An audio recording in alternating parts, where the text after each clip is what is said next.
Good morning. Today's date is July 7th, 2016. The time is 8:31 a.m. This is the public participation section of the Volusia County Council meeting. Ms. Zimmerman, do we have any public participation this morning? No, sir. Very well. Unless there is objection, to which I see no objection, we will take a recess until 9 o'clock.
Good morning, ladies and gentlemen. If the chambers would please come to order. And at this time, if you have a cell phone, iPad, iPhone, any other kind of noise-making device, if you could please put it on silent or vibrate so it does not disturb the meeting.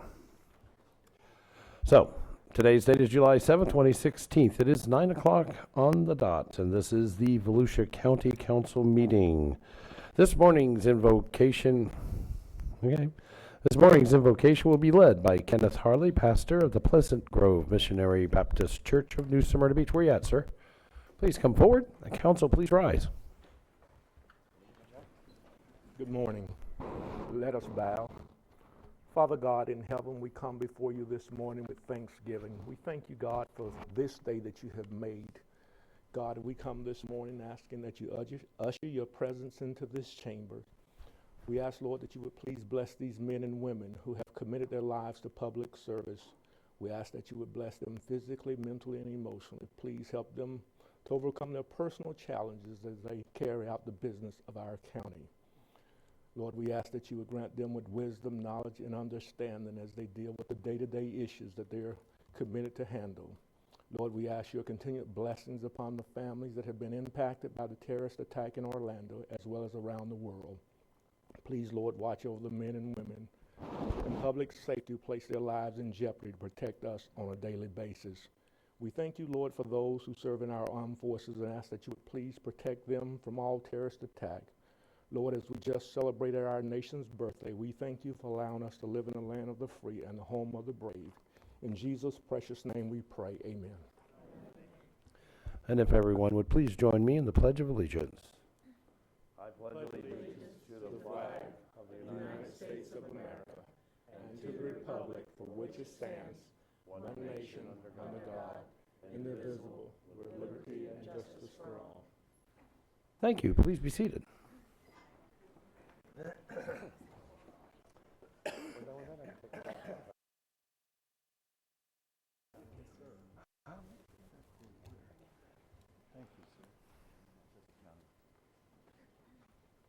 Not all we can afford around here. Just get so hot up here for some reason. I don't know what. They're gonna sprinkle last for 3 days. It feels cool in here. Okay, we will now continue on. May I have a roll call, please? Yes, sir. Ms. Cusack? Mr. Daniels? Here. Ms. Denny's?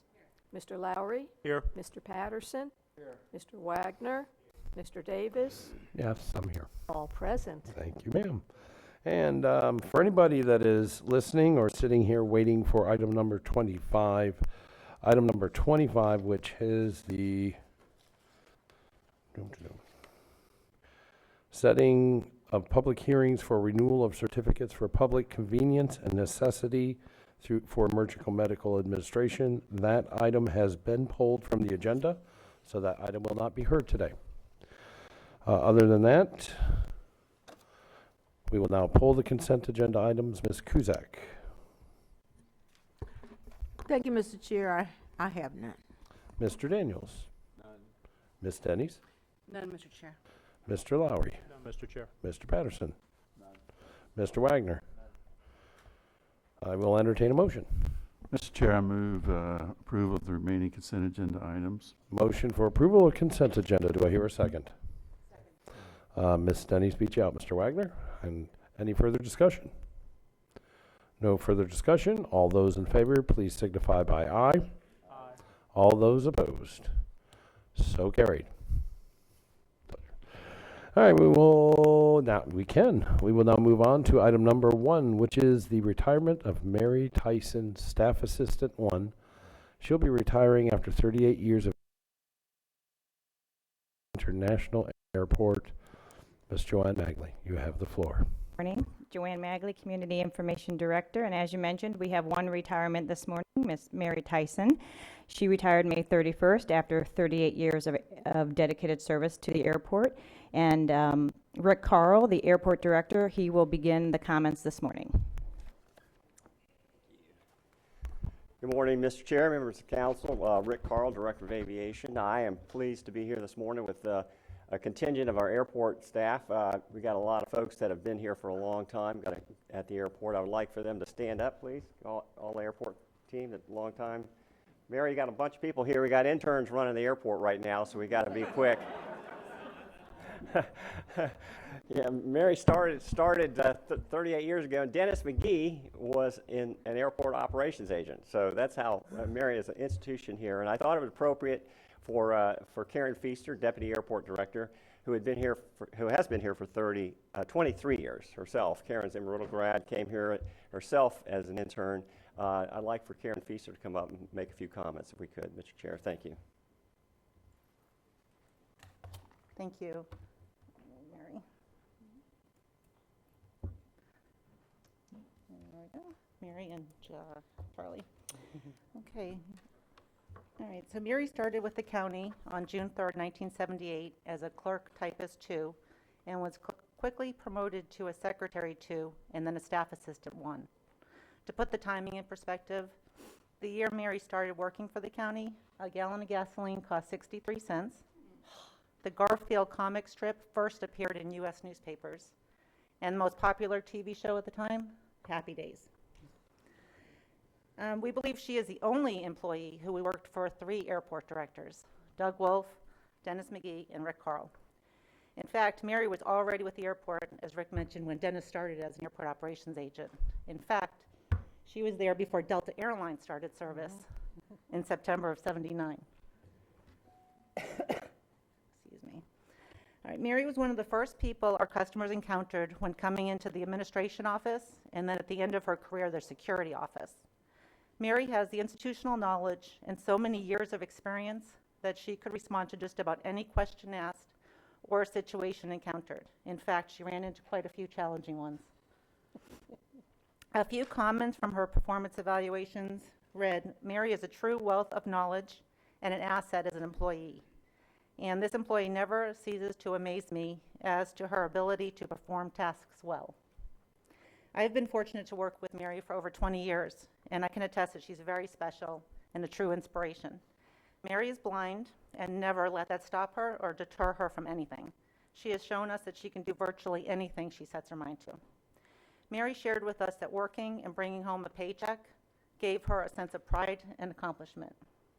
Mary got to work each and every day on the Votrian bus system, using a walking cane for the first 19 years at the airport, until she got the first of her 3 guide dogs. First was Jazz, who was actually highlighted in a 1997 County Line article. In the article, Mary stated that Jazz has given me more independence than I ever imagined. After Jazz retired, Mandy took over, and then this past year when Mandy retired, Charlie here came on board, so he's only been with us for a few months. Okay, Mary has a great personality. She has this quick wit and great sense of humor. She can give it, but she could also take it. And a good example of that is, you'll see on Charlie's harness, she had one that used to say, "Don't flirt with me, I'm working." And someone took it out and put it on the back of Mary's desk chair. And then another time, I think it was your 40th or 45th birthday, and everyone kept wishing her a happy 65th birthday until she realized the sign in the office read "Happy 65th." It was very funny. Mary has always been passionate about fundraising. She's been involved with all the county-sponsored campaigns and always has raffle tickets or candy bars that she was selling.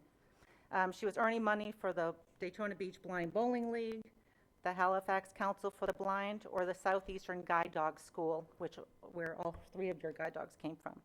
Once, she raised over $1,200 by accepting a challenge to jump out of a perfectly good airplane. When Mary's supervisor, Dan Blake, and I recently conducted her exit interview, she also shared with us her passion to encourage and mentor other blind people who have a desire to work. Mary would be a great advocate and is a perfect example to do that. Mary plans on enjoying her retirement to the fullest by having some downtime, traveling, and volunteering for causes she's passionate about.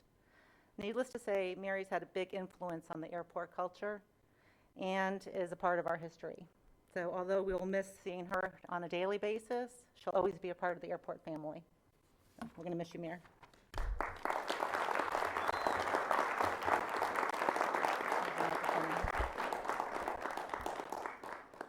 Thank you, Karen. That was very, very nice, and your check is in the mail. Um,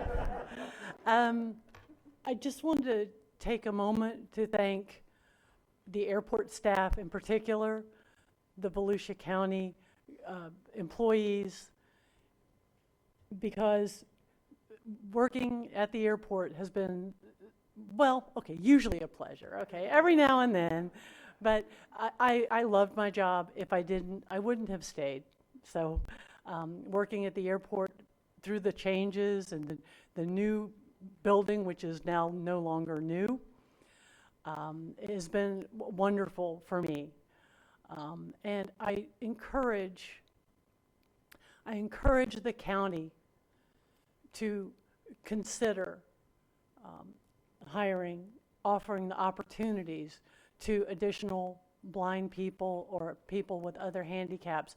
I know we have ADA and it all sounds good, but in reality, if I hadn't been walking down the street happy one day and somebody saw me and said, you know, I've got a job at the airport, would anybody in your organization be able to fill that clerk typist position? I wouldn't have had that. So if the county, the airport, whoever, anybody in private business, just reach out. There are people there who are willing to work, who want to work, and it has allowed me my independence. I own my own home, and I wouldn't have been able to do that without the airport and this job. And so, you know, please reach out, look around, because as bad as unemployment got when things were bad here in the Great Recession or whatever they're calling it now, it's far, far, far worse when you look at people with disabilities. And not because they don't want to work, because they're not afforded the opportunity. So reach out to agencies that could help you find people that might be appropriate for your job. And you know, you might look at it and go, that's not appropriate, but so many things can be adapted. So just give them a chance, and hopefully people of the visually impaired community or other disabilities that have the same opportunity that I was offered just because I happened to be at the right place at the right time. So again, I thank you all so much. Thanks for all my extended airport family showing up today. I really greatly appreciate it. Thank you.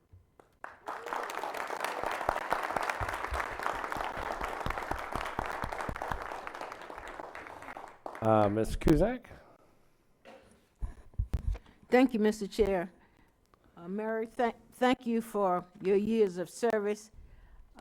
I remember having met you at the airport and how impressed I was with the things that you could do that many sighted folk could not do. And so I say to you that you continue to be an ambassador for individuals with disability. You have really set the bar high.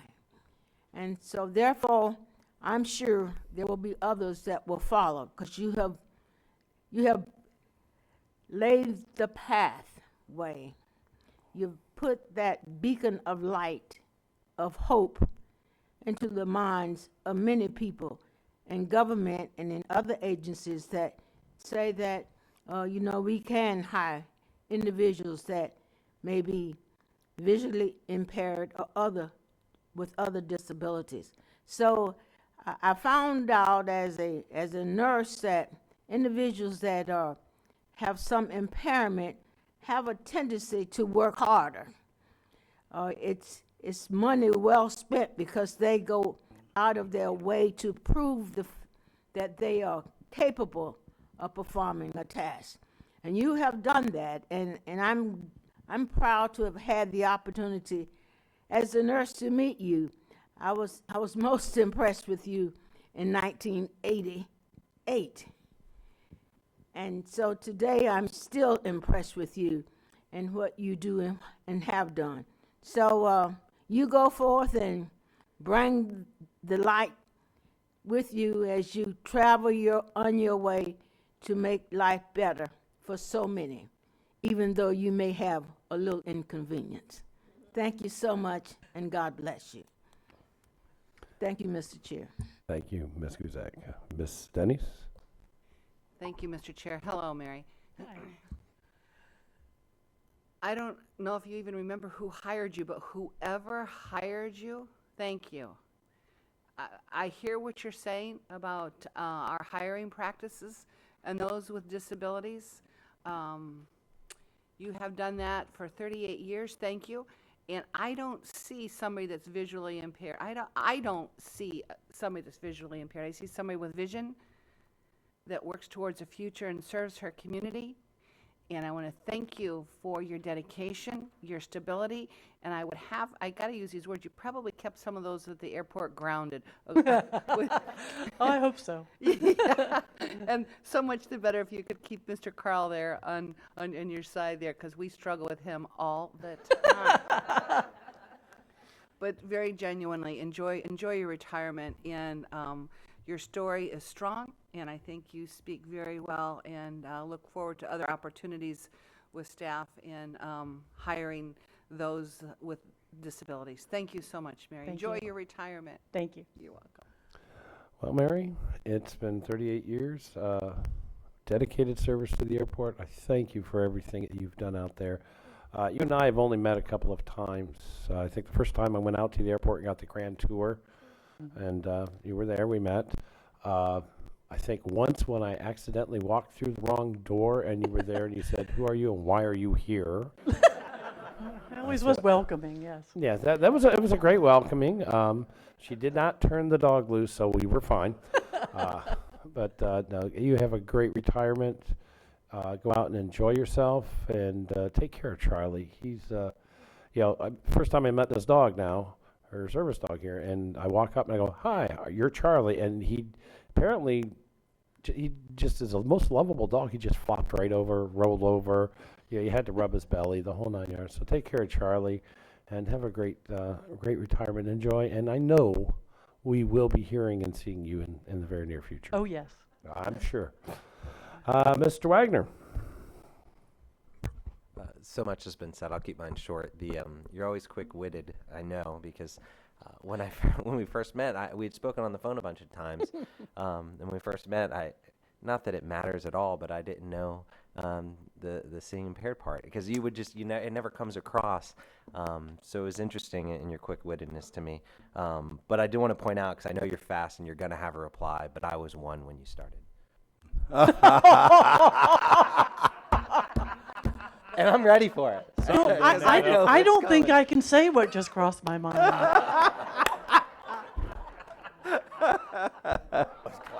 Yes, you can. No, you can. This is your one chance to say it. You can say it.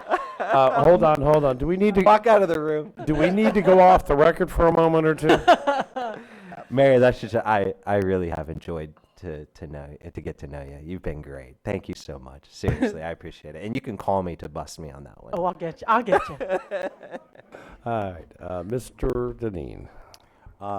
Thank you, Mary. 38 years of service, especially after all the time I've put in. I understand what that means. That's no small task, and we really appreciate you spending that much of your life with us. Your comments on employing people that have some limiting disability, I think were spot on, and quite frankly, it was 2020 in my opinion, and I think we do try to be that way. I will tell you, probably the best way to sum this up is it's because of people like you that are dedicated, put that many years in, is why I got into this career. Thank you. Thank you very much. And I see no further comment. So with that, congratulations and enjoy. Take care of Charlie. And I know we'll see you back here. So I appreciate it.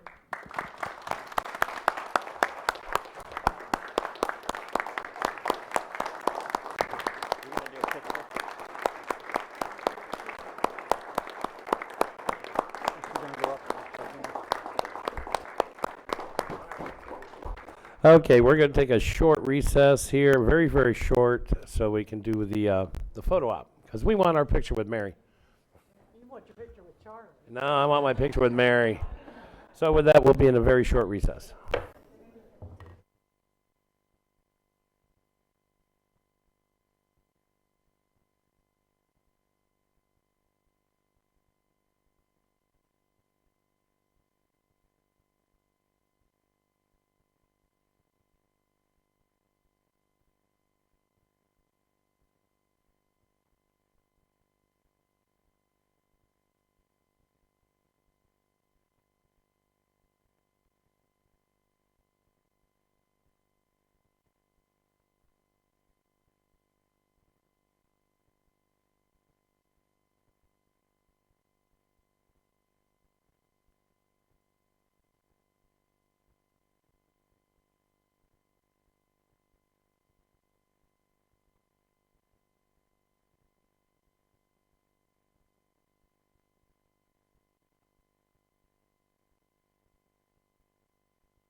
Okay, good morning. Chambers, please come to order.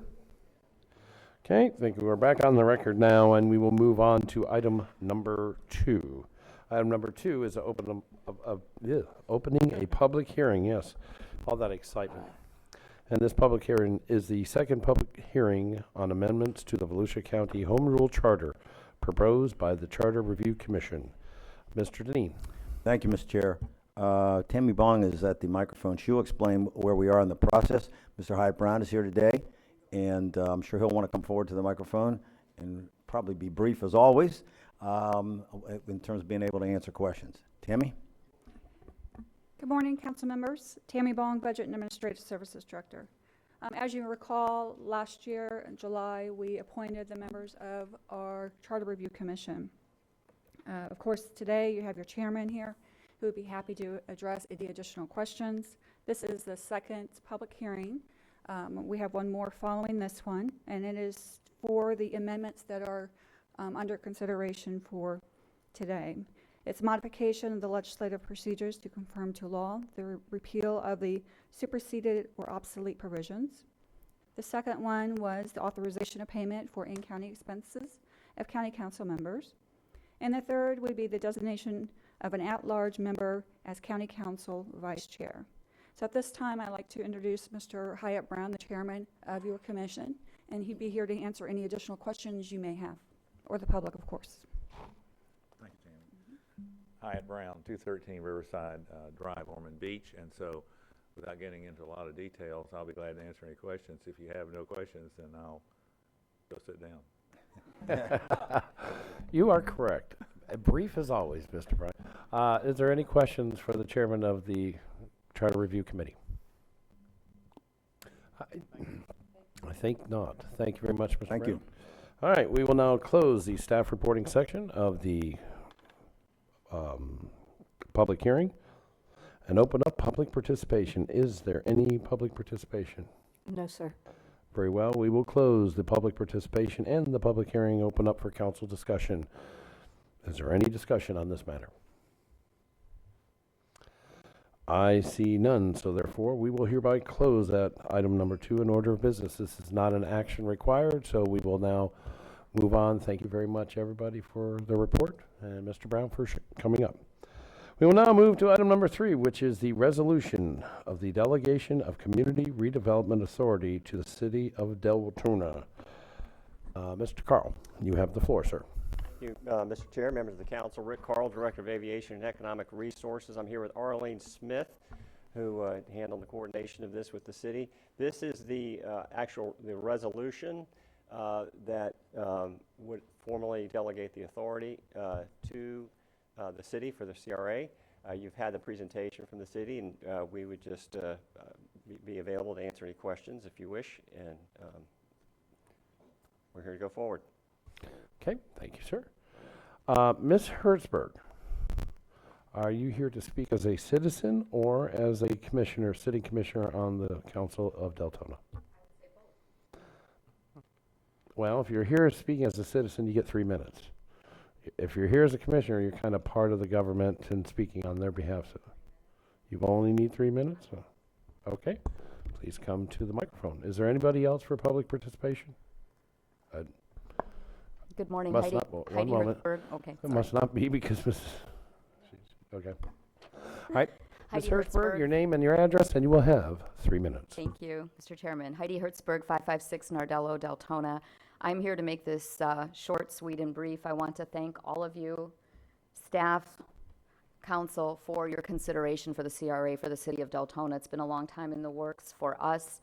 We're looking at a really blighted area, an old part of Deltona, and it really needs help. And I just personally, and as a commissioner, want to thank you for taking this far, taking the consideration.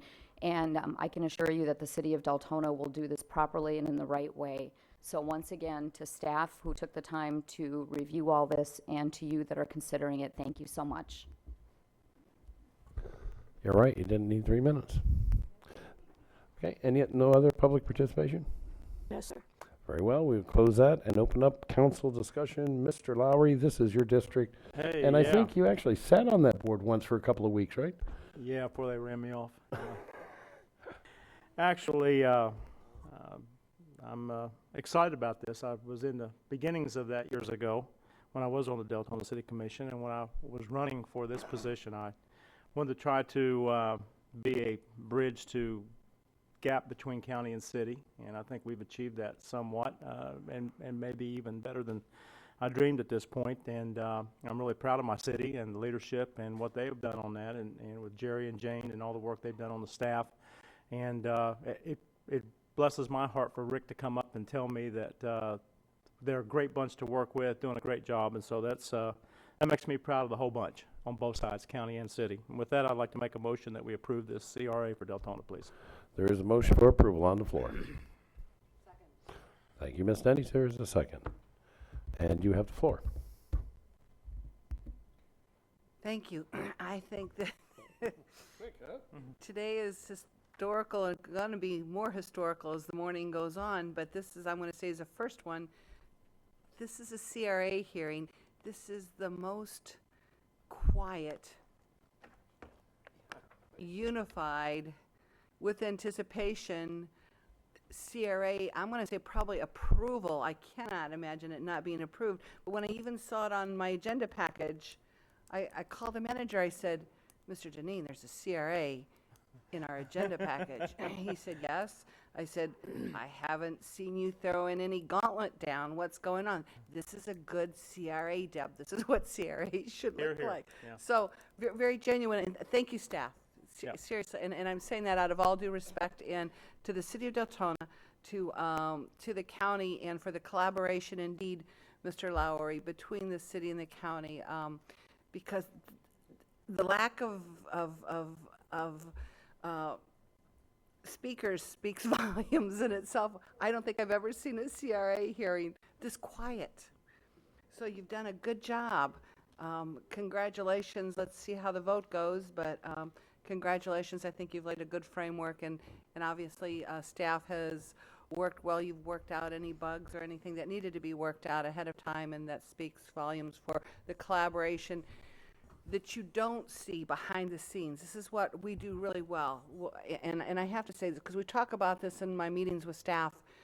There's a lot that you don't see but gets done behind the scenes, and by the time you get here, sometimes it can give the appearance of, oh, well, they're just rubber stamping it. Oh, well, because, no, trust me, there's lots of dialogue, there's lots of meetings, there's sometimes strong pitch dialogue that goes on in some of the meetings, but this, congratulations, this is a lot of work successfully, and speaks volumes for the city of Deltona and the county. So, thank you, Mr. Chair. Thank you. I just want to make a very brief statement here. I've never supported CRAs. Okay, never have. Because every one of them that I've ever seen has never done what they said they were going to do. And unfortunately, I'm going to have to stay the line that I've been. But I'm praying and hoping that Deltona proves me wrong. I'm looking forward you guys to come to me in 3 to 5, 10, 20 years, whenever we meet up again, and you guys to show me and say, look, we did this. I will admit it at that point. You know what? I was wrong. But at this moment, I haven't seen one to make me wrong yet. So please, I'm begging you and challenging you to make me wrong. Where's that hammer? It's my hammer. Without further discussion, all those in favor of resolution delegation of Community Redevelopment Authority to the City of Deltona, please signify by aye. Aye. All those opposed, aye. So that is a 6-1 with the chair against. Congratulations, but please go prove me wrong. Okay. All right. Now we get to have some fun now. Now is item 3A, and I don't know, yeah, this must have been advertised, is the confirmation of the Halifax Area Advertising Authority Executive Director. Where is this person? Where are these people? Is there anybody here? Oh, there. Okay, normally they're sitting up front. Mr. Deneen. Thank you, Mr. Chair. I'm happy to say today that we bring forward the confirmation from the Halifax Advertising Authority, Ms. Lori Campbell Baker, for to be the executive director. The process was such that on June 17th, they interviewed 4 candidates. They had looked down, they had to narrow it down to 5. 1 withdrew, and they brought it down to 4. She was selected. She's already a Hall employee, so that also makes this appointment less complicated than somebody that's not been with the agency. She's already been appointed as interim executive director with the understanding that the confirmation on whether she will be the permanent executive director is in your hands today through confirmation. The salary's already been negotiated. It's well within the parameters. She also, the contract has been reviewed by HR and our law department. We are definitely in concurrence that it's appropriate. It's well within all the guidelines that you set. And so I think at this point, she's here. I understand that someone from the Haw Department or the Haw agency, the chairman was going to be here, but ran into an emergency. So she's on her own. But I am sure, knowing her, that she's capable, clearly capable of handling any discussions about her own employment. So with that, I'll ask her to come to the microphone. And at this point, I think the council has any opportunity to ask questions. You can make any statements you want to the council, and then you decide today whether this goes forward. Thank you. Thank you. And I know all of you have worked with you before in the capacity of communications department at the CVB. And I look forward to your vote today and working with you on a different level and helping the county pull together. Collaboration is what we do, and we have very, very many exciting projects going on, as you know. Okay, very well. Is there any questions before we go into accept? Any questions for Ms. Baker? Okay, Mr. Patterson. I have known Lori Campbell Baker for many years. When she first came to Volusia County back in the very early 90s, and we were working, she was the development director for the American Cancer Society, and I was a board member, and that's where I got to know her, and we did a lot of different events, chili cook-offs.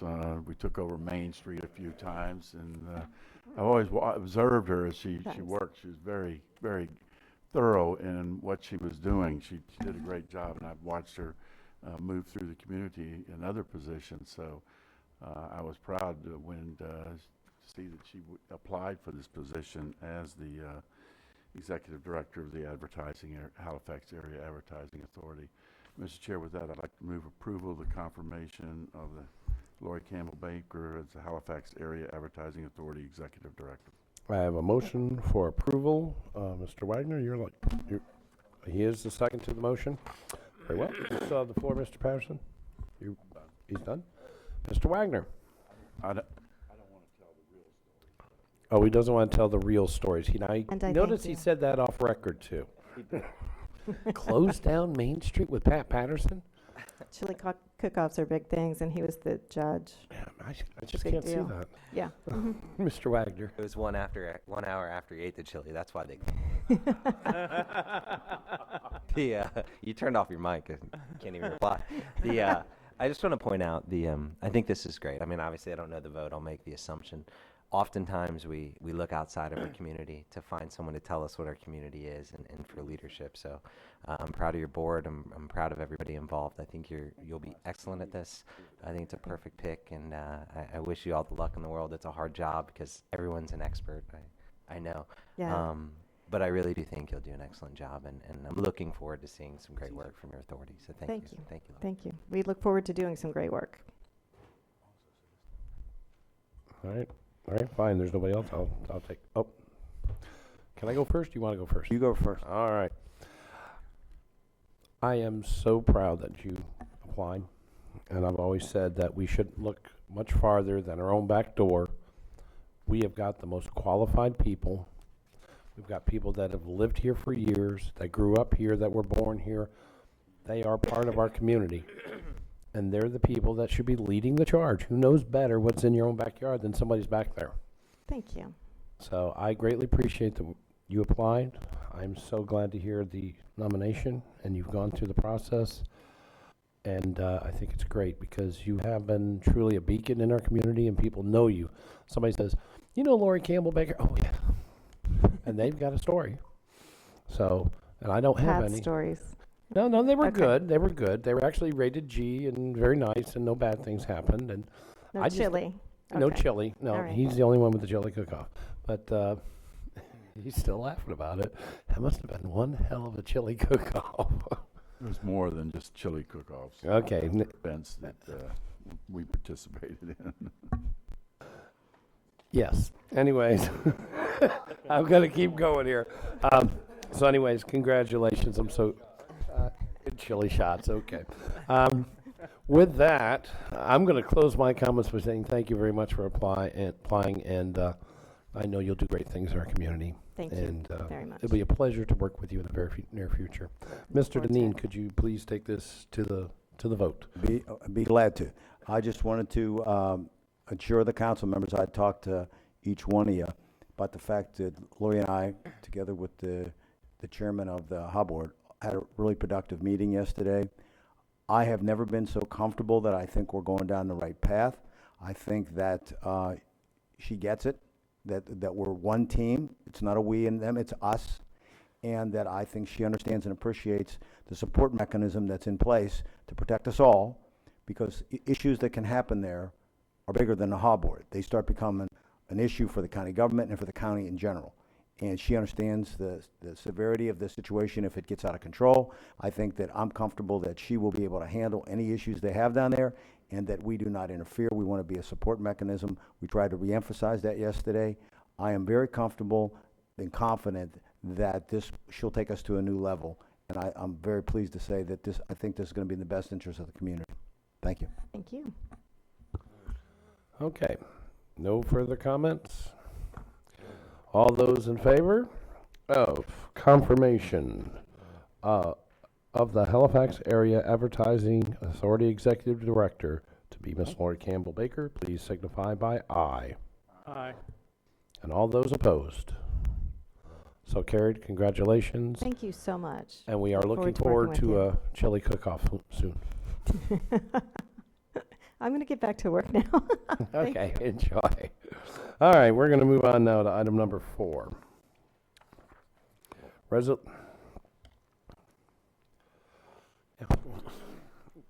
You're back again, Rick. Resolution, participation of the Daughtery Manufacturing LLC in the Qualified Target Industry Tax Refund Program. Mr. Carl, you have the floor, sir. Thank you, Mr. Chair. Rick Carl, Director of Aviation Economic Resources. I'm here with Virgil Kimball, Kendall, who represented the county in this transaction. This is really a team effort. This shows how everyone is working together. Dr. Sharples really took a leadership role in this and helped bring this into fruition. He had to leave with Hyatt Brown. They had to get back, but he sends his regards, and if he was here, I really wanted to make sure we acknowledged his participation in the entire CEO Alliance. They were a very integral part in all this. We're here with Tracy Barlow and Samantha Bishop from the city. I'd like for them to come up and make a few comments if we could. What's on the table for you to approve is the QTI application, 20% participation for the county, which will equal $72,000 if the company creates 120 jobs at $39,000 or $39,900 or above. Again, I want to remind everyone who's listening on the internet that this is a performance-based incentive. This is not money that's going to a company. These are tax refunds that only happen if the company creates the jobs. So the city has its own program, which I would welcome them to come up with your permission, Mr. Chair. Tracy or Samantha. Come here, Tracy. Good morning. For the record, Tracy Barlow, City Manager of the City of Edgewater. First and foremost is I certainly cannot appreciate the collaboration This project here is a true collaboration not only between Team Volusia, Volusia County, the City of Edgewater, and obviously the new tenants coming into this. I recall back in late of 2007 when I took the responsibilities of the position of city manager in the City of Edgewater. Shortly thereafter, Benjamin Moore bought out the Coronado Paint Manufacturing Company, which was the only economic engine for the City of Edgewater for many years. For those who've been around for quite some time, it was a large paint manufacturing company and employed a lot of residents, not only in Edgewater, but southeast Volusia as a whole. Mother and fathers alike both worked there, and overnight they pretty much lost their jobs. I'll never forget that morning of Jack Heyman, shortly, like I say, I was pretty new in the position, Jack Heyman calling me and saying, Tracy, you've got to do something. At that point, it was too late. Benjamin Moore had, bought the company out and has relocated it. So it's been one of my personal goals since I've been in that position, and that building and that property has sent vacant, is to try to repurpose that property to bring more jobs, not only to Volusia County, but certainly most importantly, southeast Volusia and the City of Edgewater. So the collaboration, the hard work, not only Team Volusia, the staff, your staff at the Volusia County Economic Development, and Samantha Bishop as well, representing Edgewater, coming together and really negotiating a great deal to bring jobs back into a property that's been vacant for many years. So on behalf of City of Edgewater, we are excited about it. It was, like I say, once again, one of my personal bucket goals, if you will, for my position before I leave, and so I'm really excited about that. If you've got a couple minutes, I'd like Samantha to tell you a little bit about our tax abatement program that will also be offered to them that will coincide with the QTI program. And any questions for me? I'm glad you asked. Yeah. Ms. Days, you have questions of him or just generalized questions? No, when it comes time, when we're done. Okay. Thank you. I do have one question. For the people on the internet, Daughtery Manufacturing LLC, what do they do? Daughtery Manufacturing, actually Sarah's here, I'll let her tell you about it. I'll give you just a real quick overview. I'll brag about the family as a whole, because she's pretty modest in that. Family as a whole, Daughtery Manufacturing is started a couple previous boat manufacturing companies that's still in existence today. They create a very successful boat manufacturing business, sell it, move off, and create another manufacturing businesses and create more jobs. The Daughtery family has, I couldn't tell you how many hundreds, probably over thousands of jobs they've created, not only for Volusia, but southeast Volusia, which is needed in the manufacturing. Her husband, Stephen Daughtery, and his father, the late Bob Daughtery, is I consider is experts in the manufacturing business, and especially as it relates to fiberglass and the molds in the boat building such as there. Steve's father originally was relocated when Boston Whaler relocated to Volusia County.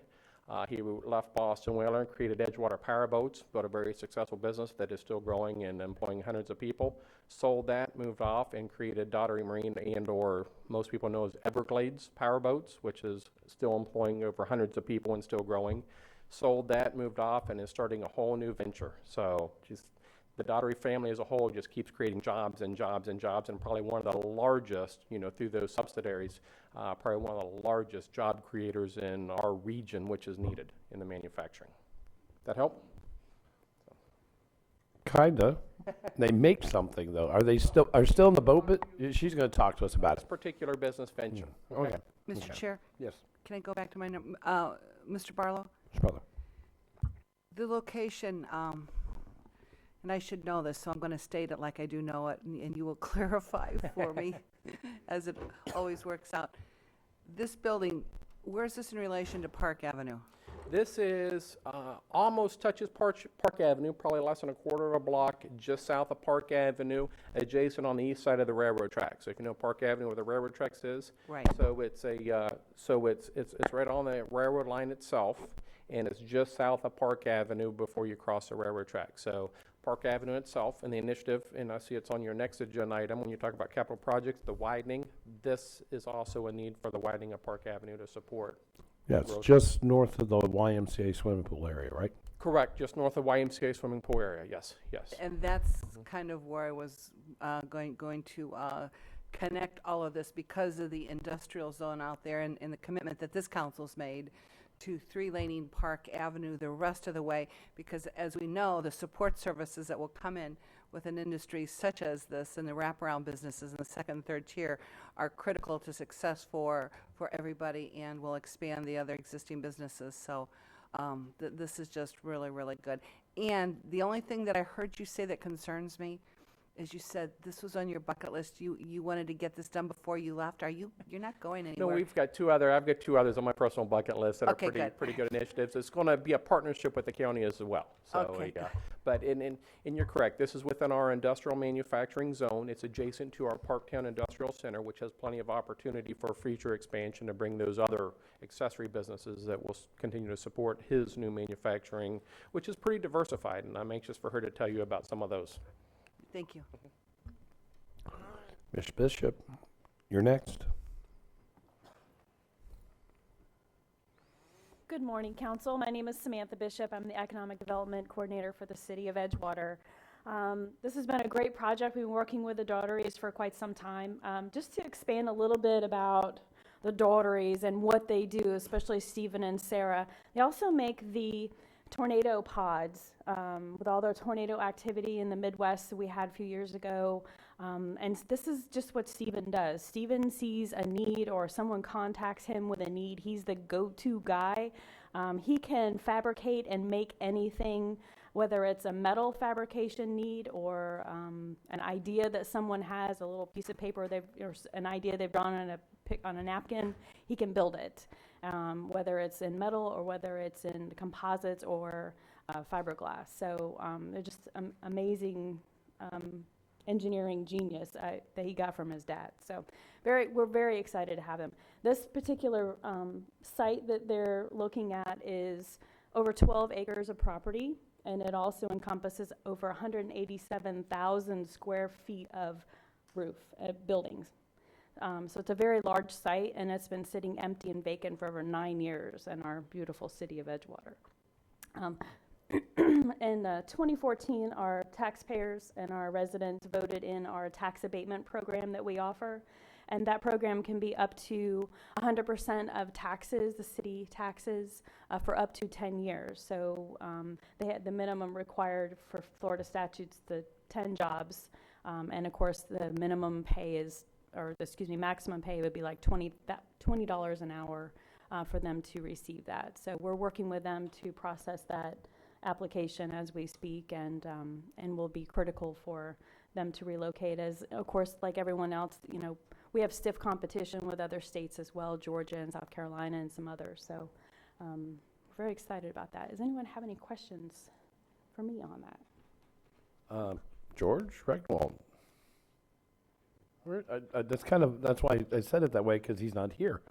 That got pushed by accident. I actually was going to push mine. Oh. You wish to say something, Mr. Denny? Yes, only in the sense that, I'm going to do this because Ms. Denny's always asked us to do this. Maybe I'll do this more often, is that I just want to remind the council as we talk about our budget, and I remind everyone that we always assume the county pays the QTI, the stuff for Team Volusia, almost, we are constantly, which is fine, for economic development, using our general fund money. And I think it's the right thing, and I think, quite frankly, Edgewater is a joy to partner with because they do partner. And I want to point that out. We have to have partnerships, and it's going to get tougher because of the lack of money in some cases, especially on infrastructure for roads. But that once again, I'm very happy the fact this is a wonderful investment of the money. But once again, because I think this gets overlooked, and we're going to hear a few things today that we do for this community, like the backbone of the 800 megahertz system. Everything comes out of our general fund. And once again, I think it's an appropriate expenditure, but I think it's the right thing for the county to do, but I don't want to be overlooked. Okay. Very well.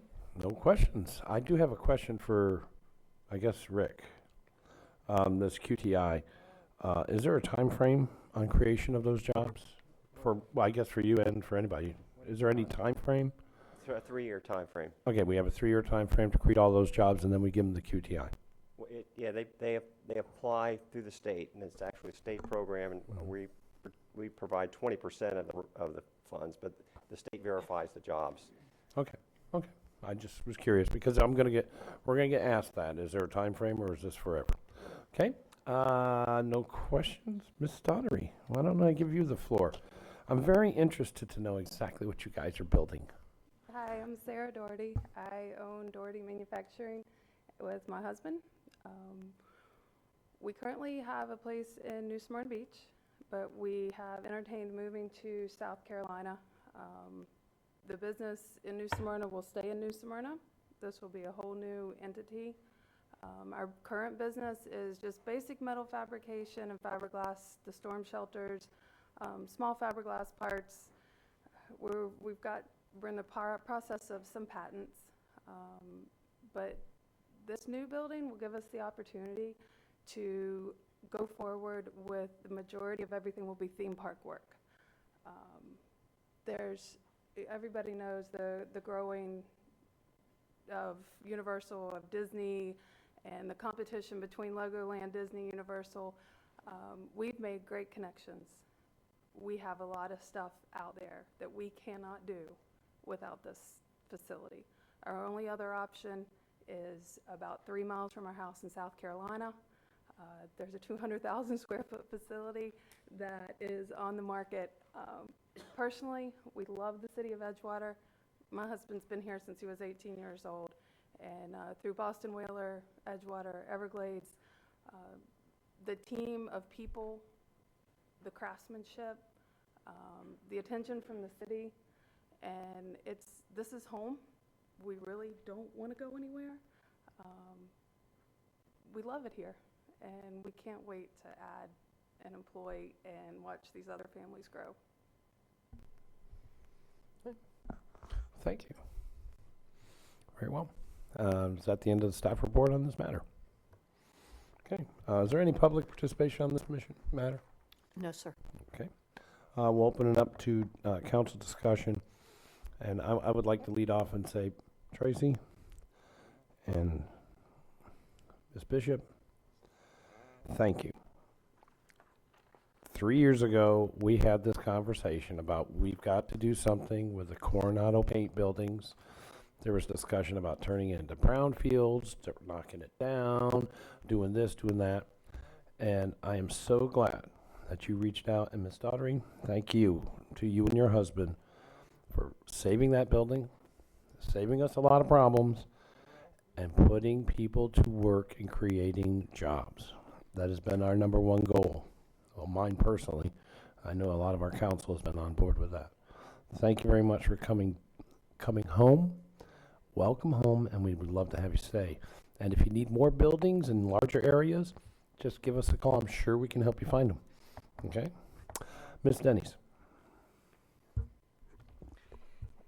Thank you, Mr. Chair. First of all, I'd like to thank the Dohertys too, because, and the City of Edgewater, the City of Edgewater has been hosting, what do we call that? Not the Technical Advisory Committee, but the Southeast Volusia Economic Development Group Coalition.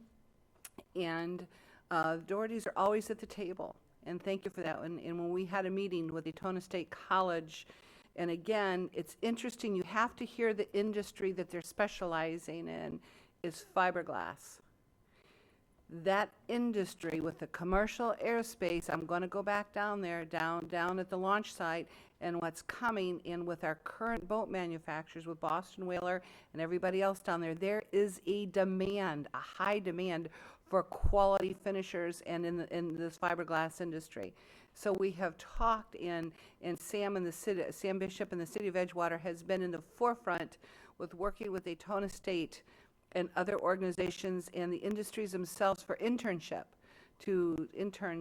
for employees to strengthen this particular industry. This is one that's been under the wire, but they're hiring. And if you're a quality finisher in fiberglass, this is where it is. And so that has to be, but thank you for your involvement. I don't want to get too far into that, but thank you for the coordination. The Dohertys have always been at the table from day one when we have worked on these initiatives for the last couple of years. But what's also, Mr. Chair, you said just let us know if you need another building, just let us know. It's not that easy. This is, Volusia County, we do not have that many empty industrial sites.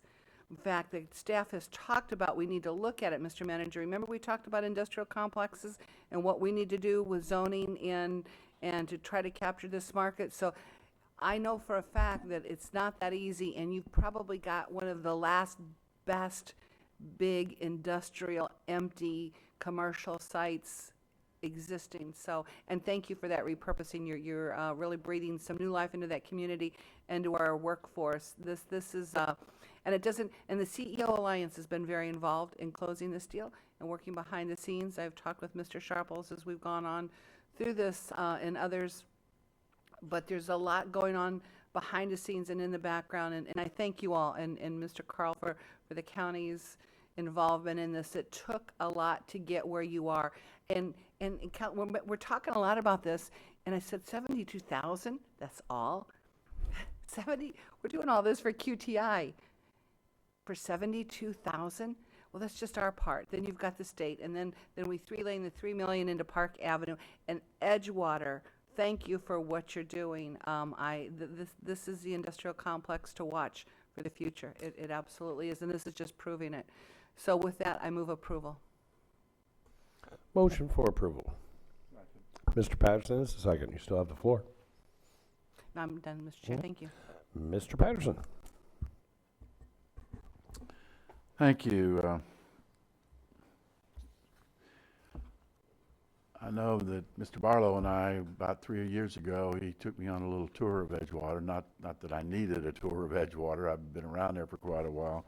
But going past that facility, it was just absolutely mind-blowing to me that it was vacant. It's a tremendous opportunity, and I'm glad that Edgewater has that opportunity. I'm glad that the Daughtry's are interested in that. And as fond as I am of the state of South Carolina, I am a Florida-born boy, so I like to keep all of us here in Florida, but I do love the state of South Carolina.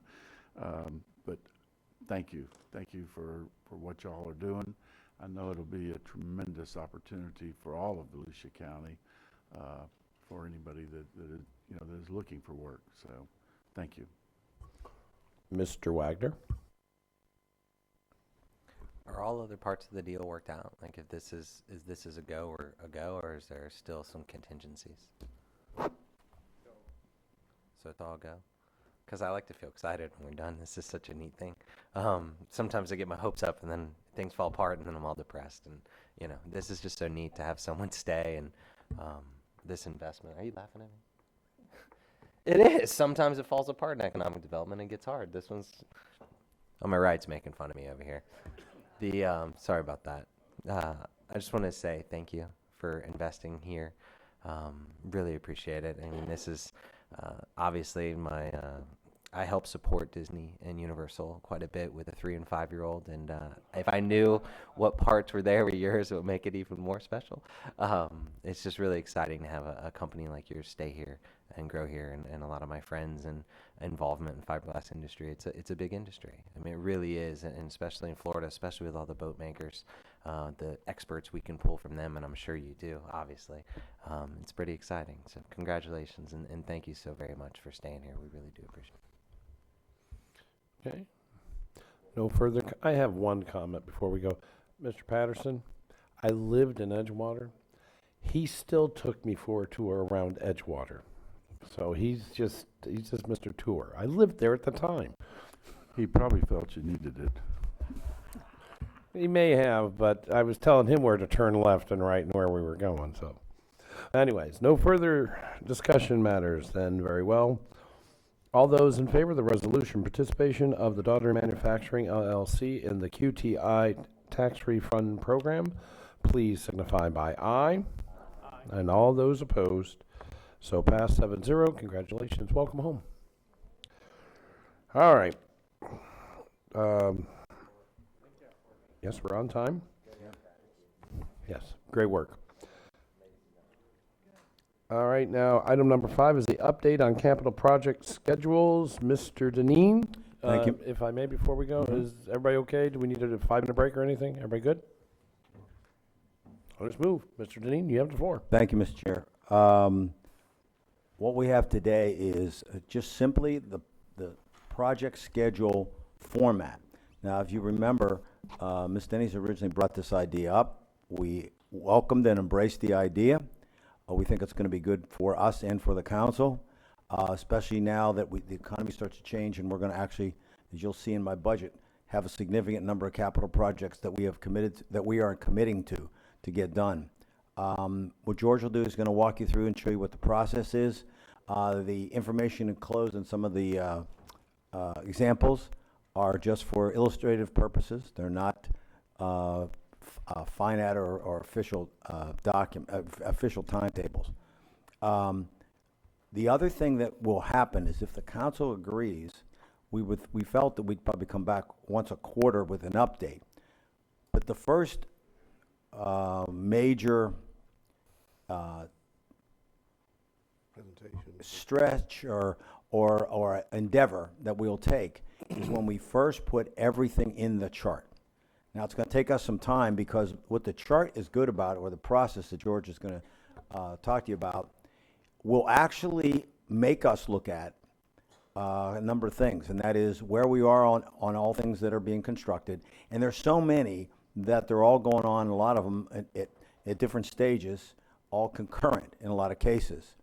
So what that's going to do is require us to make sure that we are, that I think the chart is going to be good, the process we're going to use, because it'll make us understand how they connect with each other and to see whether we have any flaws. Any changes to those will then be brought forward to me if I think they are necessary, and then I'll bring those forward to the council so you can see what changes might be, and you'll know what the changes are. In most cases, any change that would happen would be because of, in most cases, things beyond our control. Last but not least is that the other thing that we do believe this could show is that we may have to add some additional resources, either permanent staff or it might be through contract, to help us guide our way through some of these construction projects. I have one major concern. I'm going to mention this in the budget. We have to do projections, but in all fairness to my people, I cannot project numbers that are wildly inflationary, because one, that would give you a wrong impression of what the money is, and two, I would start giving a message out to people on what we are willing to pay, when I am not willing to pay those prices, and so I don't want to fall into that trap. On the other side of the coin, what we're fearful of is we enter this new phase in the economy, or the economy start to pick up. If you talk to most people in the construction industry, what they will tell you is a lot of the labor force that once was here left, and especially in a lot of the trades. And so it's getting harder and harder to get the kind of work done in the time frame you want, because in a lot of cases people are fearful to hire people too until they are sure that the economy's come back. That fear is such that drives prices up wildly in some cases, where if people get a lot of work, then they start only taking on work where they can get really compensated. So what I'm going to caution everybody is none of us in the public sector can control what the cost is actually going to be. The bidding process will determine that. And I'm going to project. If you understand what I'm saying, is if I project it too high, you're starting to give people the indication that that's how much money you have budgeted, or that you think those are reasonable prices. And I'm not willing to do that. On the other side of the coin, if the construction comes in higher, we're going to have to deal with that. I have no way around that. With that, George, you want to start walking everybody through the process? Oh, one other thing. Once we load this stuff, if the council agrees, I'm thinking we're going to probably need an afternoon of a council meeting to walk everybody through. That first time is going to be a lot of work, and you'll want to know where everything's at so that you're comfortable with the updates on a quarterly basis. Thank you. George? Mr. Chair, Honorable Council, let me get started just by giving just a quick background. As Mr. Deneen had pointed out some things, but I think I wanted to point out the fact that really this county's gone through a change over the last few years in how we even handle projects.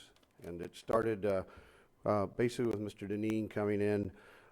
Remember, we're a makeup of over 40 different companies, so to speak. And for a long time, a lot of those places developed their own CIP programs. They would come in, they would ask for a budget approval. It's in the budget, long-range forecasting, most of the big projects. However, the engineering and construction side may not have any idea what the airport's doing or what the libraries want to do until they actually are brought to them, you know, fairly late in the process. And that all changed several years ago. And it was a good time for it to change because we really were in a downturn, so we had less work, and we were able to start funneling it to most of the projects through the construction engineering department. But I did want to point out that even to this day, there are certain things that don't go through that department, but I think you still would like to see some of them, and that's actually what I'm going to get to in a few minutes, is what do we really want to show and what do you want to see or not see. All the vertical construction, all the road projects, the big road program that we give, that definitely goes through the construction engineering department. But some projects, like things that happen at the landfill, a landfill liner expansion, you just approved, and Mr. Lowry was at the groundbreaking of our sewage treatment plant down in the Southwest. That project will be totally handled by the utility department and their engineers, not their staff engineer and the engineers that we've procured to design and run the project.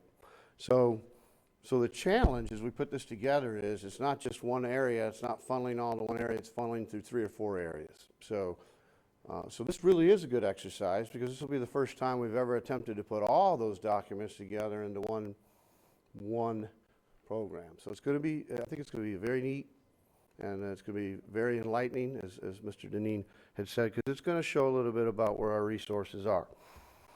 So today, what I really want to get into is the format itself and the size and type of project that you'd like to look at on this project, because there's other ones I pointed out in some of the sheets that I had given out. There are projects that Road and Bridge do through the stormwater utility.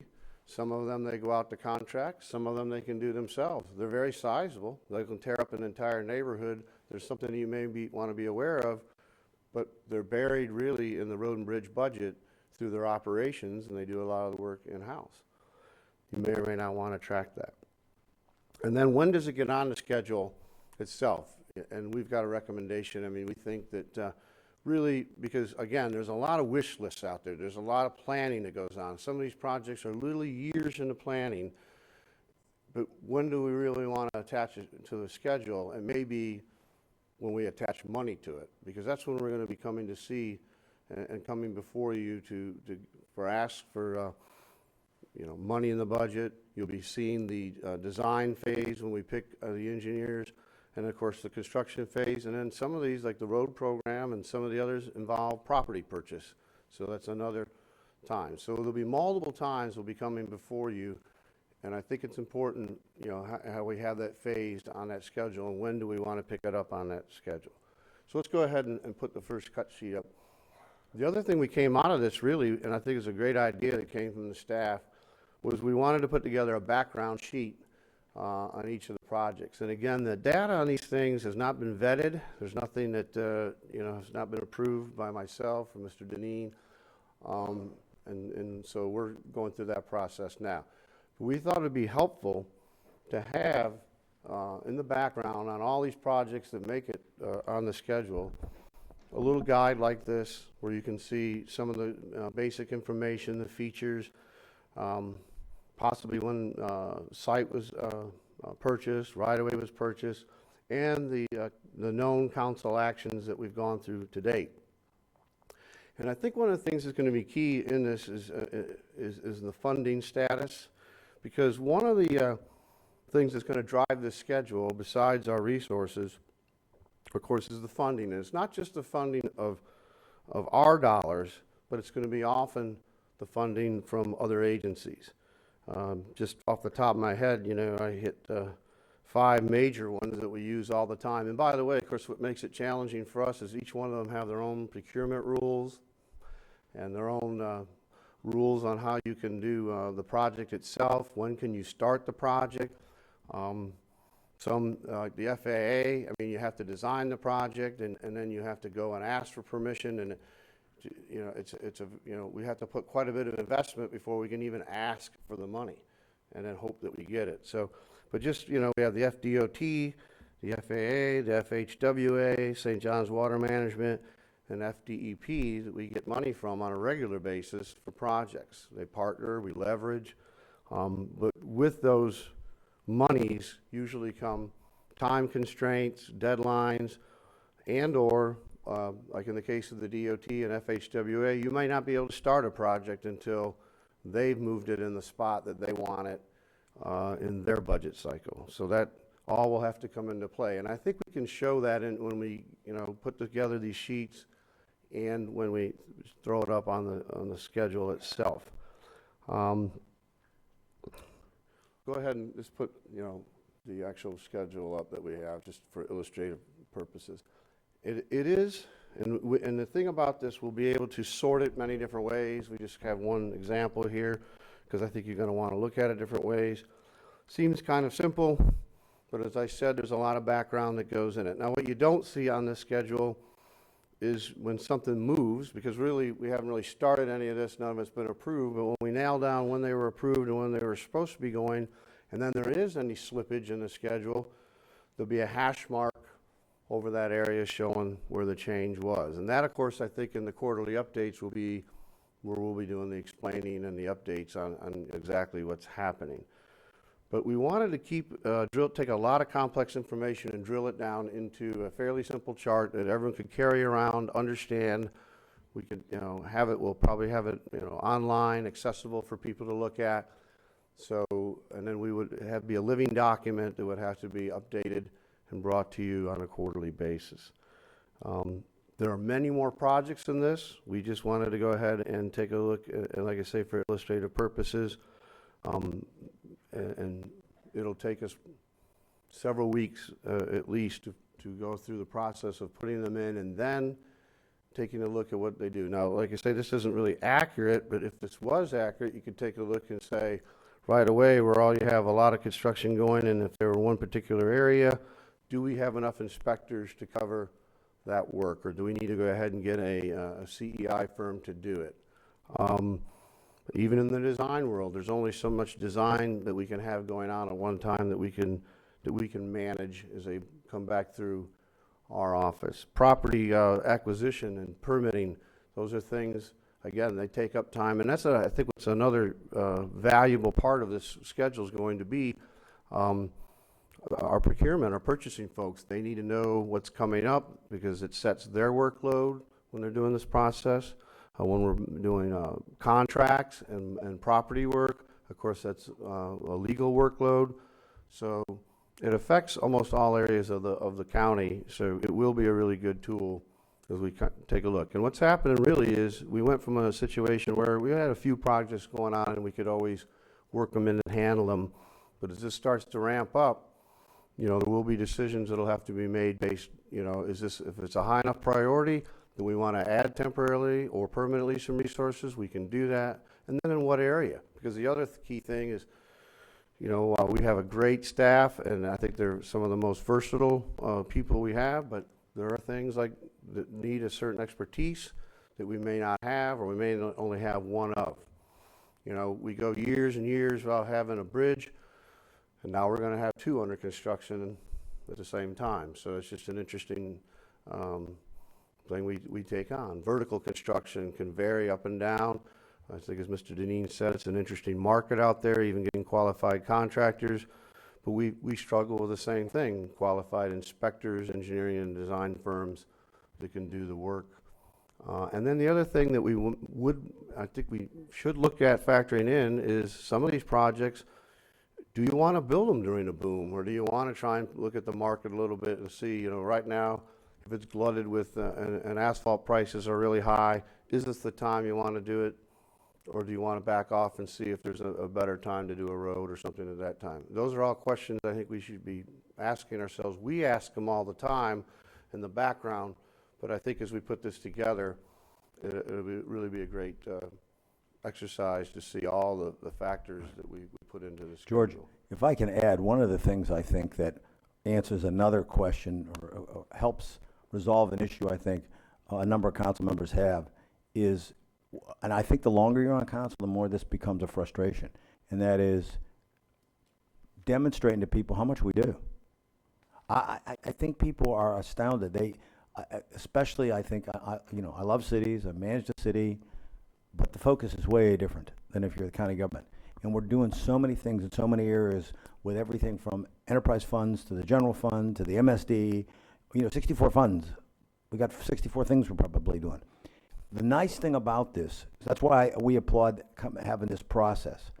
The nice thing is, I think we'll be able to show a report card kind of to the citizens of all the stuff that's actually going on, that's county or that's related to county government, where we're actually taking on the workload.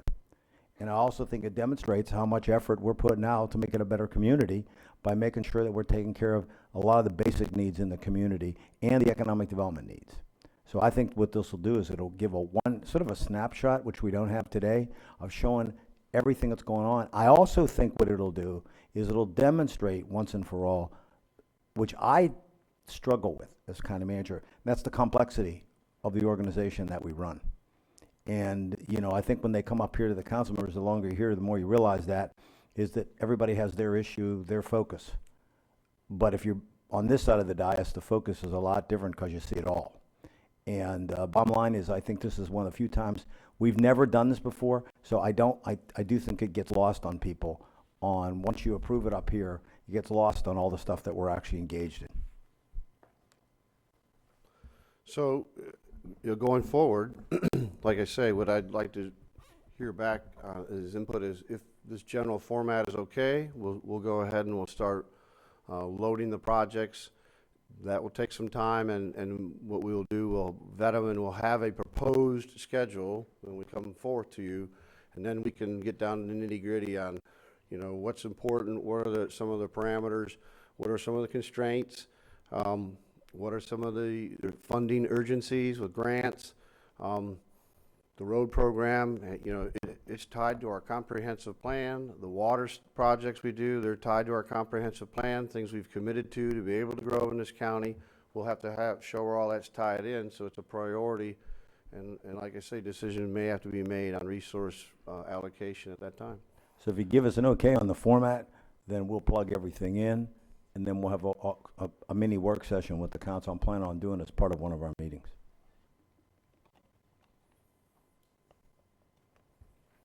All we need to know is if it's a go on the format. So basically, from my right to my left, is this format okay with you? That's what we need, right? Ms. Kuzak, would you start us off? Is this format okay for you? Thank you, Mr. Chair. I think that this is the direction that we ought to be heading, and I applaud staff for getting this format in place so that we might be able to always have a snapshot as to where we are and how we plan to get there and where we are in that process. So I think for me, I'm fine with the format. I just want to make sure that it's kept current and that we have that quarterly report done so that we can ask questions as projects begin to show up or not show up as to where they are. I'm fine, Mr. Chair. Thank you. And I apologize, Ms. Dundies, I didn't see the screen here.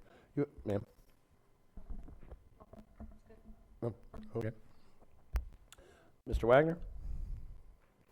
Works for me. Mr. Patterson? Roll. Clean and simple, looks good. Mr. Looks Daniel? good to me. Ms. Dundies? Thank you. I have to thank staff, Mr. Rechtenwald, Mr. Manager. Thank you for responding in a way that is above and beyond what I had originally requested when we took a look at this. But what this is going to do is it's more an executive summary. I don't want to know too much the day-to-day, some of the smaller projects for me. But as we talked about too, what I'd like to see on there is what's been approved and what's been funded, not what could be and what's asked for. This is what's in the hopper. Right. And I actually, it's like a hopper effect. So if another project comes in and we're approached for this or for that, we have to look at the division and say, where is this in the hopper? Well, it might be a good project, it might be a great project, we may even have funding for it, but until these other projects that we have committed to are completed, it's gonna go in the bottom of the hopper. Not saying we're not gonna approve it, not saying it's not gonna make it on the list. But what's happening, and the reason that the discussion came up to begin with, is because the economy is improving. We're getting more and more requests for projects. There's more, because there's not a whole lot been done in some areas Right. because of the declining economy. So with that, we needed to see where are we and what's slipping through the cracks, not on purpose, it's just because everything is busy. And Mr. Manager, I wholeheartedly will encourage you, if we need to strengthen some departments to complete some of this, because I don't think the price of asphalt's going down again.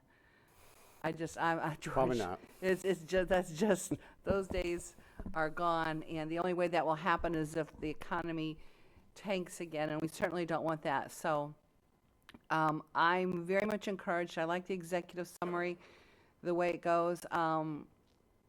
But again, just the actual projects, and it will be presented to council as an agended item quarterly, with all the projects and some of those other things that we talked about, that we don't know about. The smaller, I don't need to know. That's just for me. I don't need to know the smaller things that are happening in each department. We're talking major capital improvements that council really engages with. And that might even be district specific to some of us. Each of us in our different districts have something maybe we're keeping an eye out on, just for that. So I think this is a great project, and it warms my heart, George. I actually wrote this down, Mr. Rechtenwald, that this is a valuable part of our process. So I think this truly will guide us in these years to come as things increase and we get busier, and hopefully will insulate you, and I mean staff and management as much as council, because every request has a dollar amount attached to it, and time is, like you talked about, all those other agencies are as important as everything else. So thank you. This has been the best response, I have to tell you, from a government bureaucracy, which we are. You have responded above and beyond, very genuinely. So thank you so much. I think the citizens of Volusia County, when they actually see what's going to be laid out here with that first report, will be eye-opening and encouraging for all the great work that we're doing. Thank you, staff. Thank you. Okay, I'm looking at the chart here, and this is just an example chart. This is not really what we're going to be looking at. None of those but dates have it's been similar. approved by us. Okay, so as long as I know what these colors mean.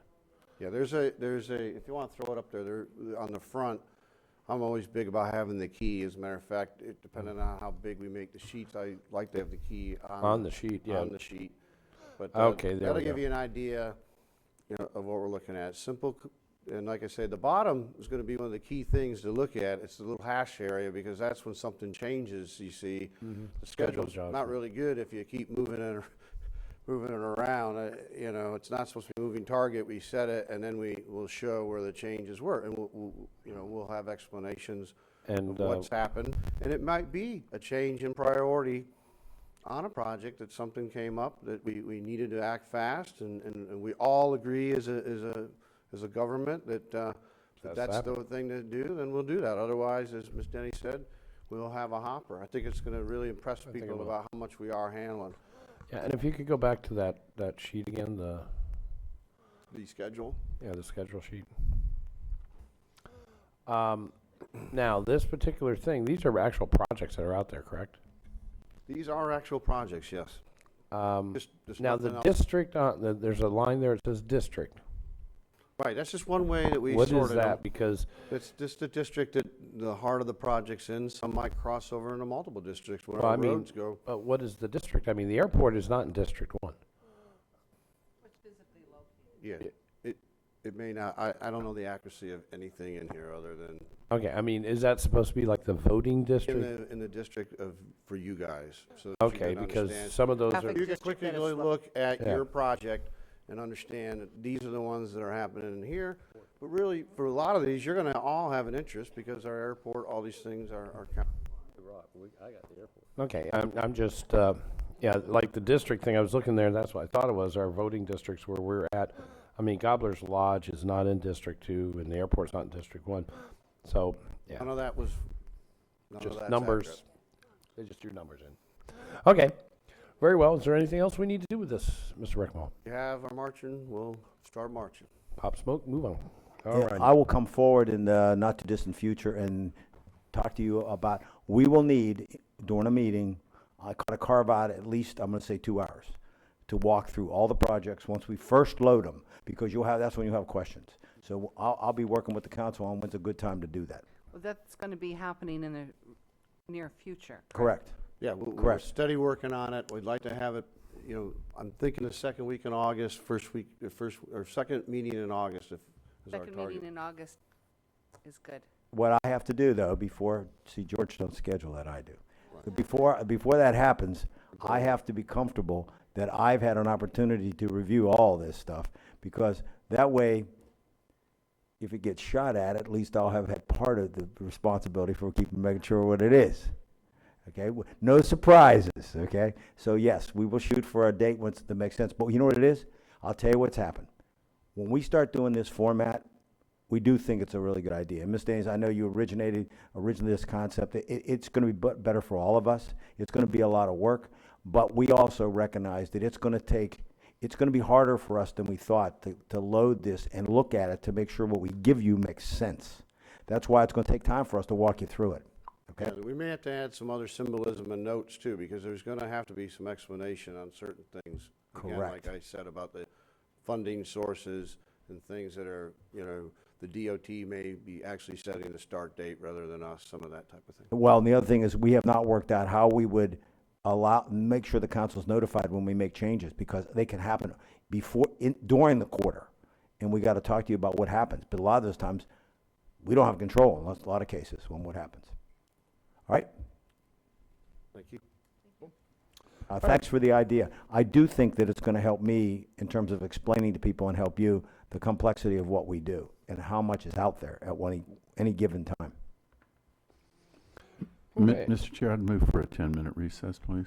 Is there objection to 10-minute recess? Motion so? No objection? We will take a 10-minute recess. We will be right back here at 10:43.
We're on the right. Possibly roll this in and say, additional road program, these are these other things. Because when we update the library.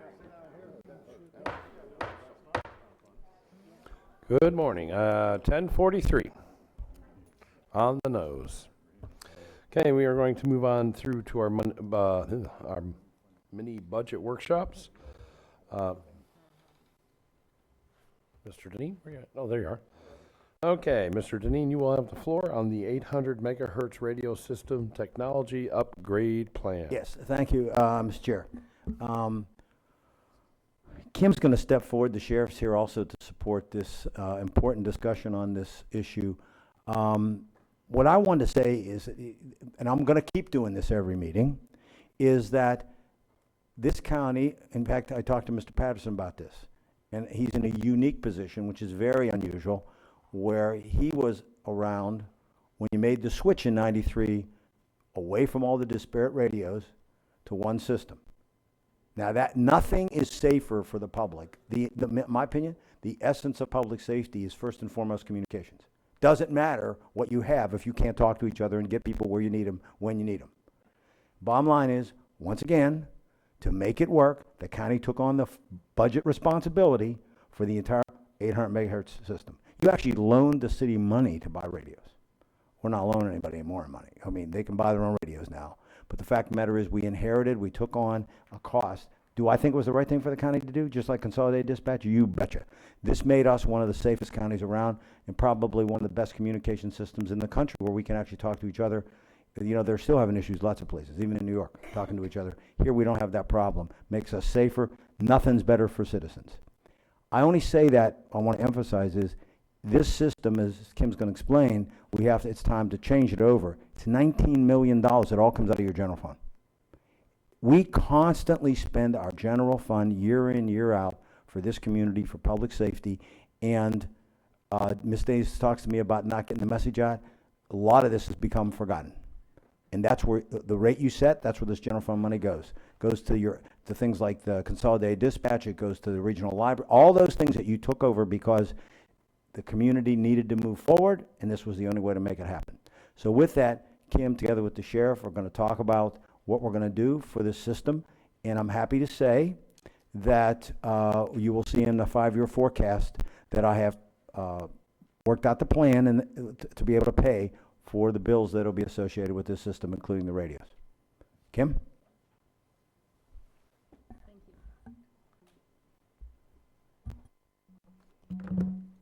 Thank you very much for giving me the opportunity to come forward and providing the update on this 800 megahertz radio system upgrade. It's very much appreciated. As Mr. Deneen said, communication is so critical in public safety related incidents, disasters, and in everyday operations. And because the county does have a unified system and did it as far back as 1993, they're a leader. We know it works, we know it's effective, and we need to continue and move forward and make it even better by being able to more easily communicate with area counties and other mutual aid agencies that respond to emergencies in Volusia County and as we respond across county lines. The system is used by first responders, law enforcement, fire, emergency medical, central dispatch, and many, many others. How often is the system used? It's used around the clock. It's used constantly. The dispatch center is talking to officers in the field, dispatching them, providing them critical information, and it can average 6,000 push-to-talks in an hour during a normal day. Obviously, it spikes up with special events, something like a tornado, incidents like you think about in Orlando that just happened with Pulse. All the activity that goes on with all the responders that come in and need to have that communication, and the system spikes, and you need to have a robust system that's going to be able to support that type of an operation. The Sheriff's Dispatch Center is communicating in real time with the responders in the field.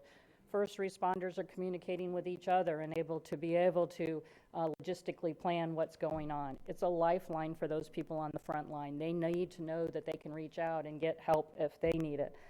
It's used by evac medical staff talking directly to the hospitals while they're en route to the hospitals. You'll hear me talk through this presentation about the radio system backbone. So the radio system backbone consist of hardware and software systems and 12 tower sites that are spread across Volusia County. And that's what creates the network. Without this network, the radio systems, the radio users cannot communicate. So that backbone is the critical piece of the system in order for the thousands of parts that make up the backbone. And because of the critical nature of the backbone, we have generators and UPSs in sites across all the sites that help keep those systems up despite extended power outages. As most of you may be aware, in 2004, when all the hurricanes went through, cellular service failed in many cases because there was extended outages in this community. And in those points in times, a lot of the cell carriers didn't have generators and UPSs on their systems. So the 800 megahertz system remained up throughout all the power outages, through all the hurricanes, and provided reliable communication for public safety responders. So who manages the system? There's the backbone is managed, The backbone of the system is managed by the county. It's funded by the county, and as Mr. Deneen said, we continue to maintain the backbone and pay for the system to be maintained. The county receives approximately $385,000 annually in traffic ticket charges. And while that is a significant amount of money, it still does not cover the full cost of the radio system maintenance. User agencies are responsible for paying the maintenance and supporting their radios that their agencies use. The success of the system is a result of all the agencies that are working together in order to make the system successful. The public safety agencies are partners in the system. They provide input into direction, they provide what their requirements are, and they identify issues and work with us. The IT radio staff, which consists of my staff, Trent Skill, and Greg Kelly and Tim Boring, that's not here today, able to be here today, they provide the technical knowledge and the support of the radio system backbone, along with our local system vendor, Communications International. They work closely with the radio system users to ensure the system is performing, and they look at planning new solutions for new requirements. His staff has saved thousands of dollars to the county through coming up with innovative ways to do things that doesn't require going out and spending a lot of money to do it. They have partnered with the Sheriff's Office on many occasions and looking at what the requirement is and coming up with very cost-effective ways to do things. The countywide nerve center for the radio system use and operation is the Sheriff's Office centralized dispatch. Specifically, John Balone, Director of the Sheriff's Office Communications Center, and Glenn Lopez, the Assistant Director.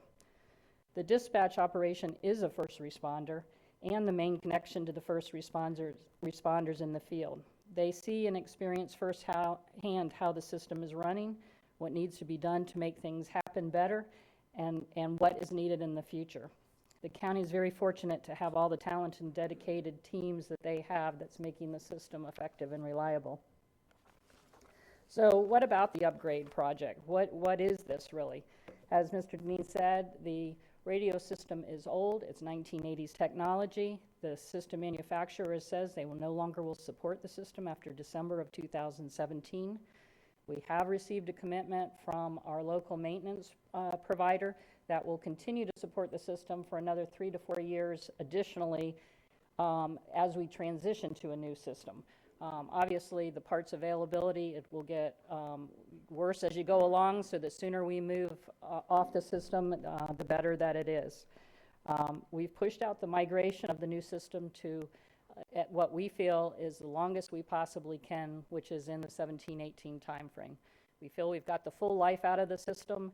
At that point, the system, we don't want the system to become unreliable to the public safety agencies, and we also wanted to give all the agencies time to budget and plan for this upgrade. What is the new technology? The new technology will be based on a P25 based system. P25 is simply open standards for digital radio communications.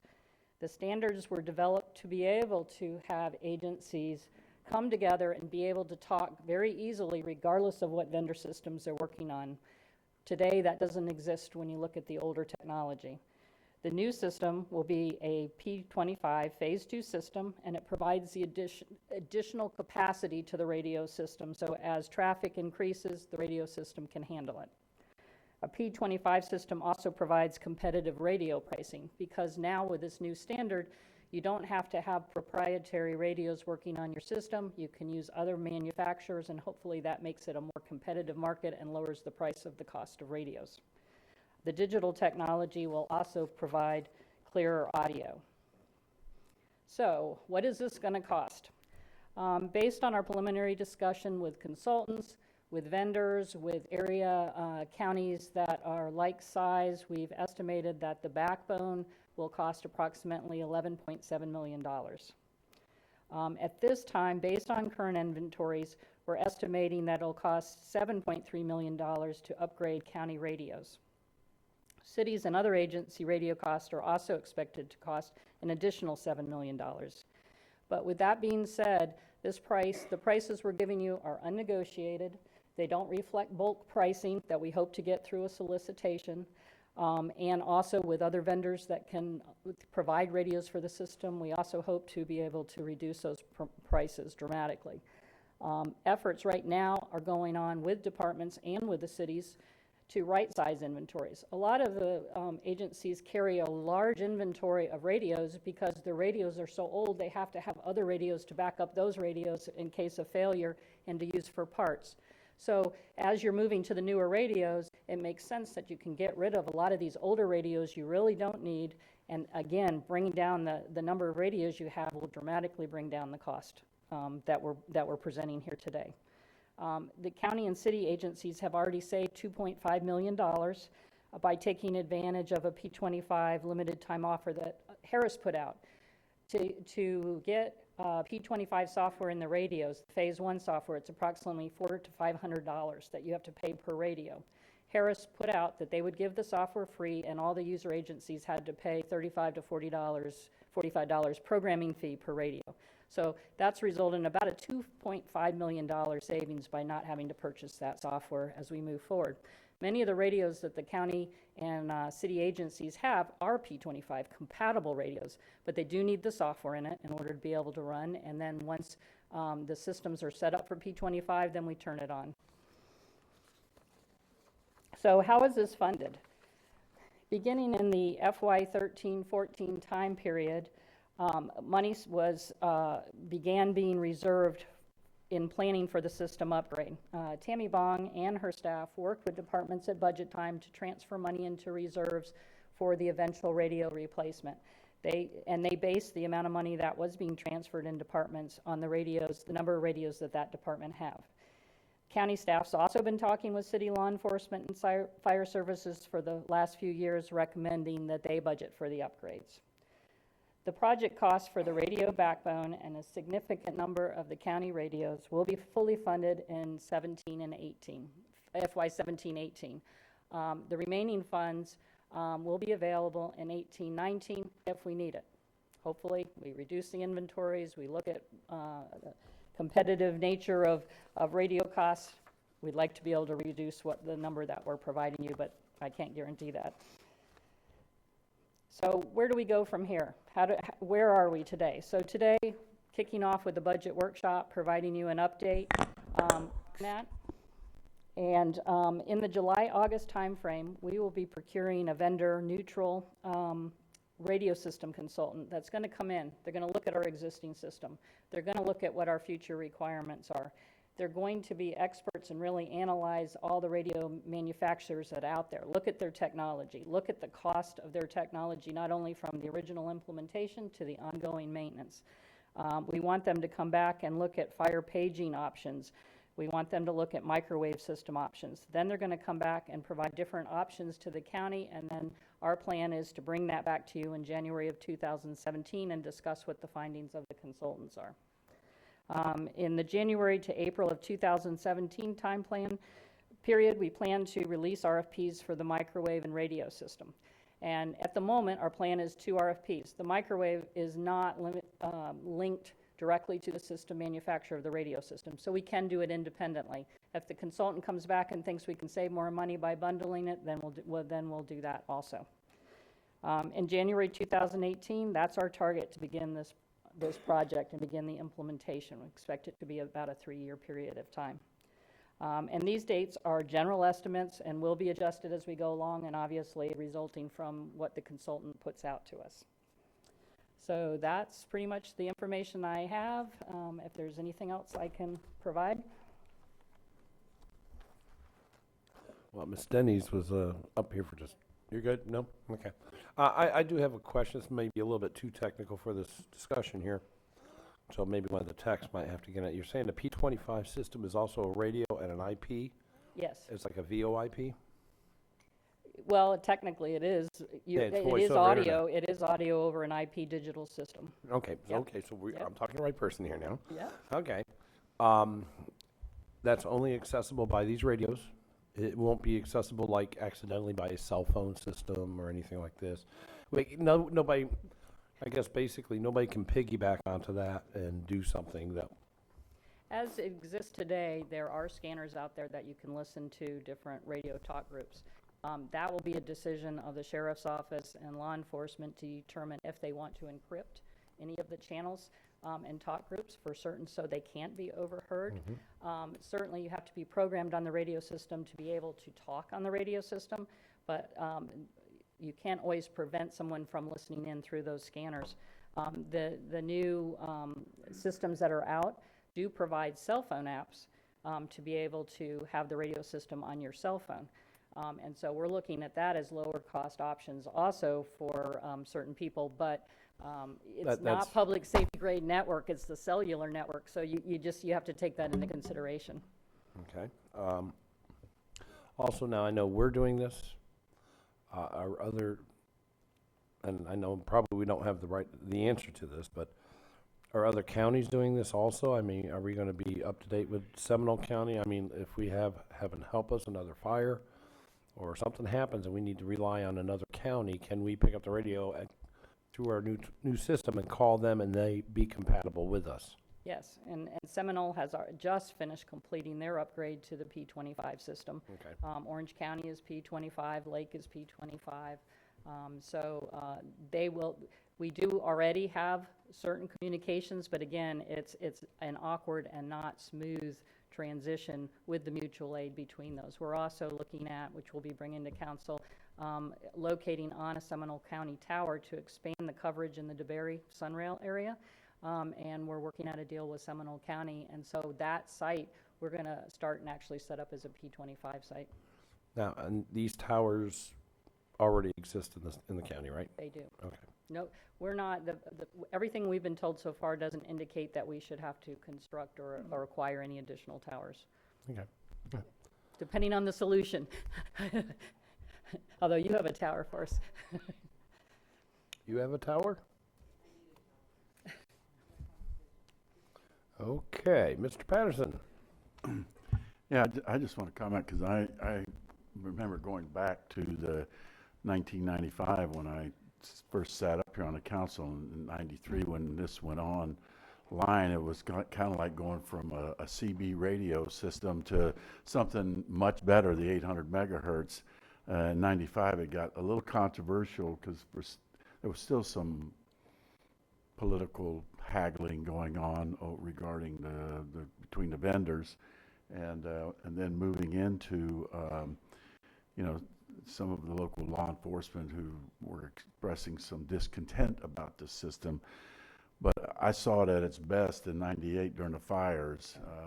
Just what was going on, the communication, it was just fantastic to watch how well, because I was over at the EOC quite a bit at that time there during the fires in '98, having come back in '97 from the storm team training. That we had 140 people from the county that were up in Emmitsburg, Maryland.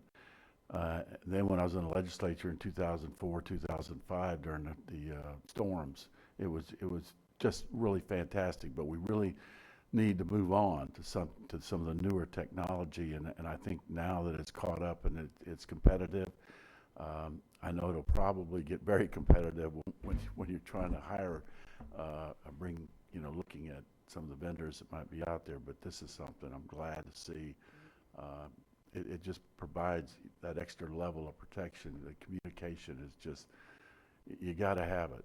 You really have to have it. You have to have the best technology, and I'm glad that we probably can learn from some of the other counties and avoid some of the problems, but we need to move on. Thank you. Okay, I see no further questions or comments. Thank you very much. And where's Mr. Deneen? Because the next item up is item number 7, and I need Mr. Deneen. Yes. Oh. Sheriff is also going to speak to the. Oh, you want to talk, Mr. Chair? We'd like him to talk. We'd like him to talk? They Are want we to talk. sure? If you want me to listen, I'll do it. But, Well, it okay, seems Mr. like Deneen, people you're are on. pretty well on board Yeah. with this, but this is a public safety issue, and it's something we need to definitely jump into, because a couple of lightning strikes in Volusia County in the next year or so could bring it to the point where we can't even get backup parts to run the current system we have. It's like any computer. They wear out, they're gone. And for public safety reasons, 9/11, one of the big problems was that people couldn't talk to each other in New York City. Last week it showed, or a couple weeks back in Orlando, it shows, you've got to be able to talk to each other. And this is very important. It's a very expensive system, and I know in the outside world, some people are going to say, why now? It's got to be now. If not, we're going to be forced into it another time when it's not our choosing. So we need to absolutely go with this. I'm very, very ecstatic that y'all seem to be taking a front row about saying we need to do it, and I think it's very important. With that, I'll quit talking so y'all can do something else. Thank you. Thank you, Sheriff. I think the best thing we can say about all of this is it's best that we start moving forward rather than being criticized later for not doing this. Yeah. Well, from what we're hearing here is that Seminole County's on it, Orange County's on it, Brevard County's on it, Flagler County's on it. Everybody's doing this. We're almost catching up. So we need to get ahead of it, and trust me. Public safety is is number one priority for us. And there he is. See, I can kind of carry it on. Mr. Deneen, would you like to explain to everybody what the 5-year forecast for fiscal year 2015-16 through fiscal year 19-20 would be all about? I'd be glad to. At this point, are you done with the other item? Oh, okay. Different. No, that was hold on. Okay, you asked me something. Okay, on this subject. Okay. Item 6 is just a mini budget workshop. Correct. There's no approval, no action necessary. No, but on this one, what I think you're trying to find out is what is the next step. The next step is the letter that we would send to the cities, and the letter's going to explain to the cities. Kim, you can probably explain best what we're going to tell them in the letter, and we included in your packet. Do you want to explain? Did you explain the Nextel rebate yet? No. Okay, why don't you explain the Nextel? She said we're done. Any questions? And no, there is one piece to this. Once you understand what we're doing, and we're moving forward with the radio system that is in the best interest of the community, the next step is where do we go from here in terms of our connection with the cities and their need to get prepared to fund their own radios. Kim, why don't you explain what the rebate was from Nextel, and then I'll explain how I wanted the letter I want to get the authority to send out. Okay. Thank you. A few years ago, the cellular carriers were causing interference on the public safety radio system spectrum.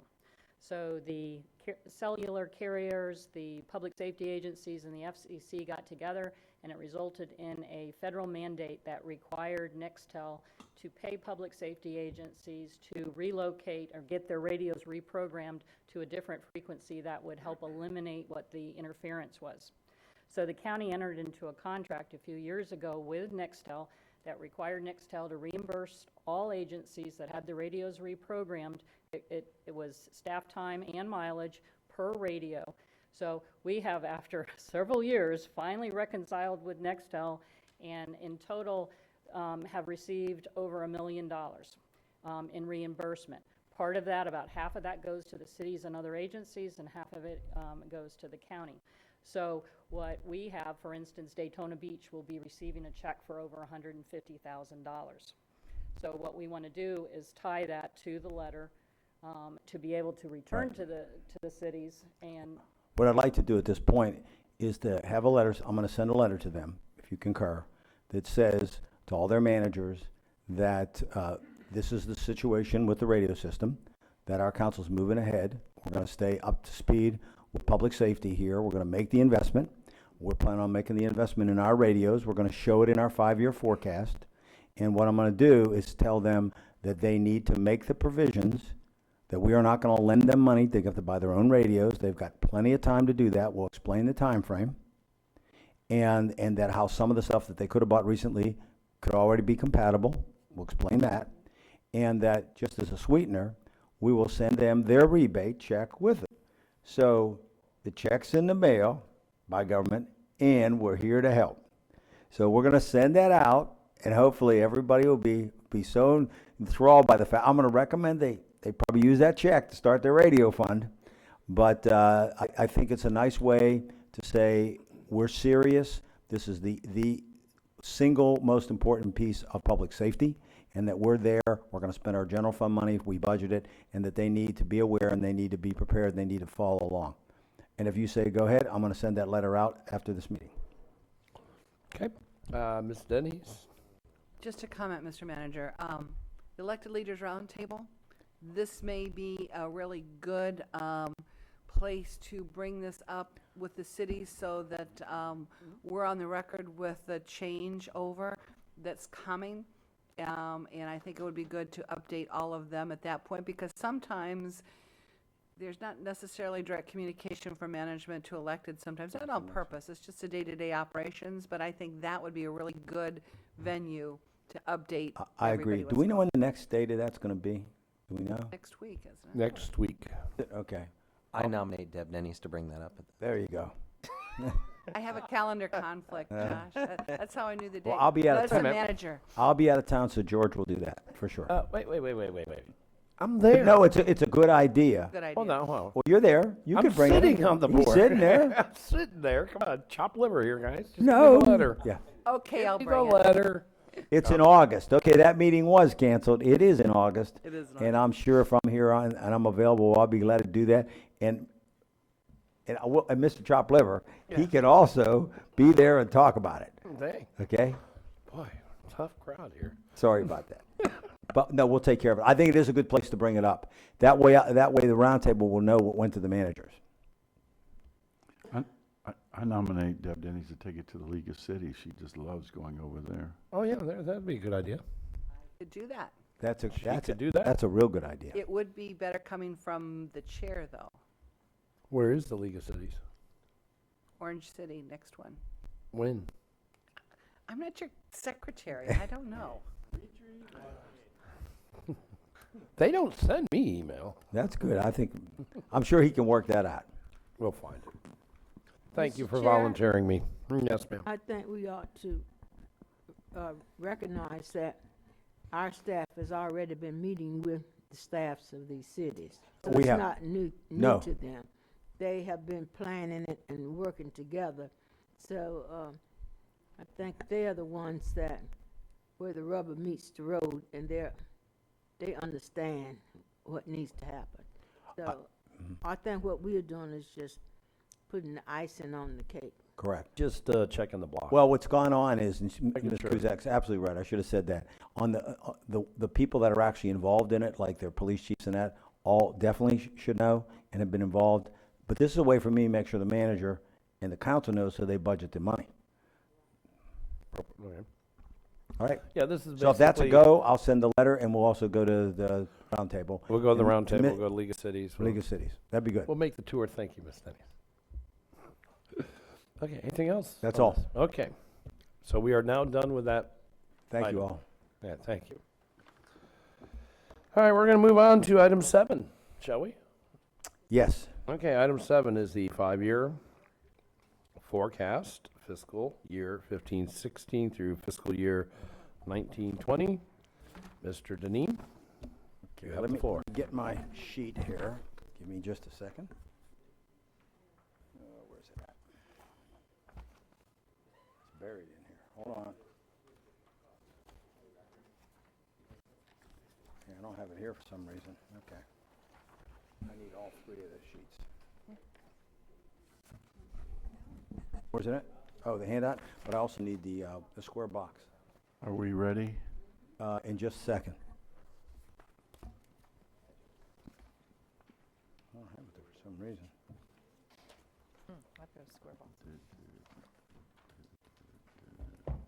No problem.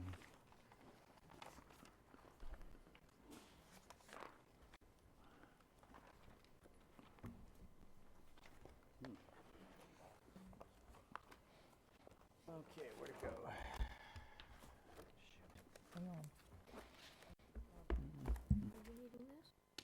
No, I need the other box. Still needing this? No, I got that. Okay. You got it from me? You know what I'm talking about. It's on, well, I'll use the book and use page 3. I'll just use page 3. That'll be better. Okay, thank you. All right. Do you need to take a few moments? No, I'm fine right now. I'm ready. Okay. Ready to go. You ready to go? All right. Then go, sir. I'm really happy to say today we're going to bring out our 5-year forecast. I'm also going to, obviously, as part of that, suggest next year's budget. I have to select a rate to relate to that budget. I've been doing this a long time, and in this line of work, and especially a whole lot of time with budgets. For some reason, I don't know whether it's because when I got into the field where I was at, we were under crisis. I started a job in crisis in Dayton trying to deal with their issues. I got here, figured all that was behind me, and hit another crisis. So I've been very happy with all the support that I had when I was in Ohio, and especially here, very dedicated staff. We went through a very difficult period to try and make it our way coming out of the storm, and I'm happy to say that we're going to come out of the storm, or we have come out of the storm, in better shape than we went in, which hardly anybody in the state of Florida can say.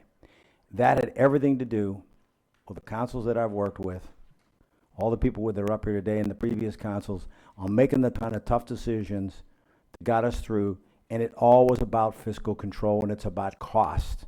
It wasn't, we made good choices about where we spent our money. We bit the bullet when it meant time to cut costs. We did it in a way that was not cruel. We didn't lay anybody off. We didn't damage people. We tried to make sure that the services went on when the people didn't notice the differences, but we cut where we had to. We made it.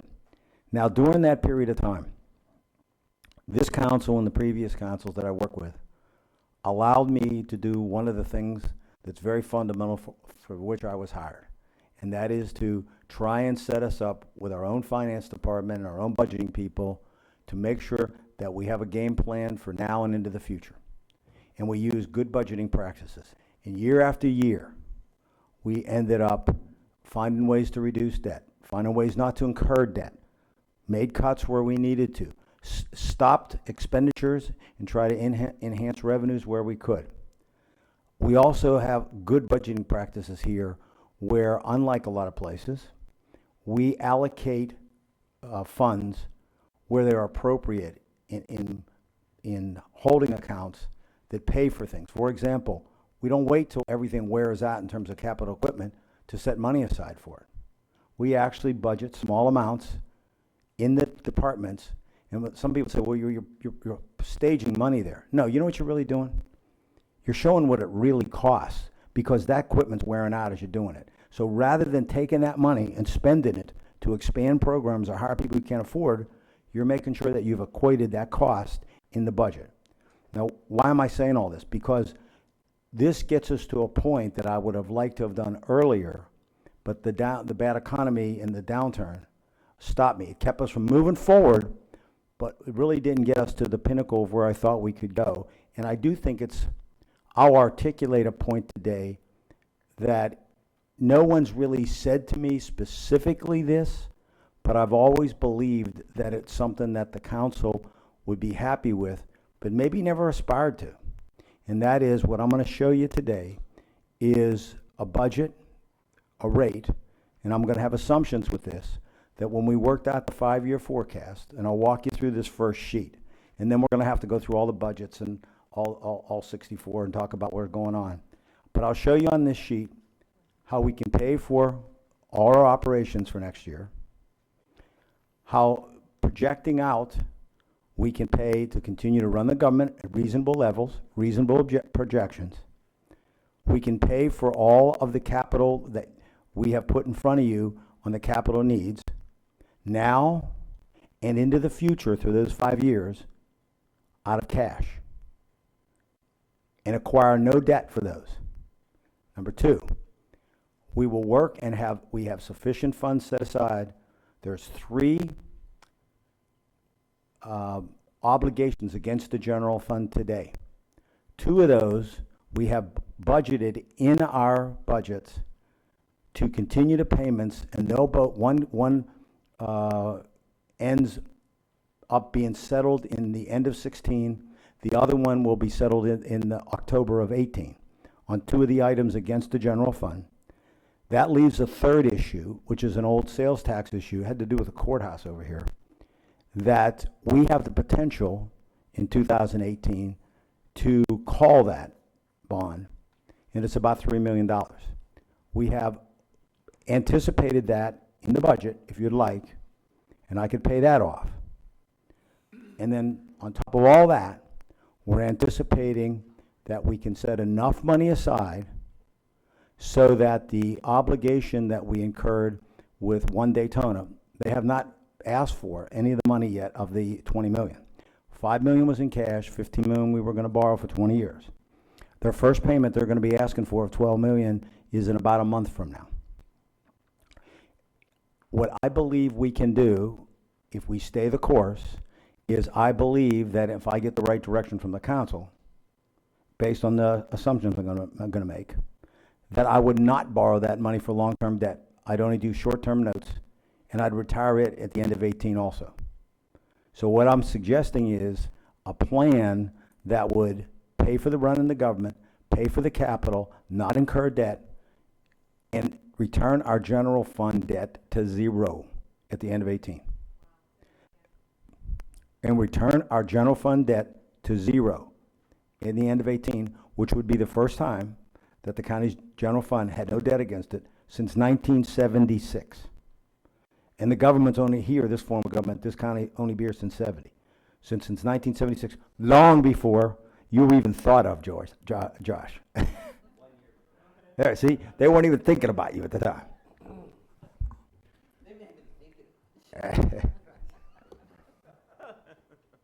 Anyway, this is story. Just keep going, Joe. That threw me off. I do think it is a reason. Let's put it this way.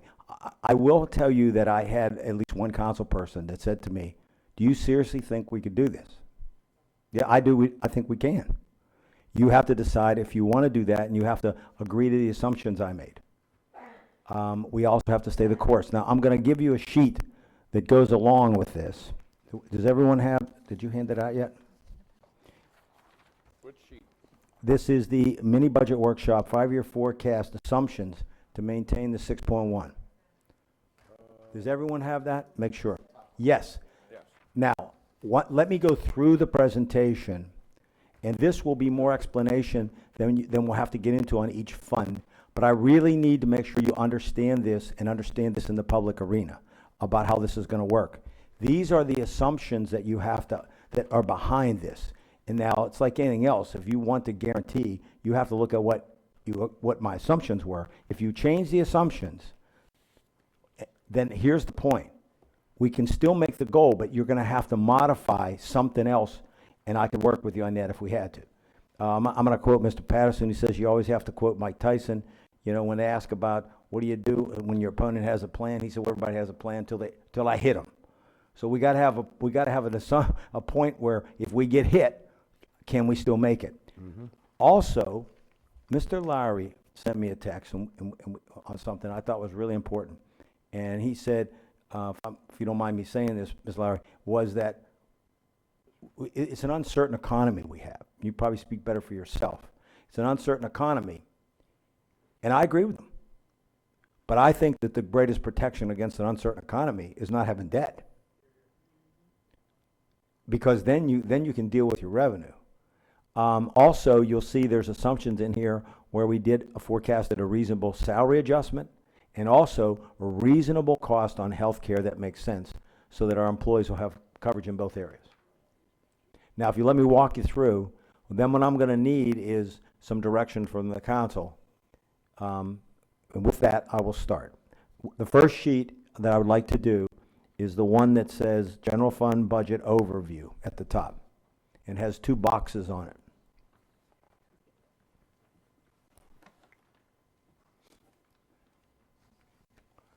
All right, I'm going to walk through this very quickly. At the top, you see the ad valorem taxes. We bring in 164 million today at 6.3189. If we stayed flat, which would not be unreasonable, I don't think, we'd bring in 176,061,000. The difference is 11,000,006 that we bring in. What I looked at is, can we make what I just told you work and also reduce the millage? At least partially. We'll call partial rollback. In fact, I have a familiar face in the audience that asked me to consider that last year, Mr. Asadero, and I told him I thought it was a reasonable request. If you look here on the millage rate, you'll see as you drop down, 6.3 brings in 164. What we looked at and spent a lot of time looking at is how low could we go and make this work? We can go to 6.1. We'd bring in 169,961,000, which means that the new money to us would be 5,576,000, almost 5.6 million. What that means is that if we do that rate rather than rollback, or rather than the flat rate, you would be leaving with the taxpayers a majority of 52% of it would stay with the taxpayers. You wouldn't bill them for 6,099,000. That's a lot of money, and if it stays in the rate every year for the 5-year forecast, then that's 5 times 6. That's $30 million right there. Because once you build it in, unless you go backwards, you keep collecting it. Mr. Deneen, a question. Wouldn't there be a 4% increase annually on that money, maybe? So it would actually be more than $30 million. No, what I meant was that would be in there. If the inflation went up, it'd even go up more. Yeah. But that's fundamentally stays with the taxpayer if you don't collect it. Okay, so this 5.6 rounded off, here's where the money really comes from. And I think this is the thing, and Mr. Escudero and I had a long talk about this. This is what gets lost in translation. 2.2 million, see potential new taxes for new construction? 2.2, almost 2.3 million of it comes from new construction. And I think there's a misunderstanding that that's taxing people more money. No, that's people that are getting services and not paying taxes because of when they bought the new house, because they're in the rears on their taxes. So we collect that because we should be collecting that for the sake of the taxpayers, because they should pay their allotted amount. Because they're being new residents all times, and you'll see increases cost. Potential taxes for the government, if I use a CPI, is 3.1 million is what we believe is reasonable. That would give us, like I said, that's 5,477,000. If you drop down, we rounded it off under a millage rate of 6.1 for argument's sake to 5.6 million. This is how we would spend the ad valorem tax increase. I would attribute the new construction to the following, because these new people cause these issues. Emergency medical evac, we are trying our best to keep that service demand down. But it's almost an impossible thing. You get more people, they age, and they call us more. I have to respond. This is not a service where you say, well, we don't have enough people, call us back, or we don't answer every 10th call. No, you got to pick the people up. So I'm looking at adding a crew a year over an evac to make sure that we can pick up adequately the people we have to pick up, especially anybody that's having a heart attack or whatever. CRA money, 600,000. That's not ours. That's new money that we get that we have to give to the cities. So you can just write that off. Deputy, I believe that the sheriff was right. He believed he needs this position with the changes in our society. It's a deputy with their car and all their benefits on crimes against children. He wants to do more investigation of that. And then Votran service delivery, I've probably mentioned this at least a half dozen with the service we have, and make sure it's adequate for people that depend on it. We need to spend about 1.1 million on the existing system just to help on the frequency. That's 2.1 million. You get down for the allocation of the CPI taxes. If we do a 3% wage increase, I'm going to need $3 million on an annual basis to pay for that, which is not unreasonable in today's world. So that means, and then you add in another 500,000 I'm going to use for debt reduction. What you're looking at is 5.6 of the ad valorem tax will go there. But that's not the full cost of running the government that went up. The next box shows you the cost that I have to handle. These are absolutes. We have to put 800,000 in emergency reserves to maintain our 10%. Health insurance is going to go up 1.3. Our infrastructure needs maintenance. That's 800,000. DUI court is 100,000. Drug court's 100,000. The corrections clinic, we all know the issues that especially indigents are having with health care, and we have to do something to try and help them so we don't have to send them to hospitals. That's another 800,000. The elections warehouse is something we committed that we would do. It needs to be done. Part of the capital would be 1.3 this year. I'm going to walk you through a different chart that shows this. 1 million in 18 and 800,000 in 19 to pay it off, no debt. Central and court service warehouse, we all know this needs to be done. We talked about it. 3.4 million is the estimate to build a building. We'd set that money aside this year, no debt. We wouldn't acquire debt for that. Where do we get the money from this? Finally, the economy's rebounded. We feel comfortable that the sales tax numbers that we have today are more true to where we are. So we'll use 7.4 million of sales tax and 1.2 million from charges of services. A large portion of where the 1.2 increase came from is the charges on the beach. And you say, well, how does that cater? It's because you were spending general fund money before to maintain the beach. Now I got the people using it, spending it, and so that comes back to the general fund. I'm going to use it where it should be, and it's to provide these other programs. That brings it 8.6. So what you see here is under 6.1 that we can run all the services as I'm showing you and take care of what this includes the current services and any increases. Then if you look at this small sheet that has the year-end fiscal cash position we're in, we were very fortunate. We were able to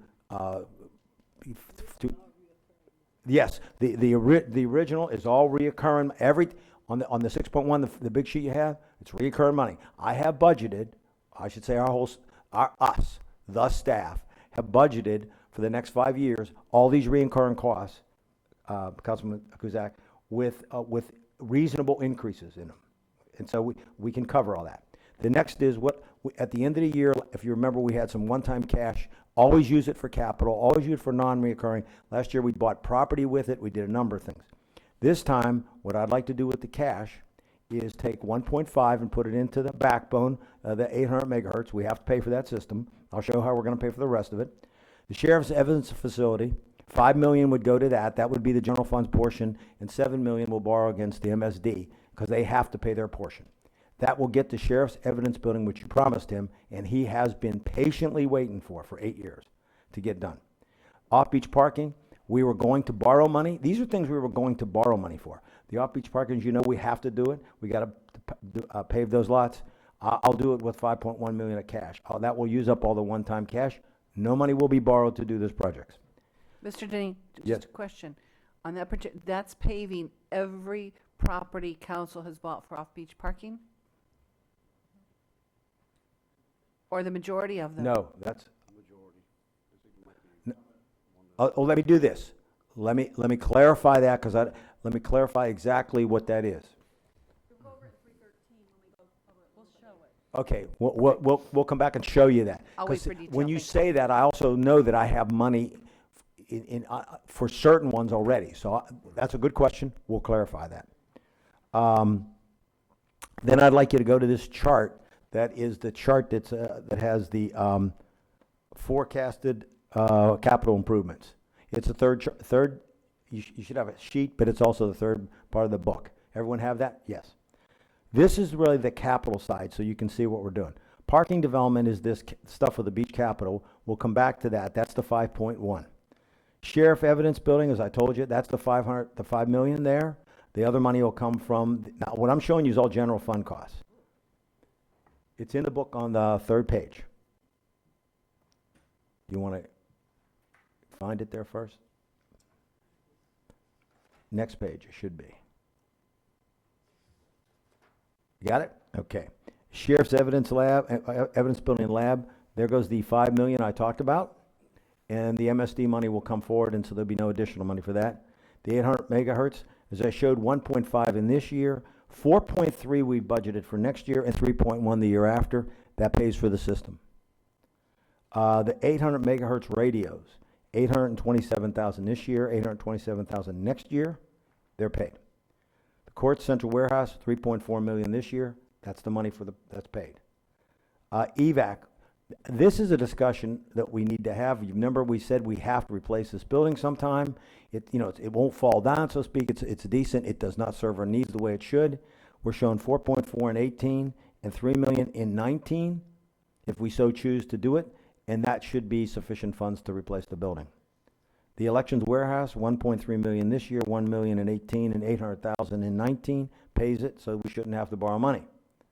Medical Examiner, we have to either modify our building or build a new building with Seminole, who we contract with. 1.6 in 19, 3.8 in 2020, should be sufficient money so we should not have to borrow. Sheriff's 911 system, we have to go to the fiber optics from the copper cables. That's a requirement. We can do it in 2020. It's $5 million capital outlay. Once again, the fees for 9/11 are not paying for it anymore, paying for the system. Now you're going to start paying general fund money to support everybody else's 911 system. That's a new cost going to be coming to the county. That's $5 million. We have that figured in the budget, and that will be paid for. So what you see between all the future capital that are on this sheet, the operations that I explained, my assumption is based on the 6.1 this year and 6.1 through the rest of the forecast. Now, obviously, if we thought we got a lot better money and thought we could move the 6.1 back, we would consider that. But this is what it takes if you want to go, what I'll call go to zero. The other thing I want to do is I want to go verbally over the sheet that says the assumptions. So there's no mistake in what the assumptions are. Here's one of the biggest ones. The construction cost on proposed capital projects do not increase above that has been projected using a reasonable inflation factor. We have to deal with what's going to happen, but I can't project numbers wildly out there. I've got to take what's reasonable, and we'll have to play that as it goes. That's on constructing buildings, okay? More than likely, if we go to zero, what this could mean if the construction gets too expensive, that something may have to get pushed out rather than not going to zero. That we have no emergency situation that requires resources above our emergency reserves. Now, I mean, if we get a big hurricane or something, I got to factor that in. There's no negative legislative changes that would cause reductions in other revenues in the general fund that are significant. Sort of a hold harmless from the state, so no more unfunded mandates that require significant reduction of funds. I can't control that, but if the state decides one day they're not going to pay for something that they're paying for, or they pass along a charge to us, depends how big it is, but that will impact our budget. The shifting of indigent costs, we're very concerned with that in terms of what's going on with Halifax decision to try and move out of taxing. Well, that might sound good to taxpayers, but what if that cost just shifts back to us? Then they'll get to cut the ribbon, so to speak, and we'll get to cut the check. No additions to the list of proposed projects here, unless we swap something. No significant economic event that would make a major drop in property values or loss of sales tax revenue. We're talking here is about a major hit. Here's one I think it's important. The departments headed by the newly elected sheriff, election supervisor, and property appraiser have been budgeted at reasonable levels along with everyone else. So I have to make that assumption. You do control their budgets. That the commuter rail phase 2 constructions are not included in this because I have no idea where we're going. We got the one in there, okay, but we don't have two, okay? No homeless shelters costs are included. You'd have to make modifications within the plan if you wanted to do something, unless it was not significant in cost. And what I'm saying is once you start getting $1 million or over, we're starting to talk real money. No additional community redevelopment areas are included. That doesn't mean that it could be a death knell. We just don't include them. We'd have to see what that would do to us. No elimination of revenue fees. Our fee structures are reviewed in future mini budget workshop. I actually think it's time to tweak them a bit. Believe it or not, I got some ideas even on the beach after what I've seen about the extra cost that we're spending during the weekends in the summer where people are really using the beach and not cleaning it up. You're starting to push that cost back to the general fund. Maybe we got to do congestion pricing. We maybe have to look at that. We're going to look at what I'd like to do, council, is look at all the fees that we do to see whether they need to be tweaked even by inflation.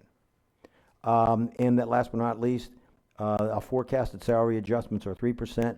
We're doing FRS as outlined currently by the state, and health insurance adjusted by 9%.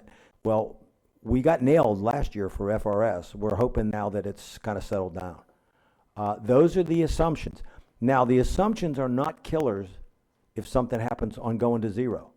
What they mean, quote Ms. Patterson, look, Mike Tyson, if we get hit, we'll stay on our feet, but we're going to have to adjust. It means we might have to change something else in the plan. It could mean we have to push something off, or we have to substitute something. It all depends on what we'll call it, if you want to try and go to zero. I've always felt that the council probably wanted to do that. I can't tell you how few places have actually done this. It's always been sort of a goal I've had and talked to the staff about, but we were never ready to launch it because the economy would not allow us. I do think that it's easy to explain to people then where you're going. I think that the less debt we have again, general fund debt is not a bad thing, but it should be used for when you really need it. I think if you don't have it, then you really have a good bond rating. So if you do need to use it, you can get good rates, and it really should be used, I think, for big projects. I guess I'm an old school guy. I'm kind of a pay as you go. If you can, you have to watch to make sure you bring enough revenue. But in some ways, I'm a believer that, quite frankly, if you cut the ribbon, you should cut the jack. You shouldn't. Where you can, don't pass that along. If you can help it. Try to fund the projects that you want if you can. I think that this is worth a try if you would like to try it. Unless there's any other questions on this, I'm going to go to the larger budget. I know you have someone that may want to speak on this, but I was going to go to the larger budget review, and so if you want to stop at this section, I know Ms. Daines and I talked. There's at least one person in the audience that was here just to speak on this for. Yes, unless there's objection with the council. Okay, Mr. Escudero, would you care to come forth and give us your name and your address, and you will have 3 minutes, sir.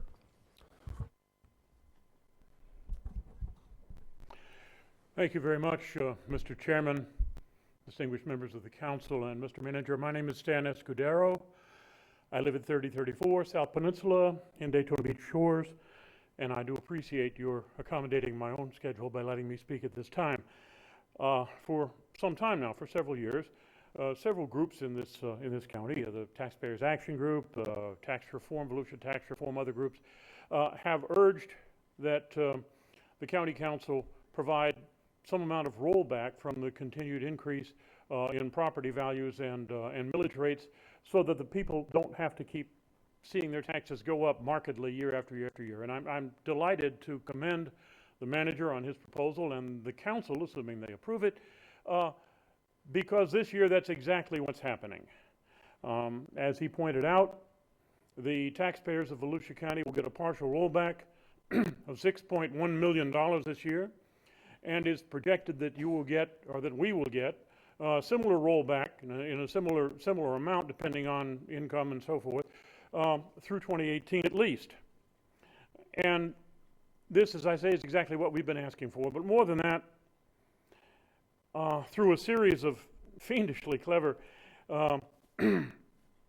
cash payments and short-term notes and the use of one-time money, what he has proposed is to completely eliminate general fund debt for Volusia County by the end of 2018.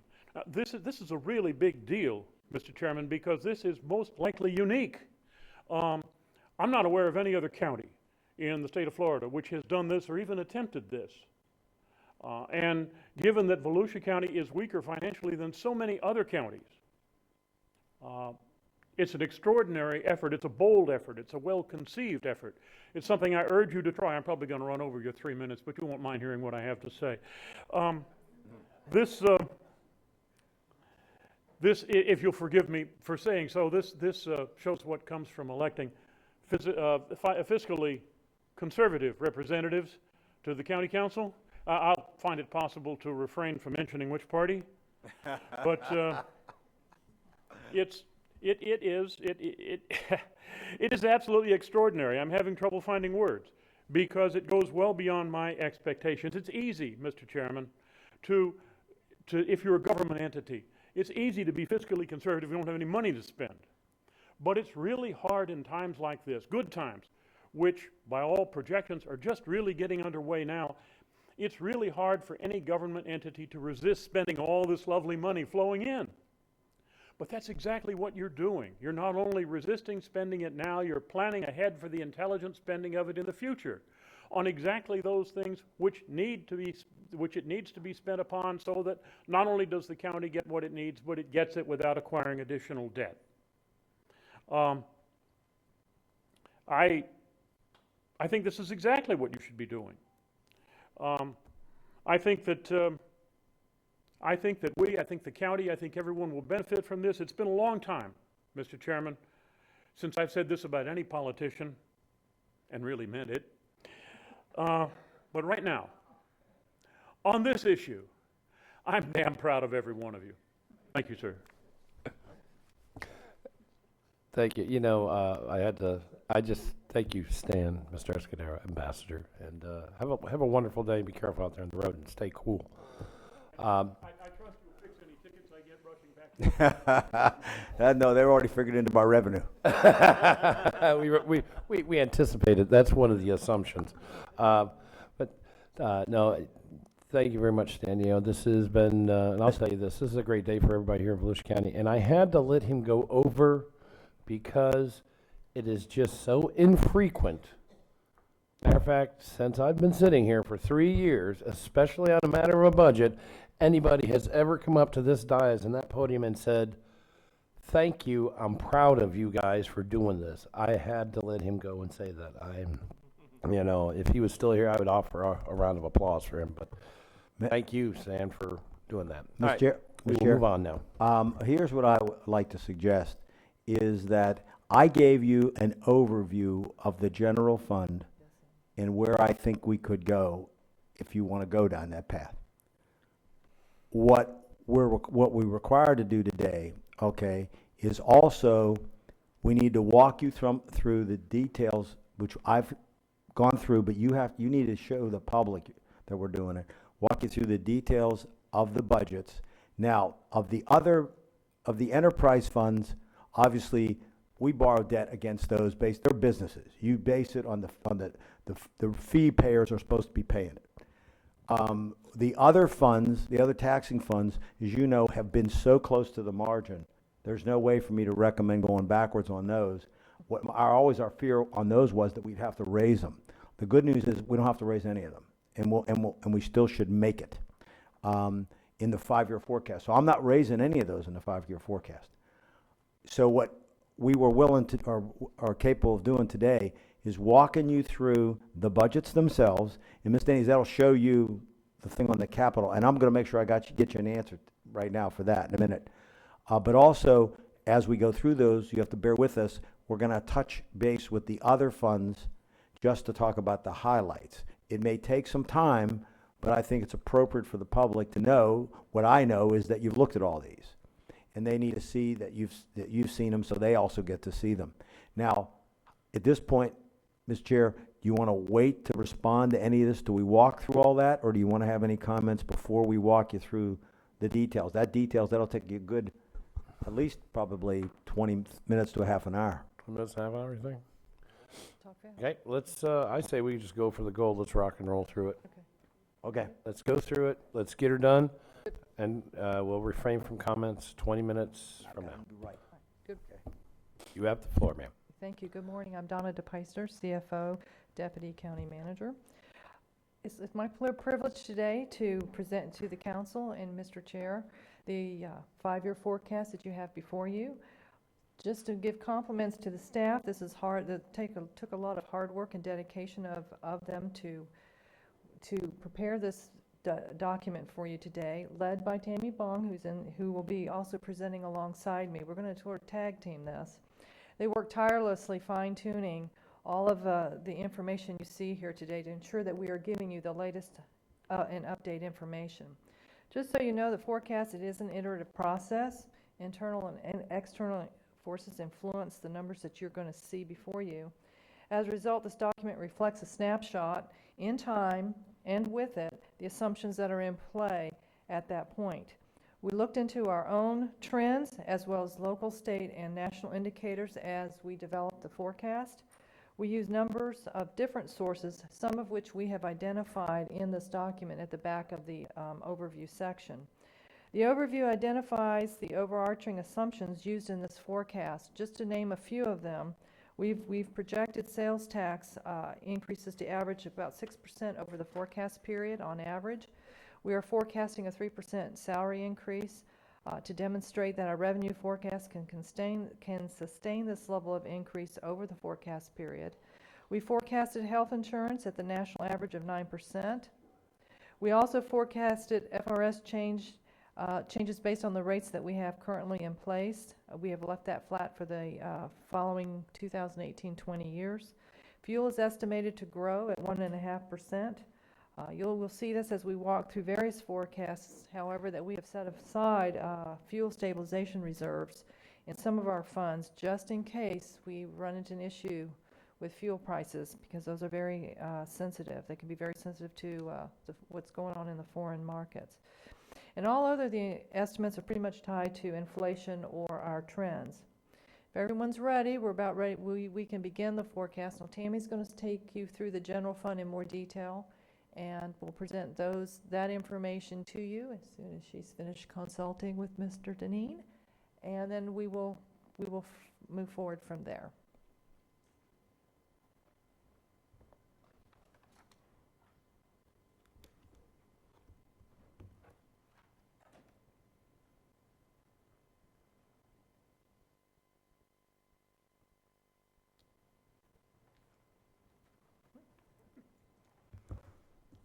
All right.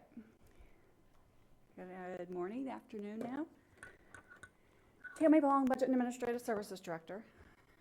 What I'm going to do is I'm going to just quickly, for anybody who is listening, that they can follow along if they have this agenda item in front of them. Just want to talk about the layout of the form. It's going to be consistent for the rest of the discussion today. At the top, you will see that we have revenues along the top. If it's a taxing fund, the millage rate will be the second line. We have fiscal year 16 budget, which is your current budget here, followed on with what we anticipate for the estimate. And then your FY17 is the one with the blue box all the way around. This is our budget that we're going to be presenting to you with direction, of course, today. And then we have forecasted 18, 19, and 20. The following area would be the expenditures that would follow below. And those would be, depending on the fund that you're talking about, by division and or category. And then the second page will be the reserves, and we'll get to that in just a moment. So starting off with your general fund, as Mr. Deneen has pretty much highlighted this fund, I'm just going to quickly go over this, and if I talk too fast on any of these, please pause me and I will be happy to slow down. Page 96 within the forecasted documents, the millage rate is forecasted in FY17 to FY20 at 6.1 mils. In FY17, 169 million, or 72% of this fund's revenue comes from ad valorem taxes. Charges for services is the next area that is of material in the general fund, and this ranges everything for a charge for a service, a fee that a user is paying for a service, such as beach fees, tax collector fees, motor vehicle fees, and etc. We have some one-time money, as we discussed, Mr. Dean, have for capital projects in FY17, that $19 million. 15 of it's going to go to capital projects. The other part is $4 million that we're utilizing towards debt service. And then we're going to head down to public protection. So quickly within public protection, you will see that EVAC is the second line, and that is the funding that we are going to recommend, and we're going to go into detail. A lot of these have a separate fund, so the general fund is transferring money from here over to those particular operating funds. So we'll go into a little bit more detail when we get to those funds as well. EVAC, we go from 4.5 million to 4.8. It's about that 300,000 that Mr. Deneen talked about. and that is for some increased service levels that we'll get to when we get to that fund. The Office of the Sheriff and FY16, that's highlighted because that is for the purchase of the helicopter, the $2 million that we did this year. So then that goes back down for FY17 and ongoing. And the next area of bring to your attention that's highlighted in blue would be Hope Place. Hope Place is the efforts that we talked about during this fiscal year, estimated at 4.5. $3 million of it, of course, is going to a new fund that we just established for that effort. Under VOTRAN, we have two separate lines. One is for their ongoing operating purposes, along with the second line being for that route frequency. We're going to talk about that Tammy, route frequency again. Yes? 1 second. Mhm. I've noticed on the screen, Jeff's going to do the technique to freeze it because the technology is so sensitive to try and update. If you look at that screen, it'll drive you crazy. It looks like it keeps changing. And so it's not. The numbers are the same, but it's irritating. So he's going to show them how to freeze it while you're watching at the screen, okay? Because it's really hard to watch, Tammy. Oh, I didn't realize that. Thank you. I'm going to continue on. So the VOTRAN route, again, it has the second line, and we're going to talk about that. It has its own fund. We're going to talk about those details when we talk about the VOTRAN fund. The next area is going to be your major capital improvement plan. This is the effort that Mr. Janine showed on that's page 3, the summary that we just went over. Very specifically, we start in FY16 when we started the transfer for the elections warehouse of the 2.8. It continues all the way through, as he demonstrated, till FY19. And then, of course, the 800 megahertz backbone and radio. This is the combined number all the way through 19 as well, going to those funds. So each one of these specific capital funds, we're going to talk about in detail when we get to those as well. The Sheriff's Evidence Facility effort, off-beach parking development, the 5-1. We'll talk about how we're going to accomplish all of that with this transfer and then some additional revenue that we have going into that fund.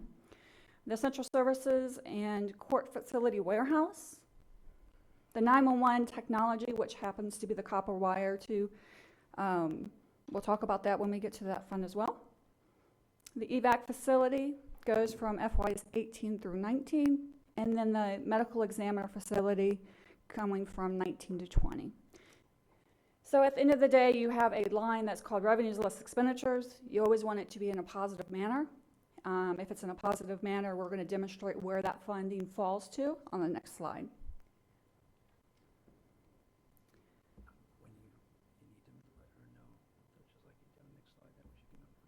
Oh, okay. Thank you. All right.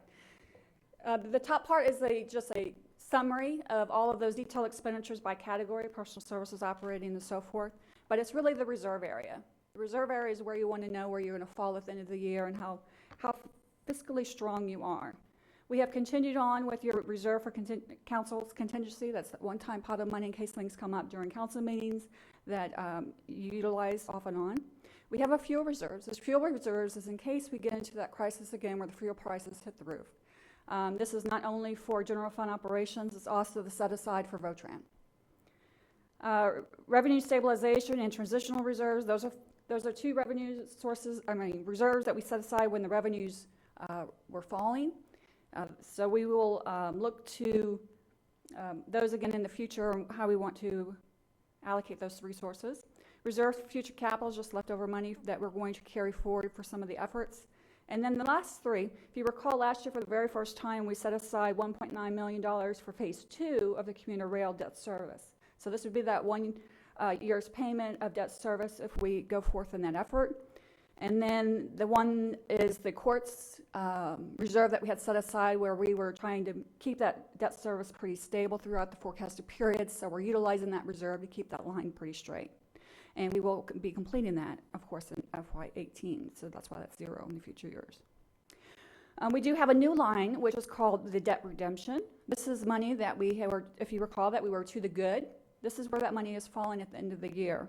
It's setting aside in order for us to accommodate paying off that one Daytona in that future year. So we do have to have a short-term borrowing. And so we're physically putting that money aside in order to fully pay that off so we can meet your objective. And then, of course, it's continuing on with your emergency reserves at 10%. So that is the conclusion of the general fund. From there, I will bring it over to Ms. DePeister, and we will continue on with the enterprise funds. The funds they're now going to go into, we're going to focus on, you've seen these a million times, we're going to focus on the highlights, right, Donna, of the things that really need to be, you need to pay attention to that are outside the norm. Okay. First fund is the Solid Waste Fund, which is an enterprise fund. As many of you know, an enterprise fund is typically a self-supporting type fund based on user fees, although you will see that typically it's not unusual for them to also have grants helping to support their operation. Solid Waste, which is on page 3, the spreadsheet's on page 3, it was established to handle or account for the landfill operations. Tipping fees usually account about 94% of the revenue. We're projecting about a 3% growth from 2018 to 20. Operating expenses are about 14.5 for fiscal year 17, and we see it growing relatively steadily based on the varying assumptions that we show in the assumptions page preceding the forecast spreadsheet you see before you. Capital in fiscal year 16, we're going to use reserves that we have built up in that fund to support the Tomoka Farms operations building that I believe right now is out to bid, and we'll be carrying forward into the 16-17 year. Now, fiscal year 18 is the year that we begin expansion of a new cell. I believe it's the north cell. It's $5.7 million planned for that. Again, we build those reserves to increase our capacity, which is going to be needed, and we believe that the capacity at that point in time will take us into 2025. However, we do continue to build reserves because we're required by state statute and by law to fund closure and post-closure costs. So as landfills come on board, or such as this expansion, we need to start funding ahead of time so that when we get to 2025, so to speak, when it's time to close it, we have funds already built up. So we begin that process. Tipping fees were last updated for 2003. And just to note, there's no debt associated with this fund at all. So we'll go to the next one, please.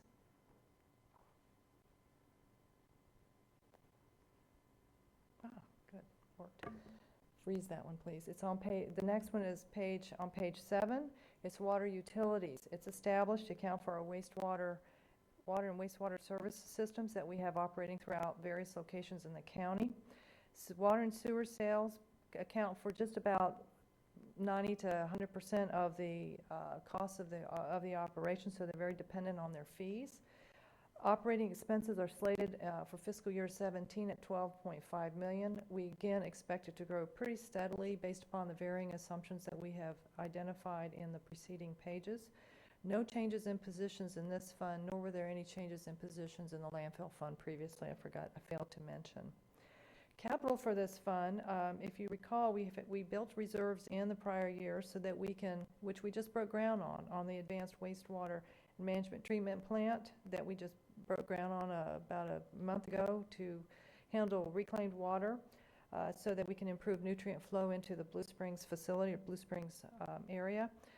The facility will be funded by $7 million of our own reserves, and then we also got a grant for $5.9 million from St. John's Water Management District, which we're showing coming in as in 2015-16. So we'll be fully funded as we move forward on that project. Combination of operating revenues and reserves are used to fund the capital in future years. Now, at this point in time, there's no new debt planned for this fund right now.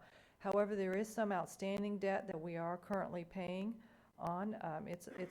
We've got some debt that is going to be maturing at different times. It's approximately $2 million a year in debt service going out. Now we have a few. They're varying loans that we can get through the state through the revolving loan bank. The good news about those are they're usually very low interest rates. We do have one bond that is still outstanding. It'll be maturing in 2019, so it's coming up very shortly. So that should free up some capacity should we need to borrow for any future expansions. We'll be looking at that very closely. We do have some goals in trying to build some reserves in this fund, mainly for unanticipated maintenance and regulatory compliance issues that come up frequently. Again, we are mandated by both state and federal regulations on how we control and manage these plants. So we're going to start building a reserve in there to handle unanticipated changes in regulatory issues.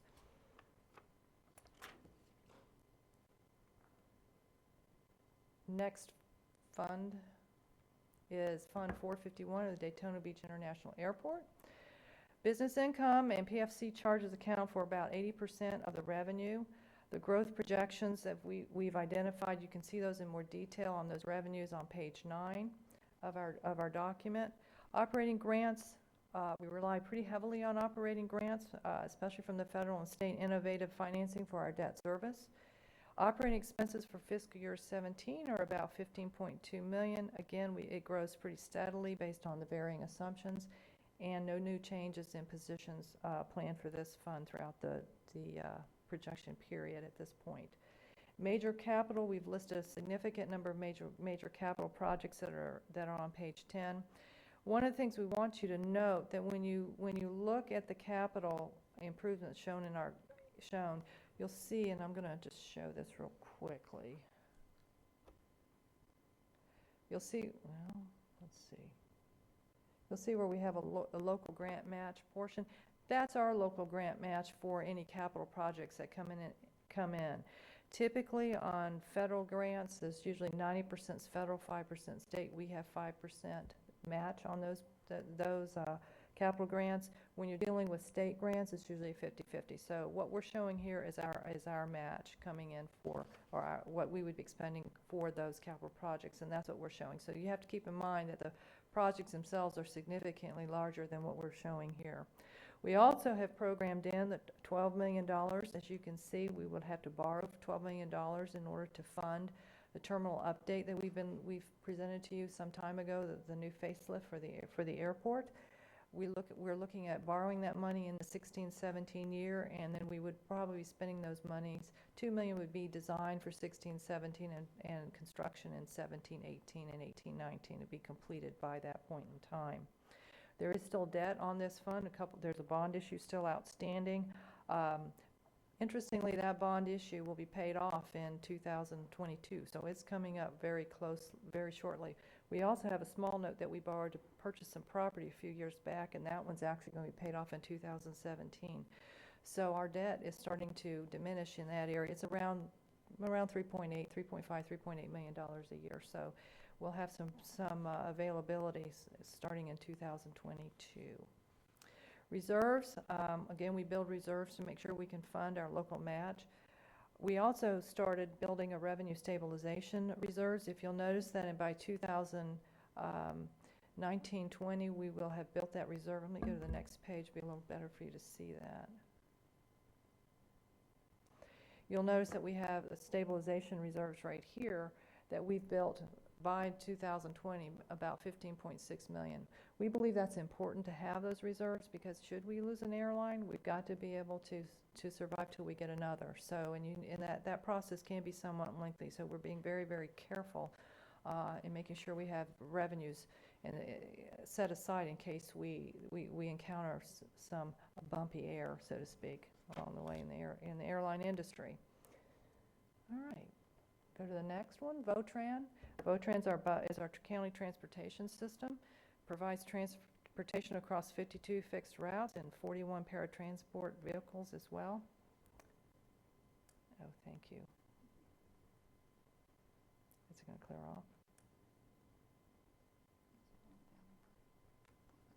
Just unfreeze it first, I think. I think you have to unfreeze it so I can get rid of the mark. Okay.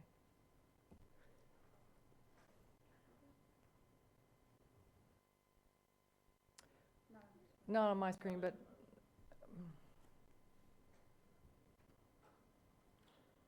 I can't clear it all. Here it's going.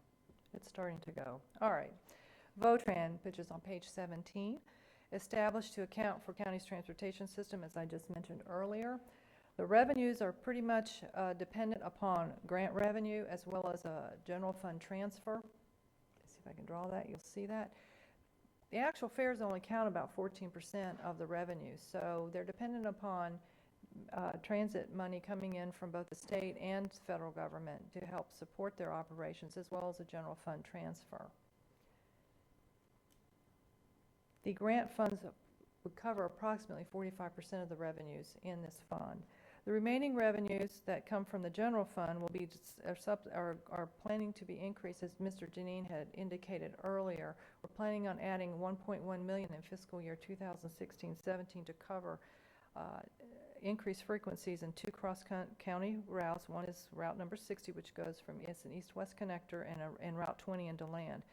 Fiscal year 18, we've also added an additional $1.2 million as well.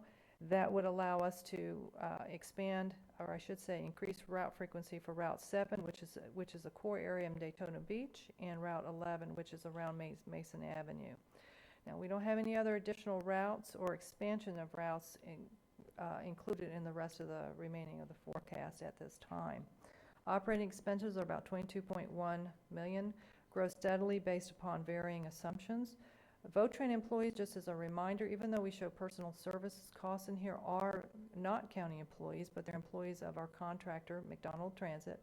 However, you have to remember one thing: we work very, very closely with them to ensure that when we're projecting these increases on their personal services, that they're in line with what we do. They've been very, very cooperative in staying in line with pay increases based upon what we do here with the rest of the staff at the county, which is very appreciated. Now, capital's not really shown in this forecast, which is something a little unusual perhaps to you. One of the reasons we didn't is because all of that's 100% paid by grant money. So when it comes in, we bring those to you. Now, the typical capital that we bring forward to you are for bus and bus replacements, which they come at different times, and we bring those each time that those grants are asked and we have received an award. There are no debt associated with this fund. There's no bonds or notes on this fund. We don't carry any reserves in this fund because basically it's any reserves that we carry, such as like fuel reservations for fuel cost stabilization, is carried in the general fund. We leave them in the general fund, and we would transfer into this fund from the general fund should we require additional funding for an unstable, let's say, fuel cost, if we should have a sudden spike in fuel costs. Fares were last updated, just for your information. I think council probably remembers this. We did a fare increase in 2014 and another one in 2015. Next slide. 475, which is the parking garage. And the parking garage is an enterprise fund. It's the one that's located in Daytona Beach next to the Ocean Center, which the Ocean Center customers use it's important to the Ocean Center and its operation. Revenues, parking revenues account for about 80-90% of the revenues to cover the expenses. They have some other small things that come in, miscellaneous type revenues as well, but the bulk of their revenues are coming, and they are dependent upon their revenues and the fares and fees that they charge. Minimal growth right now is projected. It's important to note that we do show a transfer from the Ocean Center in 17 and 18, which I want to show right here. $473,000 in 2016-17 and 2017 and 18 of $357,000. The reason we're transferring this fund is that we need to do some improvements over at the garage. One is a new toll collection system, which is extremely outdated, and again, it's at its end of life, and it won't be supported going forward. So we need to replace it, as well as we need to do some replacement of garage lighting and improvement of garage lighting so that it's at the standard of our lights around the county and are more economically efficient to operate.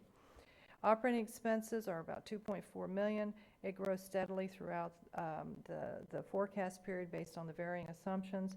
There aren't any new positions planned for this fund. Capital improvements, we've listed some of those below. If you'll notice in here, we talk about some of these capital improvements that are needed. Again, it is two of the major projects, which is the toll system and the lighting. Those are going to be funded by some transfers from the Ocean Center. There is debt on this one. When we acquired the garage in 2007, we refinanced it, actually. Actually, it's been refinanced. This debt's been refinanced a couple of times, and we got a pretty good low interest rate on this one. but that debt won't be paid off until 2024. Debt service on that runs about $850,000, $900,000 a year. And we do keep reserves in here for revenue stabilization, again, in case of economic bumps along the way. We want to make sure we have enough money to keep the garage open and operating. We also keep some reserves for capital improvements going on. But I think one of the things I think is important to highlight is that when we get to the end of the road here, we're going to be, and let me go to the next page.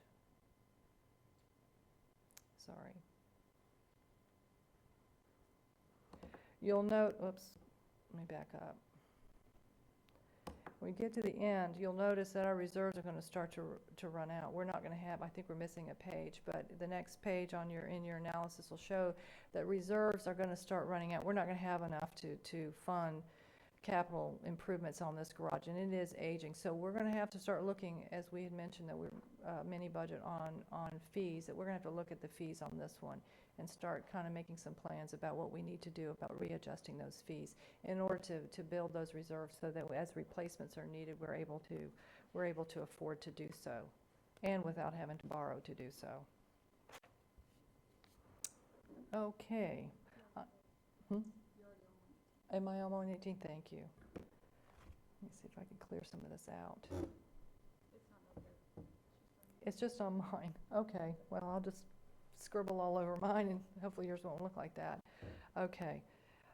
Ocean Center Fund. I'm going to go through this. This is a special revenue fund that we have set aside. It's been established to account for all the activity in the Ocean Center. The revenues account for a significant amount of their operations, but it's not that large. It's only about 18%. So they depend on transfers from the tourist development tax to offset their operations. Operating expenses for this fund is approximately $6.9 million. Again, it's growing steadily, just like we have all the other funds that I've mentioned previously. One thing I do want to point out, we did add 2 new positions to this forecast. We're looking at fiscal year 17 to add a supervisor 3. They're getting more activity over there, so they're having to bring on a 3rd shift and to cover the 24/7 operation that it's becoming. And so as a result, they need a supervisor 3 as a third shift to supervise the crews, as well as we're also bringing on a computer operator. A significant amount of the new events that are coming into the Ocean Center are requiring a lot more wireless technology, and we need to have people on staff to be able to help set all that up. So we're proposing that we add those to this fiscal year coming up. Major improvements are accounted for in the capital projects funds. So when we get into the capital project funds, we'll show you how we transfer those funds over from the Ocean Center into the capital project funds. We've got a list of those included in the forecast, so you can see what those projects are. Again, the Ocean Center, while it's new, it's about 10 years old. It's going to age, and we need to keep it fresh. And so in order to do that, we need to make sure that we're setting some money aside to keep that Ocean Center in good shape going forward. There is still debt associated primarily with the expansion. The original debt on the original facility has been paid off, so we burned that mortgage, I think, a year ago. So that felt good. We still have some debt on the new facility, though. That does go out to about 2034. So we're continuing to fund that debt service going forward. Reserves, we do keep, again, similar to the parking garage, we're trying to keep a 6% stabilization reserve for this fund as well, because again, it can be sensitive to economic downturns, as we have seen in the past. So we make sure that we keep a stabilization reserve for them as well. And I'm going to go over the Ocean Center capital project before I turn it over to Tammy to take you on, so you can see where the capital projects look. And I'm going to go to the next. Do I need to go back? 318? 318. It's 318. It's the next slide. Oh, is she changing the slides? Oh, okay. I'm sorry. I thought I was controlling this. Okay. I am. 318 is the next slide. There we go. Okay. Bang. Shazam. There we go. 318, you can see where we have moved the transfers in over the forecast period to help fund those capital expenditures that are planned. And again, just as a reminder, the reserves that are built in this fund stay in this fund for the Ocean Center capital improvement plans that they've got on the board. So with that, I think that takes us through the enterprise funds and one capital project fund. Is there any questions anyone's got? Okay. Turn it over to Pantene.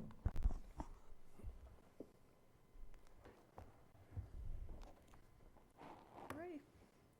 Next fund is we're going to go into some of the taxing funds. The first fund is going to be your library fund. Oops.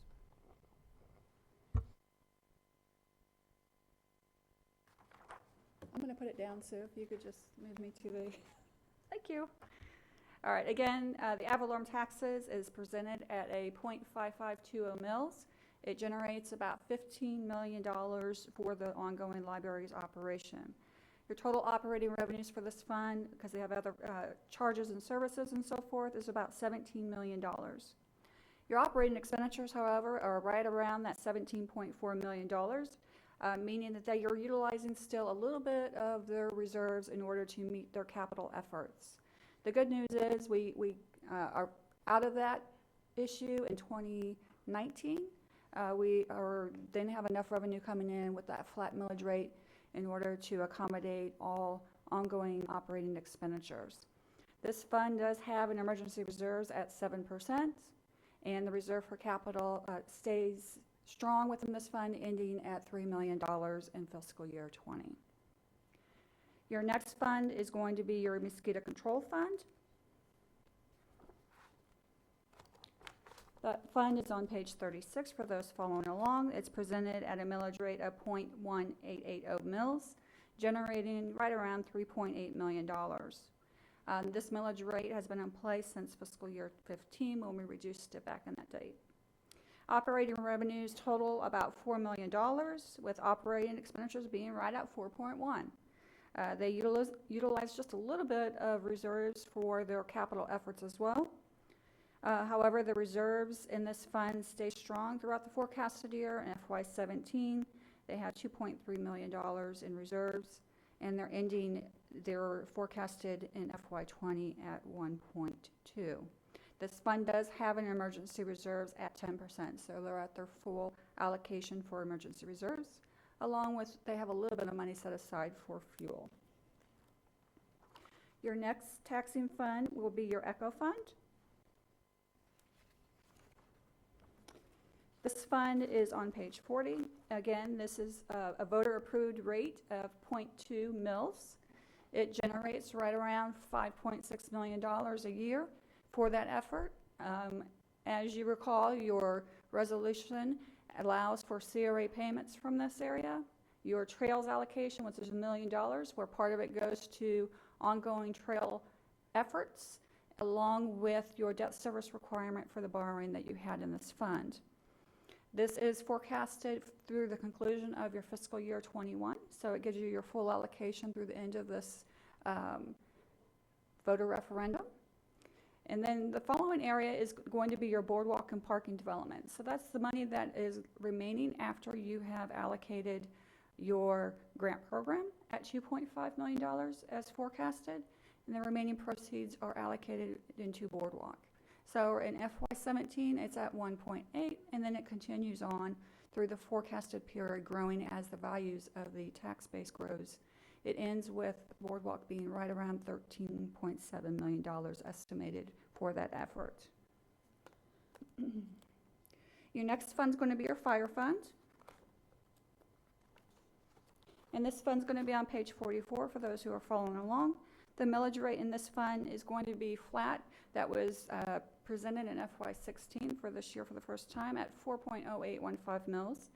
And it is generating right around $25 million. Their ongoing operations is right around that $25 million. Again, they're having to utilize a little bit of reserves in order to do some capital improvements for this, along with their 800 megahertz transfer that they're doing for the radios, which will conclude in FY18. This fund is really primarily 62% of their operating costs comes from personal services. So this is a lot of your force is in that area. Reserves again stay strong in this fund as well. It is at 4.9 million in FY17. Pretty well stays at that throughout the entire forecasted period.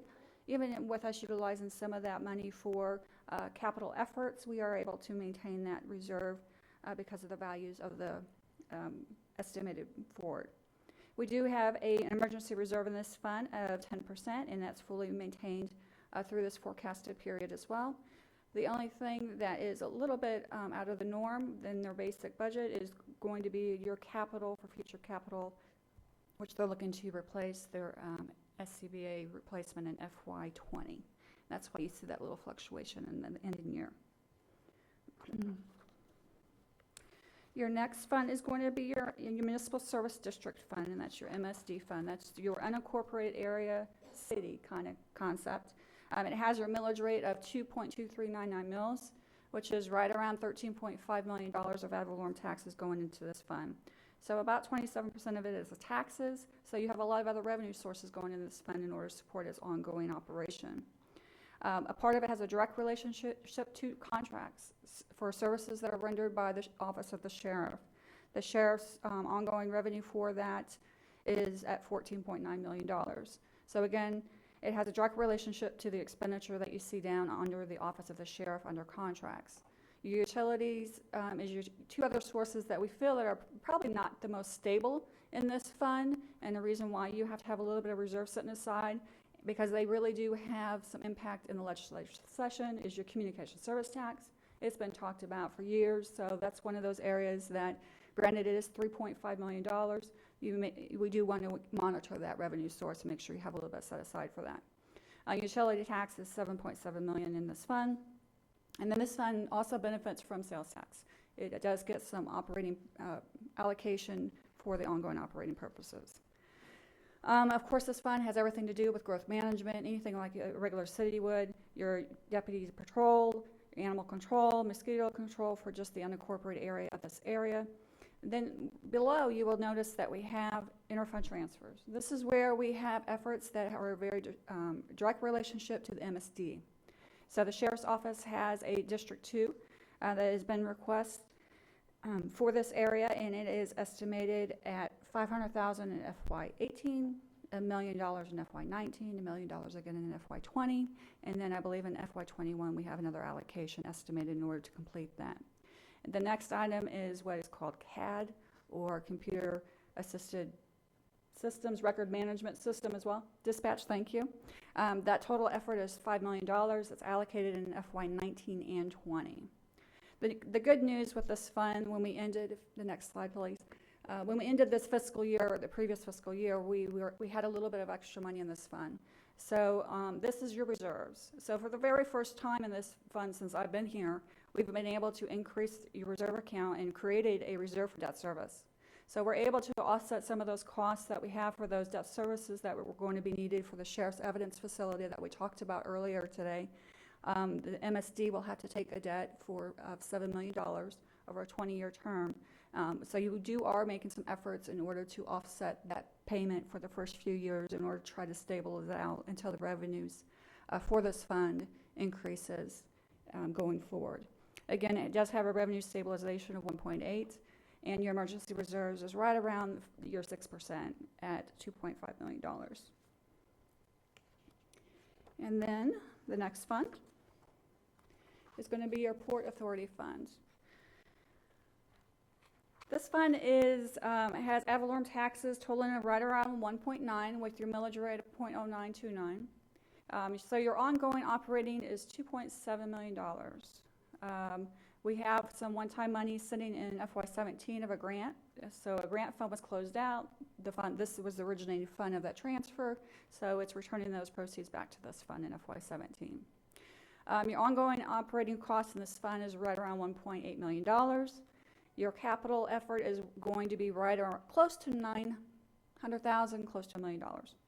Of that capital effort, I'm not going to go through the entire list and repeat it, but you do have one major project that's in here throughout multiple years, and that's going to be your Lighthouse Point Boardwalk.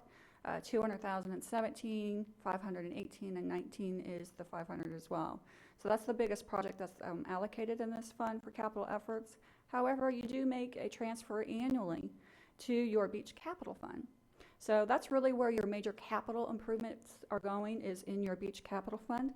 A lot of your maintenance of your beach is not even in this fund, it's in your general fund, in your coastal area. So you do have another budget for beach efforts outside of this Ponce de Leon. This is just for that service area. Your reserves for capital, it stays right around 1.2 in this fund. Again, you do have another capital improvement fund we're going to talk about in just a moment, and your emergency reserves is right at your 10% requirement.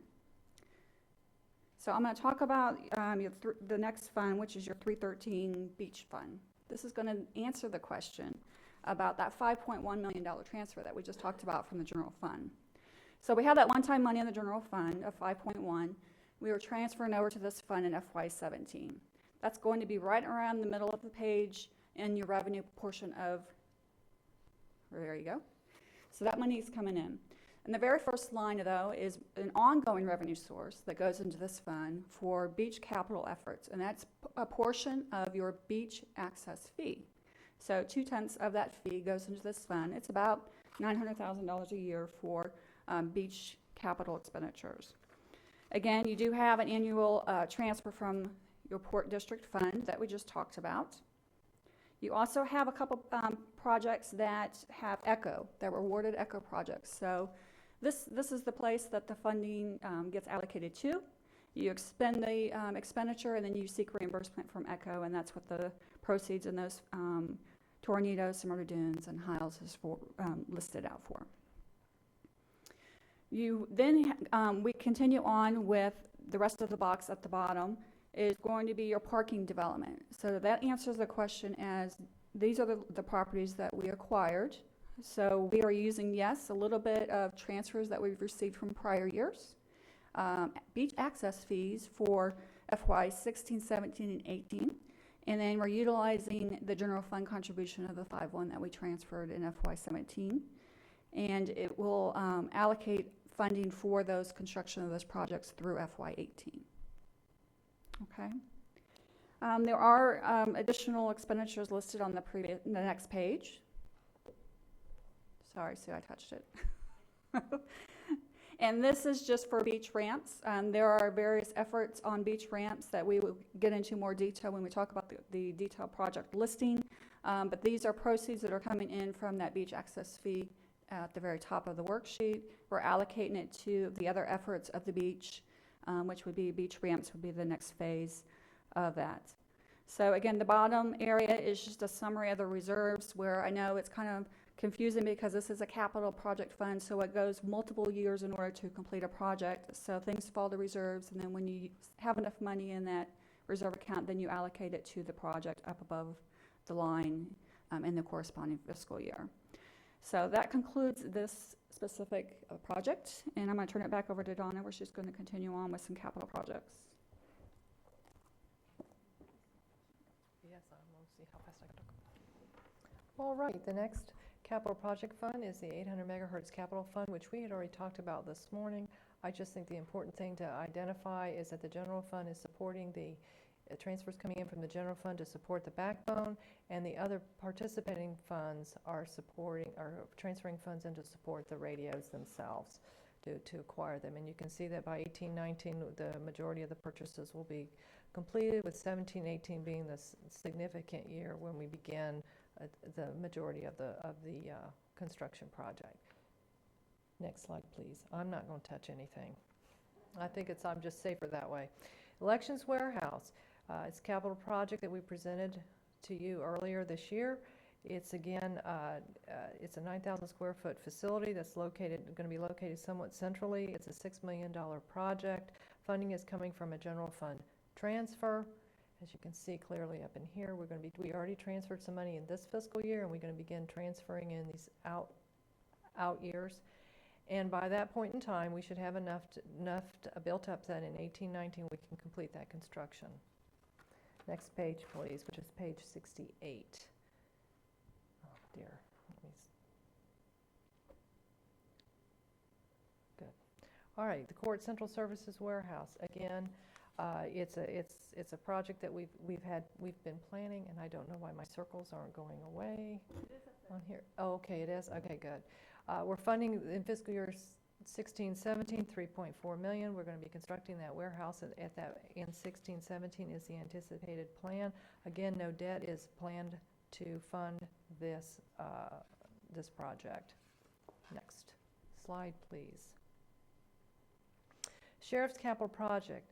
This fund has multiple projects relating to the sheriff's needs in it. It includes the evidence facility. It also includes a substation for District 2 and the CAD RMS update. Again, as we had mentioned, we funded $1.5 million to begin with as a transfer from the MSD, and then we have other transfers coming in throughout the years in order to support the construction projects that are planned. One thing to note is that we have loan proceeds that are planned of $7 million that will have to come in, and this debt will be paid by the MSD, not the general fund. So the MSD doesn't have quite enough money to be debt-free as far as paying for this project. The $7 million will be coming in 16-17 is the plan to borrow at that point in time, and that will support the evidence facility construction project. Okay, next slide, please. The EMS facility, it's a capital project, again, that we have presented in prior council meetings. This transfer will be coming from the general fund of a total of $7.4 million, 4.4 in 17-18, $3 million in 18-19, and we hope to have that facility, we'll start that facility and complete that facility sometimes in 18-19 period of time. Next slide, please. Medical examiner facility, again, for those who are following, it's on page 75. This is something that's planned in the outer years. Actually, it's a $10.8 million project, of which we are hoping that if this goes forward, if Seminole County will partner with us, they will be paying for half. If that's the case, then our half would be $5.4 million. That project is slated to transfer to begin in 18-19 with conclusion in 19-20. If in fact they don't partner with us, that project will be scaled back, and we'll actually renovate the current facility. So that's going out in the later years. No debt planned for this fund. Next slide, please.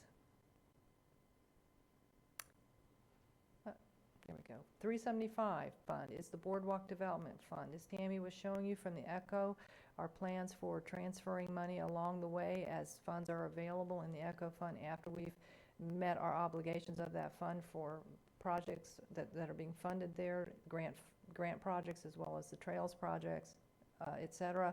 So as we build money in that fund, we're holding it aside and hope to begin expending on some of the boardwalk development project going out in the Let me speak to this for just a second. The only commitment at this point, we're showing where the money would, how the money, this is the extra money, where it would be held, and the only expenditure that we will be bringing forward is it's a conceptual, we'll call it a conceptual design, but it's really two things. One, it'll be an investigation, it's a conceptual investigation to make sure that we can get over any environmental hurdles, and also to get a feel for any construction issues or problems or hurdles, and to try and get some feel for the feasibility of being able to do it, and some feel for what we're talking about in terms of cost. That's all that the council, in my opinion, has agreed to at this point, at least in theory, and you still would have to approve that expenditure, which I'm planning on bringing forward in the not too distant future. Any decision to move forward, Nav, and then that is something that the council, I know, has not made a decision on, but without a concept, you can't even start to talk about it. So we're going to take a look, that's all we're going to spend money on, and then, so this is still, but this will show you where the money would be housed if we tend to use it that way, okay? Exactly. All of these capital project funds, which we've just concluded with this one, all are set up so that we can track these projects individually. It's transparent, so that we can follow the flow of funds and be very clear that the money is available before these projects are commenced.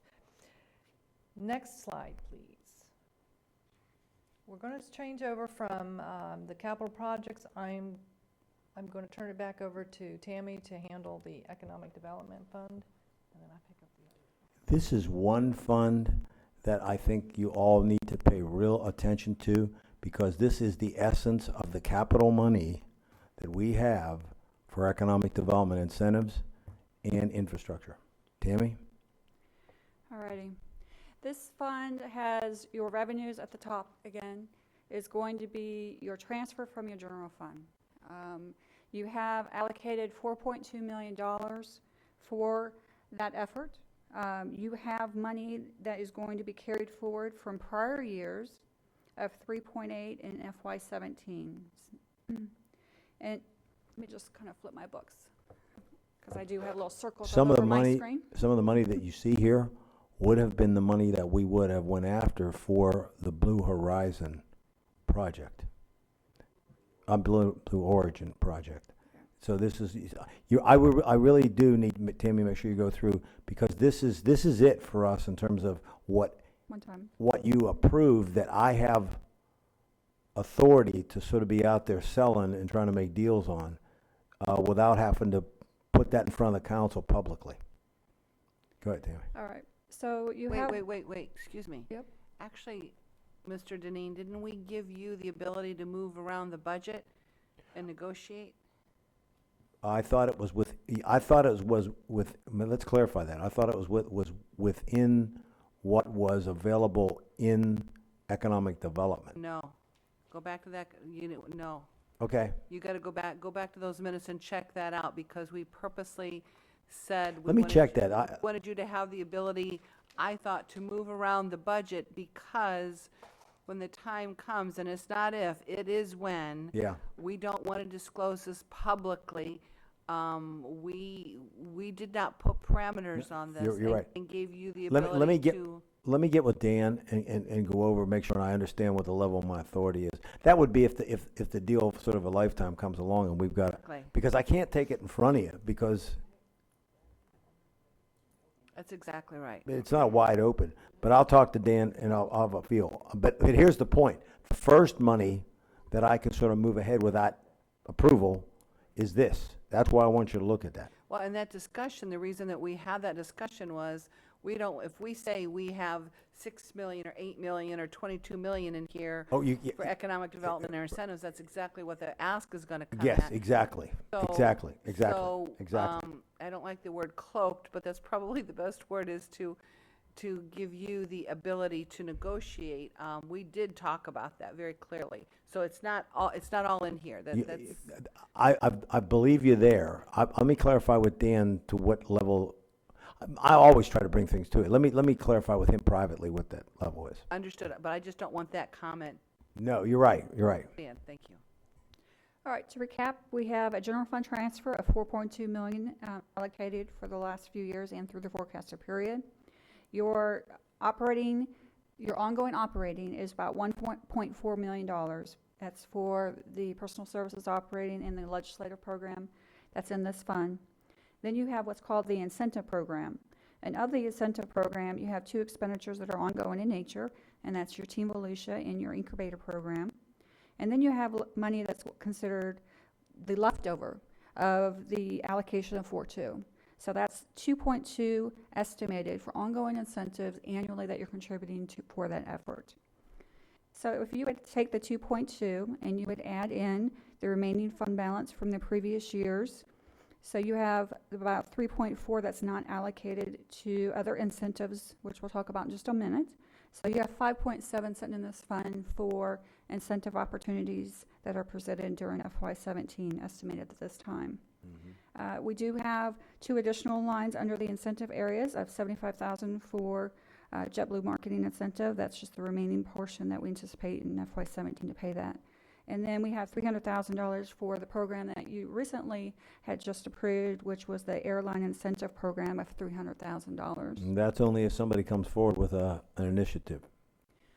The only other thing, just for demonstration purposes, is the loan that we had, regardless of the length of the loan. We do have that demonstrated in FY16 under loan proceeds, along with the additional $5 million that we transferred into this effort several years ago, for your total of $20 million for the One Daytona project. So that would conclude the economic development. I'd be happy to answer questions. I'm going to turn it back over to Ms. Donna. I'm going to do the next one. Okay, I'm going to do the next one. Then I'll turn it over back to Ms. Donna. The next one's going to be your 115 fund. All right. This is a fund that we haven't presented in quite some time. However, if you recall, we did have a capital project that is in relationship to this fund, so we wanted to make sure we presented it. And also, we wanted to bring some things to your attention as it pertains to your ongoing revenue that comes in this fund is right around $2.3 million. So it is your wireless money that's on your phone bill, along with your landline money that's on your phone bills as well. So it generates about $2.3 million. Now, your ongoing operating cost in this fund is right around $1.6 million throughout the forecasted period. However, the next line down is your transfer to your general fund. And what this is... 1 second. This is going to become now, once again, another unfunded mandate. We are going to start paying everybody else's general 911 funds out of our general fund. Go ahead, Tammy. So this is for the person who picks up the phone when you call 911 and it's call support. So you're able to recover the cost of the time before it goes to the actual dispatching of that call, of the call taker, because not everything is 911 related as it being dispatched. So that proportionate time of that, they track that through the CAD system, gets paid for out of this fund. Unfortunately, because the ongoing revenues are pretty flat throughout the forecasted period, and we are using reserves in order to fill that hole of about $600,000 a year. Well, that reserves, because it's one-time money, is fully depleted in FY18. So starting in FY19, you will see that you have no reserves, but in FY20, you no longer will be able to fully reimburse the general fund for the cost incurred for those call takers. So that contribution goes down to $741,000 in FY20. And then unfortunately, if the revenue structure does not increase, it could continue to go down as those operating costs increase for other functions within the 911 system. The last thing that's on here is that $5 million that's needed for your next generation, which they were calling the copper wiring going to wireless or digital. So it is, again, one of those mandates that we've been advised from AT&T that they are going to digital, that we have copper wires in place. We're going to have to replace that, and we feel that it's going to be something mandated in FY20. So we're preparing for that, and that transfer came from the general fund, if you recall, when we did the general fund discussion. So that's what that $5 million represents. But while it's not till 20 that you see the 741,000 problem that we have, the thing that I don't like is the trend everywhere is for more and more things to become part of the ongoing cost of the general fund. Totally oblivious to the people that get these services and to the cities that work with us. They don't pay, we pay for it all. That's why I'm so vehement about ever taking on ongoing costs, because we're taking them on everywhere. Here's a perfect example where at one time this more than paid for itself. Now we're going to end up using general fund tax dollars to pay for it.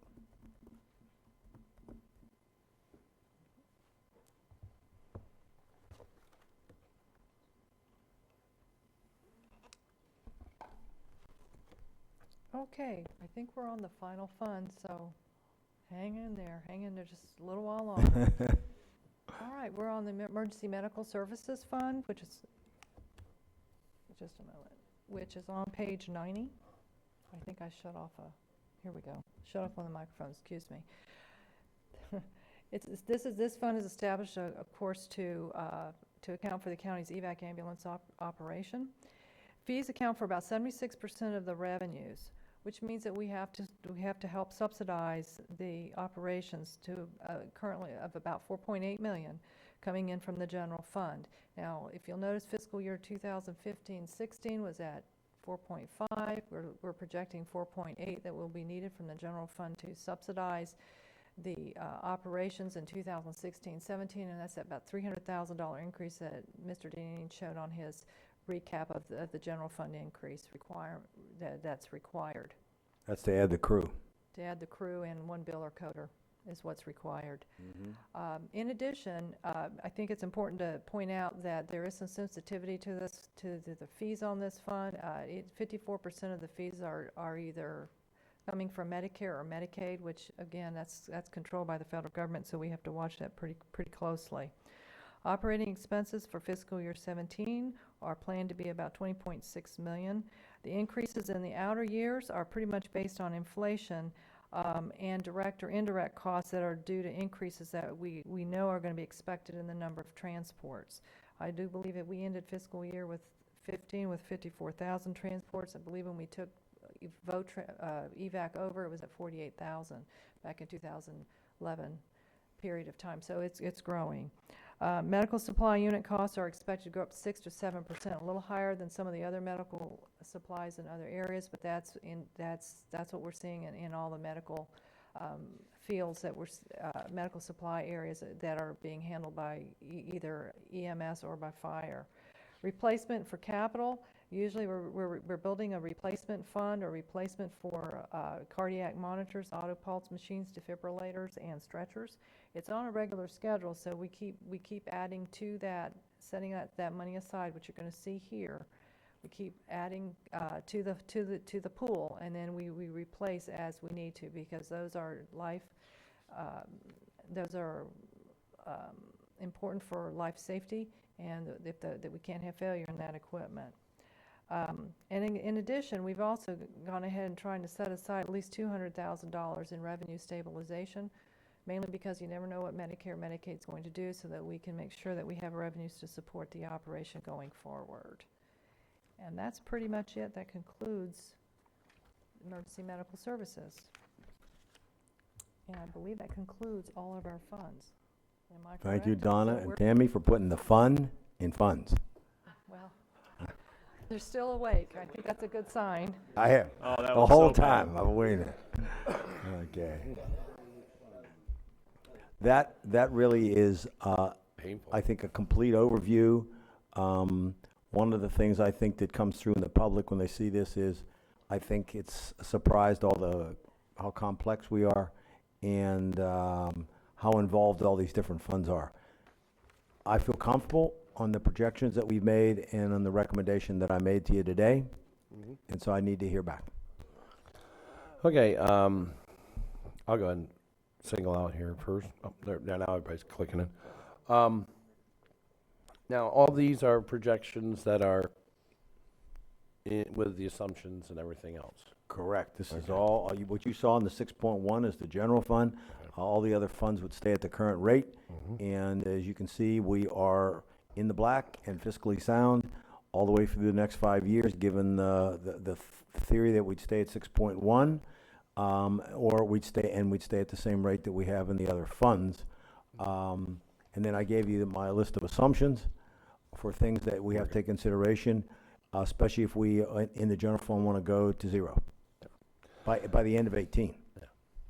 Also, that will have an effect on how I borrow the money, or lack thereof, for the One Daytona project. Cool. All right. Yeah. You and I have we've been talking about this now for months, and this is what Mr. Escudero said earlier. This is what you get when you get people up here that are willing to work together, to follow, to lead, to do things to get this job done. Because who really wants to pay higher taxes? Nobody.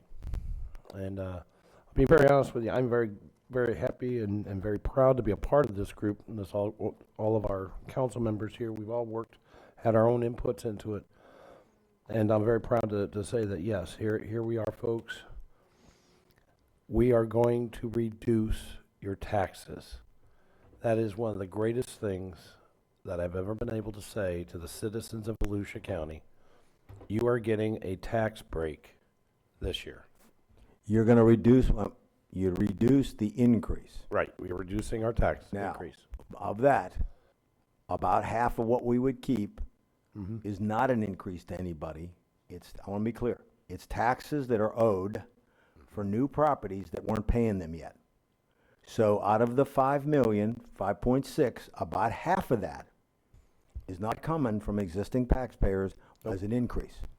It's coming from the people that should be paying their taxes, that it caught up to them and they were receiving services. So you're only getting an increase of about $3 million, which was the CPI I applied against it. That's it. So that's the only increase, if you want to call it across the board to everybody, was that piece. The other part, as I showed you, came from people that hadn't been paying taxes before. So the other remainder, which would have been across the board as an increase, okay, would have been the $6,099,000. That's the point of that part that you wouldn't be collecting. Right. But still a good thing. Yeah. It is. I think you put a lot of words and verbs in there. Everybody's like, huh? I'm only It's saying a that, good Mr. thing, Chair, folks. so It's a nobody good can thing. criticize what you said. Right. I want to be on the record saying that's exactly what That's it is, exactly so what we're there's doing. no criticism that you get told somebody something that isn't exactly 100% true. But I just told you the facts. So with all that, I'm glad to be a part of this, and yes, I'm looking forward to sticking to the plan and this overview that you've given us. I think that's a great idea. All right, Ms. Denny's. Just a couple comments. Looking at the ECHO projections and then the leftover going into the boardwalk fund, we're still projecting ECHO at 2.5 million, but that's not written in stone. No, you can decide any amount you want to spend, but I have to show a reasonable number, and that historically is a correct number. Understood, but we did 3.2 this past year. So Correct. I don't want anybody seeing this or listening to this saying that council has capped it at 2.5 because we have not. That's Correct. That's just an, oh, by the way, the other piece of it is on beach capital, Fund 313. The beach ramps are projected in it. What about the walkovers? And we've got the top ramps actually in the county are in southeast Volusia. I didn't even see any ramp in there for this, so. Great news. You got 500,000 sitting in your general fund within your coastal division for ramp improvements annually throughout your forecasted period. So that's separate from what General we're. fund, capital, we And, looked at the no, detail of that. Wait, stop. So that's separate from this. Yes, ma'am. So the capital budget has got 500,000 sitting in for how many years? Because council, we did put this directive, I think, 2 years ago for this particular project. Every For forecasted walkovers and year, dunes. It's all 5 years. 18, 19, and 20. Okay, but we did in a coastal budget workshop, when it was presented to us, about a year and a half ago, we approved $500,000, I think a year for several years to redo and/or replace every walkover, dune walkover, and we need to get that scheduled. We need to see where that is and how that's going. The money may be in there, and I know we've had a little movement, and I know it's going Right. to increase, Jessica. but that's got to be a priority too. Hello, Jessica. Good afternoon, Jessica Winterwerp, Coastal Director for Volusia County. We have the money, as Tammy, Ms. Vong stated, it's going to be in our 001 account under our operation and maintenance funds. As I'm sure you're aware, we have done about 15 walkover complete renovations from the Flagler line all the way down to Bethune Beach. We are working on our ADA compliance programming, and with the turtle season we have right now, we've kind of stalled.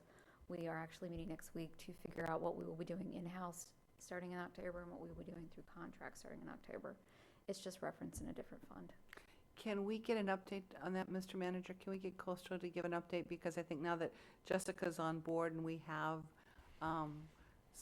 some good management there yet again in that department, I think that would be extremely helpful. And then look at the beach ramps, because I looked at the list of beach ramps in here for major funding, and again, I think there's maybe one, if that, listed in the great capital improvements for Volusia County, and I know Southeast has got 3 of the busiest ramps in the county.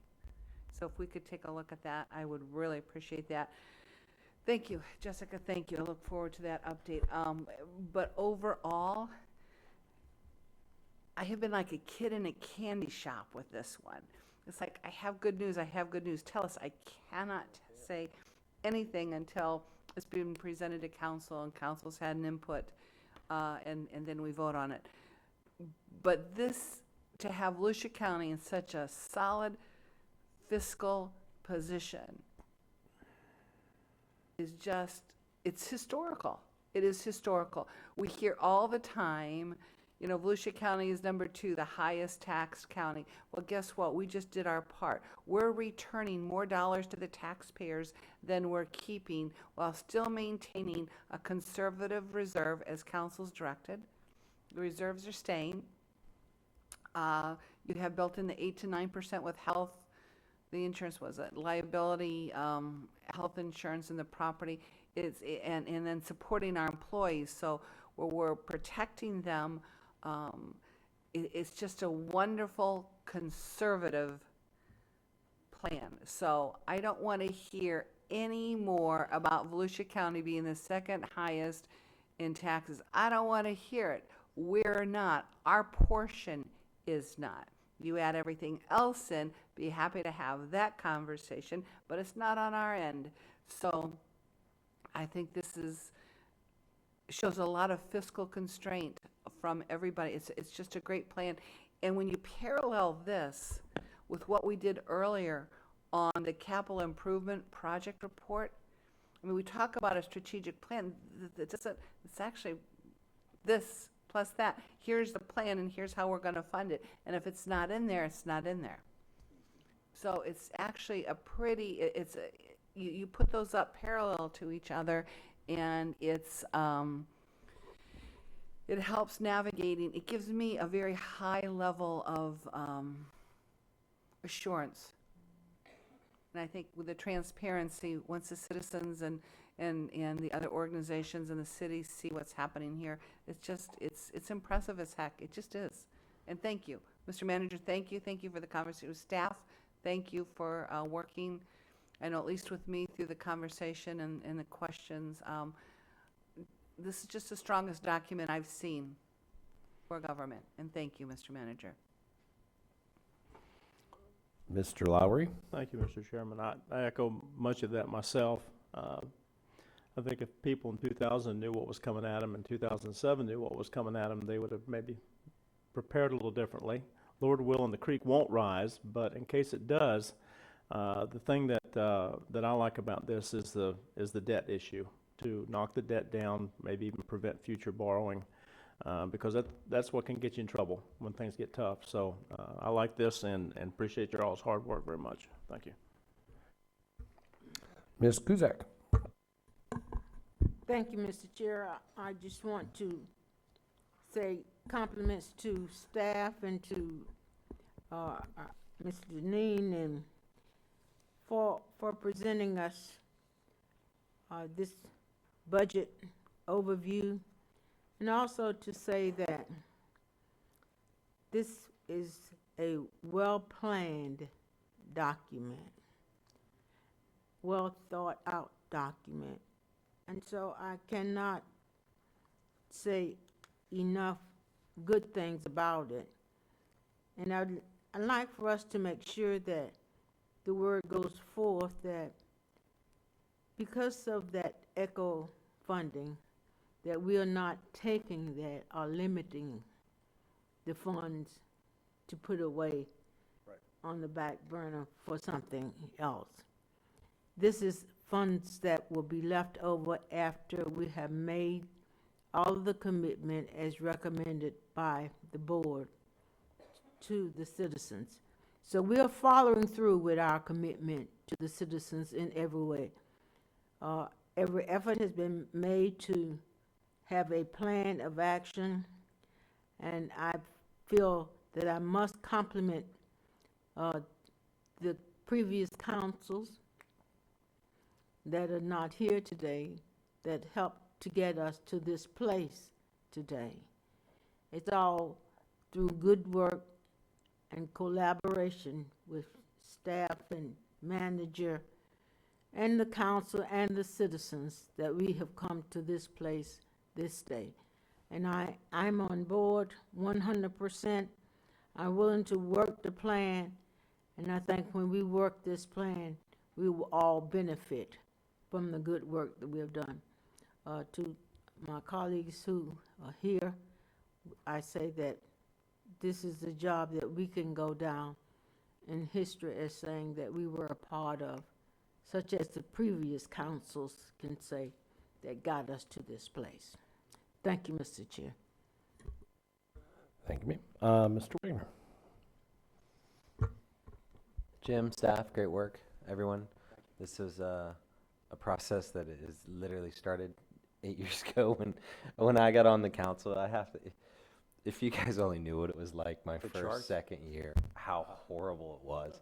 It's like the council now compared to what it was in like council meetings. One, they're about 4 or 5 hours shorter.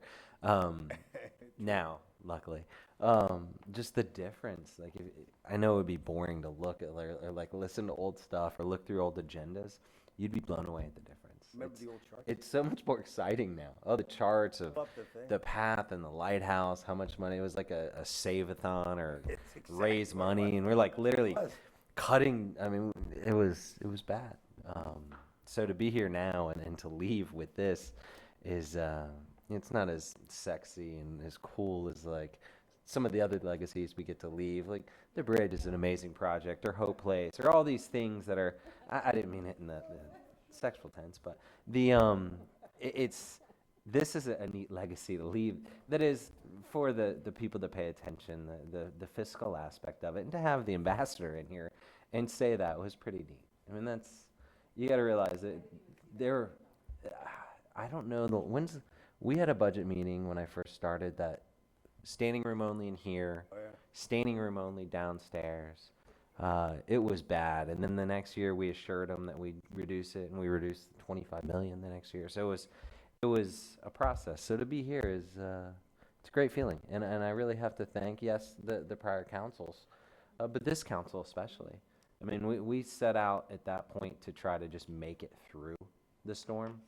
This council, I believe, is setting us up to make it through if there is a next storm, and that's really smart. And the staff as well. This is a very, you want to have your government act like a business to the community. They just did. So that's pretty neat to be a part of. So thank you, everyone. Really appreciate it. Thanks. And now we will go to Mr. Patterson before we move on. Sing it. Bless America, land of Volusia County. Okay, don't sing it. I never said I could sing. And you were correct. I think it'd be interesting when the total statewide general fund and the funds rankings come out. Our 6.1 is probably going to put us down lower than the what are we now, 40? We were 47th lowest last time I looked. 47th lowest of 67 counties, and still did this. Yeah, and so we can probably even move, better in a better position. I sometimes get annoyed with and a friend of mine used to refer to them as the cave people, the citizens against virtually everything, that would use the Volusia is the highest tax county, but sometimes Volusia County, and we should say Volusia County taxing districts are some of the lowest. It's when you add them all up, the cities and and the school board and all that. That's when the numbers start coming up. But when you look at how this county is run, it's doing very well, and I think we have a lot to be proud of, and as we move forward, and with any plan, and recently I went through a series of seminars up in Chicago on planning. One thing that was the most important part of any planning was not so much the plan, it was the financial plan that put it in effect. And too many plans are just a lot of dreams with nothing financially behind them. Absolutely. And so we've got the numbers behind it and the direction that we want to take, and I think it'll be up to this council to support it when it comes forward. When we actually vote on the next year's budget.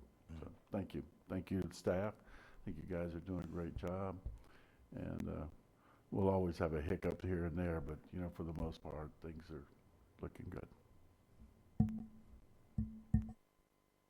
Okay, no further discussion. Then we shall. Mr. Chair? What I need then So from the close. council is, I don't need a vote, No, but for me to make, if I could just see sort of a show of hands on the concept of go to zero, that will change how I'm gonna borrow money for this upcoming. So I need to know whether, One hand. I assume that that's what we wanna do. I'm sorry, Okay? Deputy, you don't get the vote on this That would be one. this plan, but that would be this plan. So if I get that that's what you want me to do, then I'm gonna, okay. Give a All thumbs right. up. Okay. Yeah, Ms. Kuzak. Just from the comments, Yeah. we want the plan, Okay. and that's the part of the plan. Go to zero. Go to zero. Go to zero. And the bottom line To is zero. that I want to make sure, because if they put it in the newspaper, whatever, I want to make sure that that I'm moving it, because I have to make some decisions now based on that. Okay? And as long as everyone keeps and remembers the sheet I got in front of you on what the assumptions were, and answer Mr. Patterson's comment and concern, the old Mike Tyson thing, if we get hit, we can still go to zero, but we may have to make some alterations. And as you saw, there was a couple of things in there that we haven't figured on, extra money in Sunrail. We haven't figured on anything extra in homeless. That doesn't mean you cannot make a decision, but it could, I'll have to show you what it affects is all I have to do. Yeah, there's a cause and effect. Whenever I was in the Army, anytime we had a plan, there's always something that would get in the way. You got to either go through it, over it, under it, or around it to accomplish the mission. And we always do. So I think that's where we're at right now. We've got the plan set. We will go over, through it, or around it to get to accomplish this mission. We will do that, and if we get to zero, which We we will. will get there. We will get We there. get to zero, I have to admit, even I didn't realize that the last time that the county budget was at zero debt on the general fund was 1975. Yeah. So, All right, we're going to move on now. Thank you very much, staff. Mr. Chair? And I was almost there again. Yes, Ms. Denny. One more comment. In this discussion and getting here, in the conversations we've had, this is also that one bond that's due in 2021, but it's callable October 1st to 2016, right? So that was a little hiccup that we were looking at, but we're gonna be able to pay for that. that's Yes. that's huge. Yeah, just to let you know, there is a bond issue that's out there that was, as you mentioned, it's due in 2021. It's callable at 10/1/2016 without any call penalty. And right now, if we were to pay it on 10/1/16, it's like 2.7 million. Speed dial ahead to 10/1/18, you're looking at about 1.7 million. So that just gives you an idea of the flexibility that we have, should you choose to early redeem that. Well, we're going to particular do debt. that. We've chosen to We're redeem chosen to do that, so. I think that's what I wanted to go on the Prudent. record Right. with, too. Do you want See, the one 10/1? thing that'll happen when we do this go to zero, well then, as time goes on throughout that's an 18. Well, if I can find a way we're gonna do everything we can, maybe pay a few little things off a little quicker.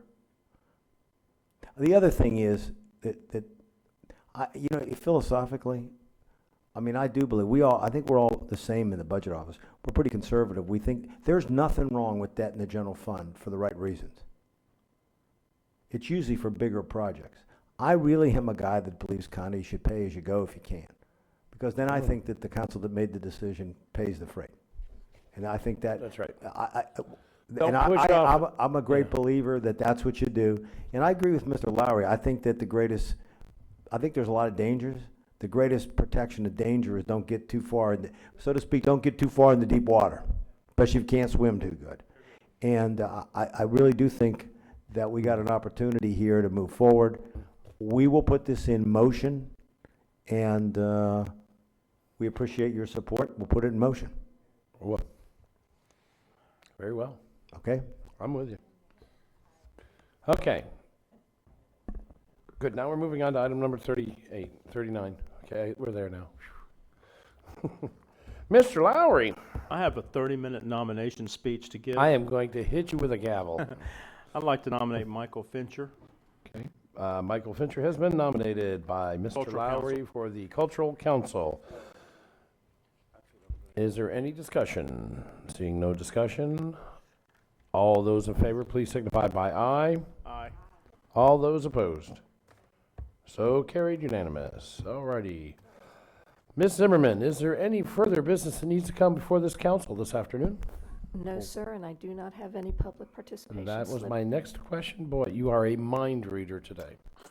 Very well. So we will now close the county council meeting and go to our council discussion about items not on the agenda. Ms. Kuzak, do you have anything to closing comment?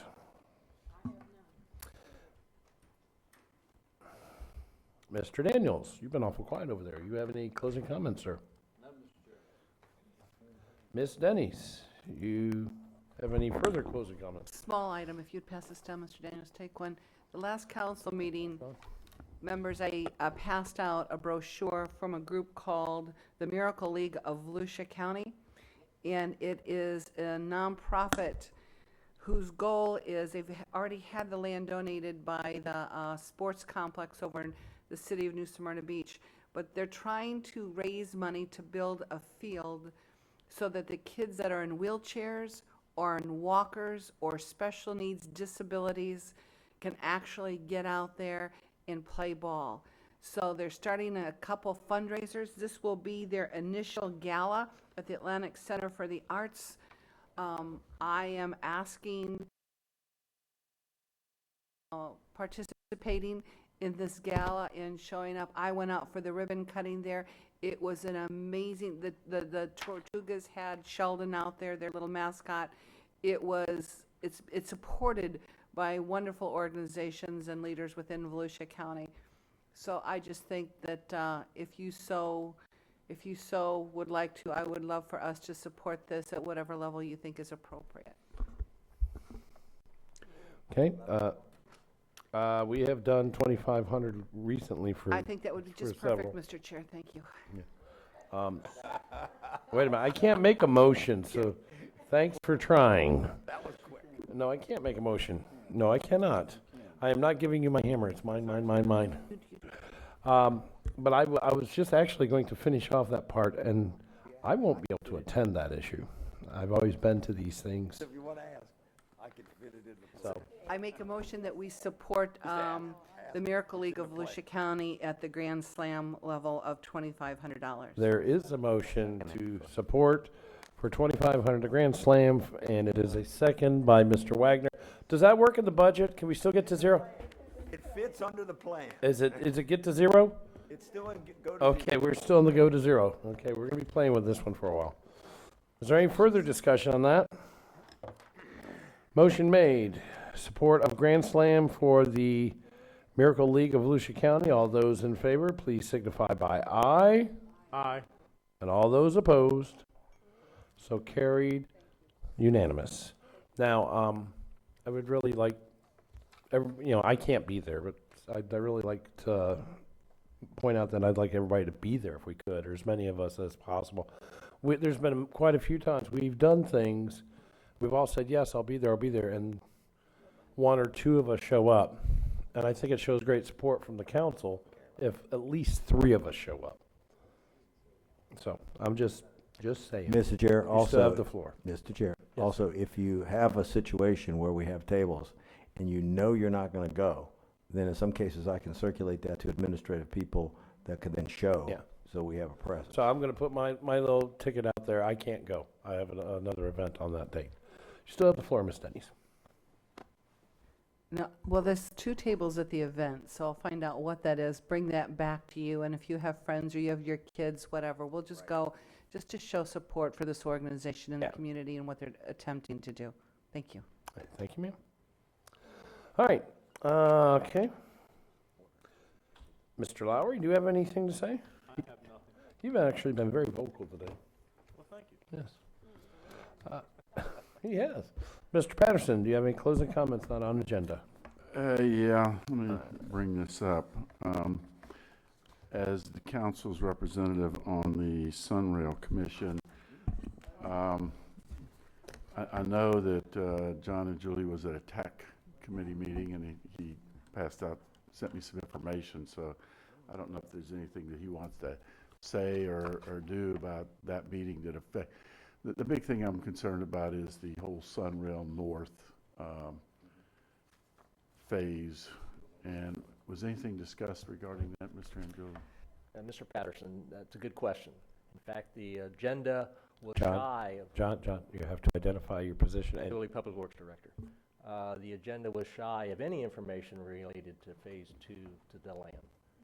As well, it was no information was also on the agenda for what's been referred to as Phase 3, the OIA. Phase So, 3 being?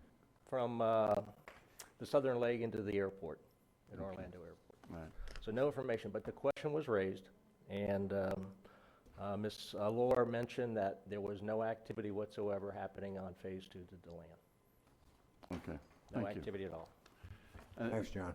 This has become somewhat of a concern of mine. There was an announcement here recently. FDOT names its first executive director of Sunrail, Nicola LaCourie, formerly with the Florida Turnpike Enterprise, has been named. I had an email that was sent to me, and what was troubling me about it, and this was from Bix Boxald, who's the Florida Department of Transportation Director, Secretary, I mean. Looking at this, a comment about her is, with her strong financial background, Nicole is well suited to managing Sunrail at a critical time in the commuter's rail project's growth. FDOT is beginning Phase 2 South construction, linking Sand Lake Road in Orange County to Ponciana and Osceola County.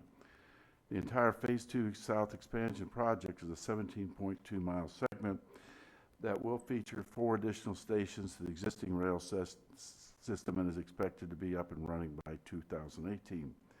FDOT is also studying options for Sunrail to go to Orlando International Airport, and it ends there. I'm concerned that somehow we're not in the loop here, and maybe it was just an omission, a simple omission, and you know, but I know that most recently the grant that was being applied for Sunrail North into the DeLand area was held up by the secretary in Tallahassee who had some concerns with it.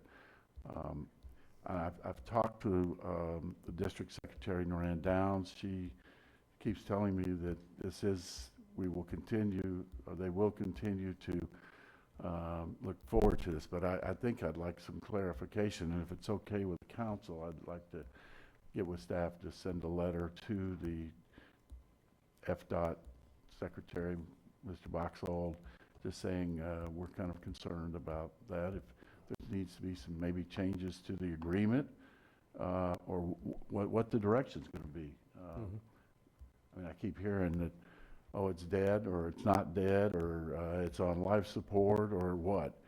But the plan all along was to bring it into the DeLand area. A lot of people in DeLand want this to happen.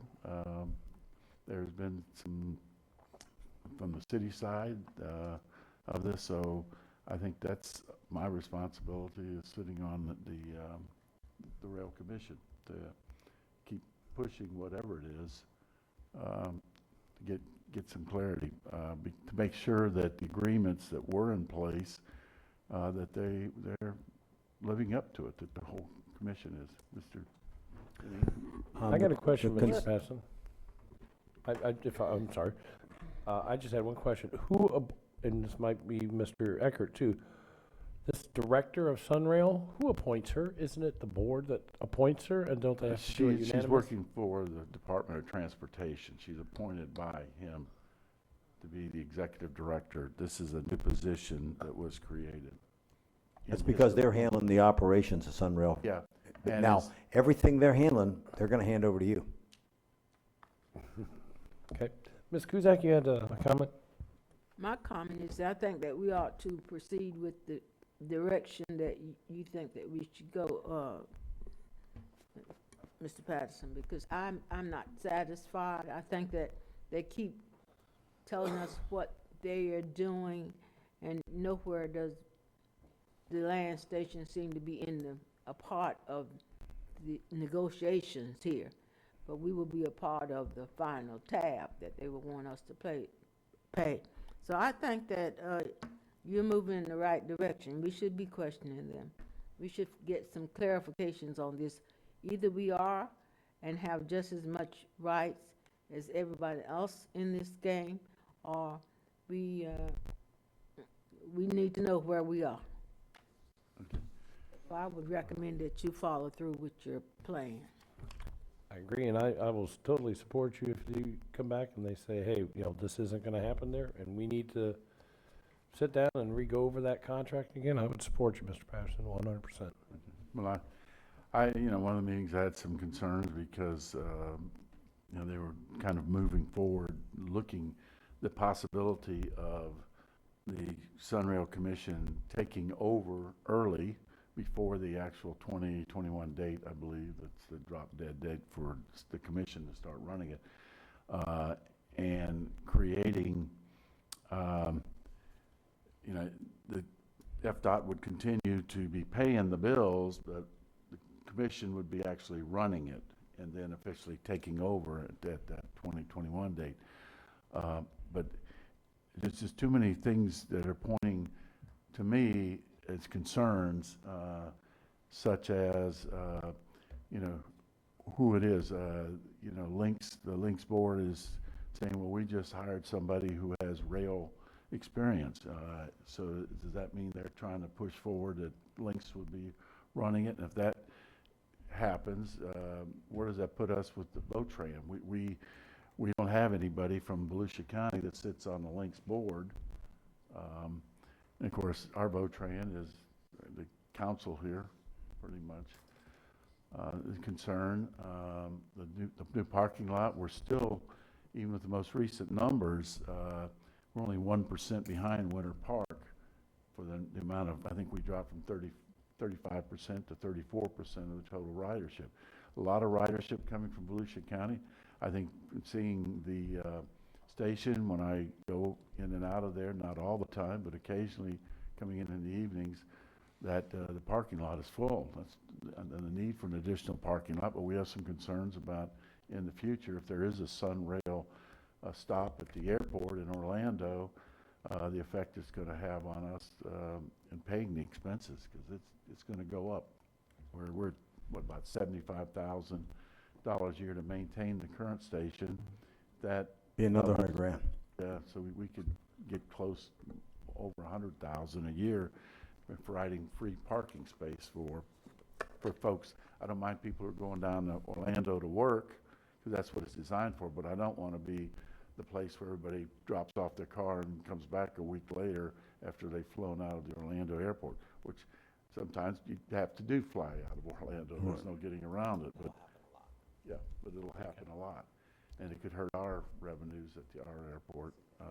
So there's some challenges here, and that's, I just want to kind of address them before they become a problem.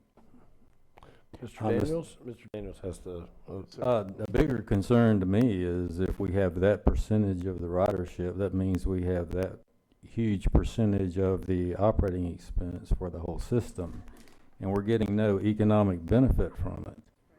None, zero, zilch. We're getting nothing.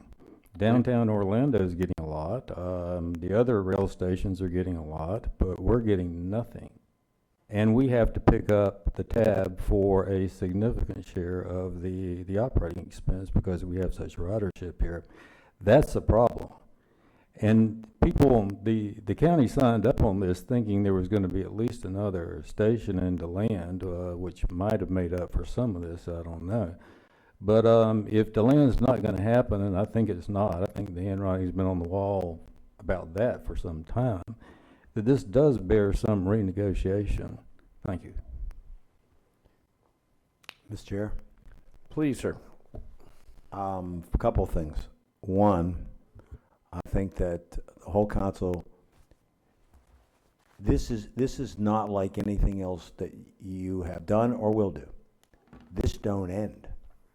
This ain't you wait it out.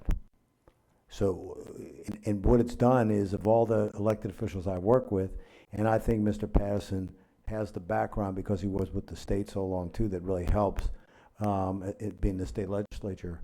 I think he's in one of the toughest positions I've seen. I've always been afraid of where this is going to go. But if I could use my analogy, Mr. Patterson, of the dinner, you know, we were talking, it's like, you know, you got people down there wanting to go to dessert, and we didn't even get dinner. And it's sort of like what happens with this whole thing on the land. It's kind of like, you ever see the quandary where people might have an opportunity for insurance if somebody dies and they just can't get that death certificate? Well, the fact that the land hangs out there is really making this complicated, because you got an agreement that was all based on that. You don't have that, and yet we're not, like you said, you think it's dead. John just reported they're not doing anything on it. But the fact that there's the, quote, idea that it might go through, we're not addressing the lack of of finality under the contract. And this don't go away. This has to be dealt with eventually. And Mr. Manager, if you look at the agreements, my impression of the agreements are that the land was dead from the beginning. It was DOA when the agreements were drafted. That's not what the council was told. It was separated out from the extension to the south, and it was made a redheaded stepchild. You can, it doesn't say that anywhere. It doesn't say it. But Actually, I have to argue for the old council. I don't disagree with you, but I have to say for them, I can tell you without a doubt that the previous council that voted for this would not have voted for this if there was any thought that it wouldn't have gone through. They were assured that it was going through. And I think that those that drafted the DOT and maybe some others had an idea that DeLand was going to be a tough deal and did not want to mix it up with Osceola County. And it's just pretty clear when you look at it. When you look at it with hindsight, let's put it that way, with the fullness of hindsight. No argument. You might not have seen it, looking forward, but looking back, you can see it. Thank you. But the point is that I think that Mr. Patterson's in a tough position, him representing you. I think he's the right guy to do it. But I do think that he needs to report back. We need to support him. But the bottom line is, there is no going away. This don't go away. So this has to come to a conclusion someday. And the longer it goes, the stranger it gets. And the harder it's going to be to get it resolved, too. I mean, when the secretary was here and she was giving us all that, and I told her, hey, don't leave here with an empty promise, sign it on a piece of paper. If you all recall that about 2.5 years ago. Ever since then, DOT was giving me lip service, too. The same they're giving him. We go down to the rail station. When are we going to do something about DeLand? DeLand. Bob Abkar, mayor of DeLand, went and talked to him. When are we going to do something? We're working on it. We got Tiger 2, 3, 4. We're at Tiger 36 by now, and nobody's doing anything. All I want to say is I renegotiate. think that as he comes back and reports, I would really hope that the council would really back everything that we tell Mr. Patterson that he needs to report, because he's going to be in a tough position down there. Well, the toughest thing about the Tiger Grant program is it's very competitive. We're not the only ones competing for it. Of course, with the competition being so tough, I know that they look at exactly at what is in each one of these Tiger Grant applications, and maybe there's something in there that we don't know. I feel that something's got to happen. And I'm probably one of the biggest advocates of rail systems. I've done a lot of traveling personally on my own, looking at various rail systems.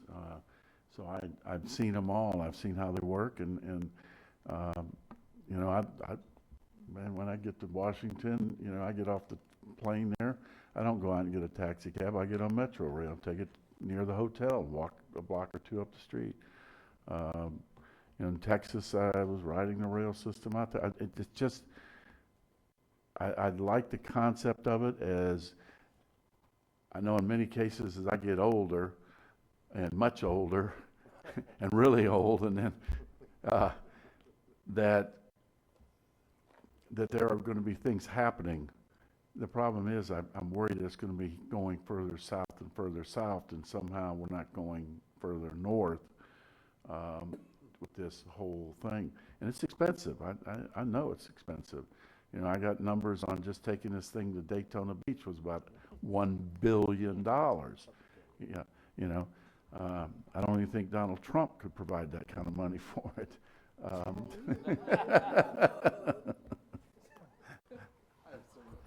Okay.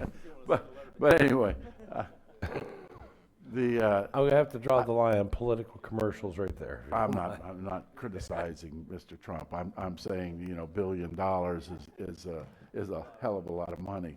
But I want to see it happen. I really want to see it happen. But I need some guarantee. All we have right now is 1 mile of track coming into Volusia County. 1 mile. And pretty soon we could get that 1 mile cost could get very expensive to us, and we're still, you know, people from DeLand that are on that train, because I talked to people on the train from DeLand that would love to see it, are going to have to go all the way down to DeBerry to ride that train in, and that's doesn't. And what is our percentage now? It's 37% of the ridership? The previous quarter was 35%. 35%? This Well, month, that's going to be our share of the operating, and we only got 1 mile. I mean, that does not make sense. We got to do something about that. That's crazy. Absolutely crazy. We got no economic benefit. We got 1 mile, and we're going to be picking up 35% of the operating. Crazy. And we're sending our citizens and the money across the river. well, we do that every day. They get in their cars and they go to work down there, and they're spending money down there. So you can't say that's a Sunrail problem. No. It's always been a situation ever since the. But we're not paying for the privilege. That's DOT. Yeah. Right now, DOT is. So. We get to pay that privilege. We're paying for Sunrail. That's right. Anything else, sir? That's it. Okay, Mr. Wagner. I will you have- work with staff on a letter. Okay. Thank Dr. you. Wong. Mr. Wagner, you have one closing comment? I hope this is very short. Did everyone get a letter from Mayor Jennings about the Yes. birds? Can we Bird. send, what I had asked to send back to the mayor was a formal position by their council, so we could have their voting on their council. So if we could just ask him to please have a resolution from his council that they want us to move forward with this, and then for us to have the discussion. But I'm also putting it out there again, there is a 0% chance I will support it, but I will listen to it if they want me to. So I'm just That's putting all it we out can do. there. So Josh, thank you. it's the because feeding of the birds, make it illegal. And I hear what you're saying, it has to come from their council. This came from one elected, and the way I read it is that when I looked at the resolution or the ordinance, we move as a council, and I support that. I would like to hear what their entire elected commission I appreciate that. says. Thank you. I- And I you're appreciate right. I appreciate the mayor doing this, but I need to hear from the whole council. Thank you. That's it. And actually, I'm going to add one more comment. I want to No, no, thank you don't I need want to more. thank Pat Patterson for his work on this. Yeah. board. Well, It's a lot of work to be on a lot of these boards. This one in particular is very significant. It is a nightmare board to be on. And I just want to thank you. I appreciate it. It's a lot of work, and I think he's done us very And well. he's done us honestly. solid. So thank you. Thanks, Pat. okay, go down my list. Alrighty, do I have any closing comments? You know, some days we have those days where I leave and I go home and I kind of thump my head against the wall and say, what the heck have we done, or where are we going, or what in the world is going on here? But today is not one of those days. Today's one of those days where we get to sit back and we say, you know, we've done some good. We've accomplished great things, and we're heading in the appropriate direction. I want to thank everybody here one more time. Mr. Deneen, thank you. Staff involved, our finance staff, all the departments, thank you very much. You know, we do work as a team, and this has been one big team effort.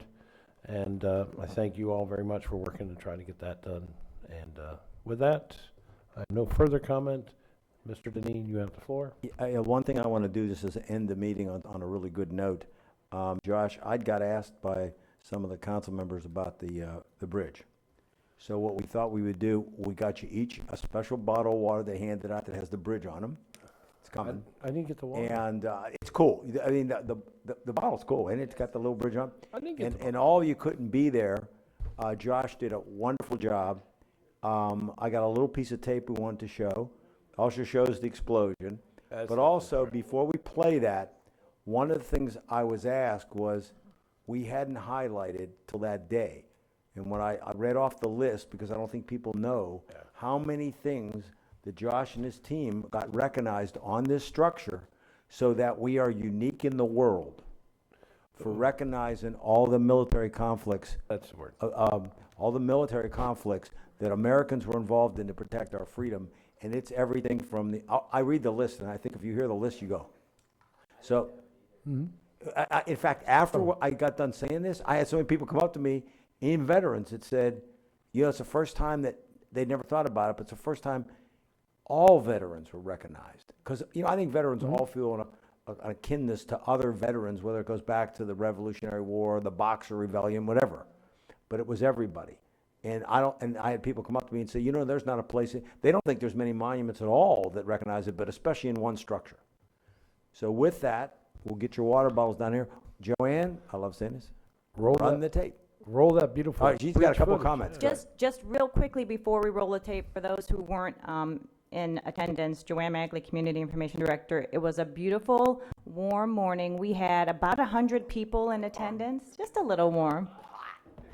Well, we had about 100 people in attendance, and about a dozen or so of those in attendance were veterans, and we really had an emphasis on recognizing the veterans there. So with that, we want to roll this clip to show you a little bit of the ceremony, and this was the portion that we had on our public television program, Volusia Magazine. Yes. Yeah, I would like to differ with you on that. About half of the people there were veterans, because I know most of them. There were more than 12. And all the veterans were there. There was a lot. Okay. It was a really big crowd. Roll the beautiful. Roll the movie. Leaders from Volusia County broke ground this week on the new Tomstead Veterans Memorial Bridge, commonly known as the Orange Avenue/Silver Beach Avenue Bridge. Veteran groups and community members were on hand to celebrate the start of the new construction phase of the new high-level, multi-arch concrete bridge, which will replace the existing drawbridge that is more than 60 years old. This was a great partnership, and it was all spearheaded by the county council, led by Josh Wagner, in setting up a project advisory committee from the get-go to ensure that all the various interests, from veterans to fishermen to handicapped to bicyclists, were fully involved. To come up with a design, community leaders engaged more than 2 years of public participation. Design elements incorporate recognition of our veterans, as the bridge is also meant to serve as a memorial for veterans and will include plaques at 28 scenic overlooks commemorating conflicts in America's military history. This bridge will be the only structure in the world that will have everything listed. Right off the bat, no one will have a structure like this.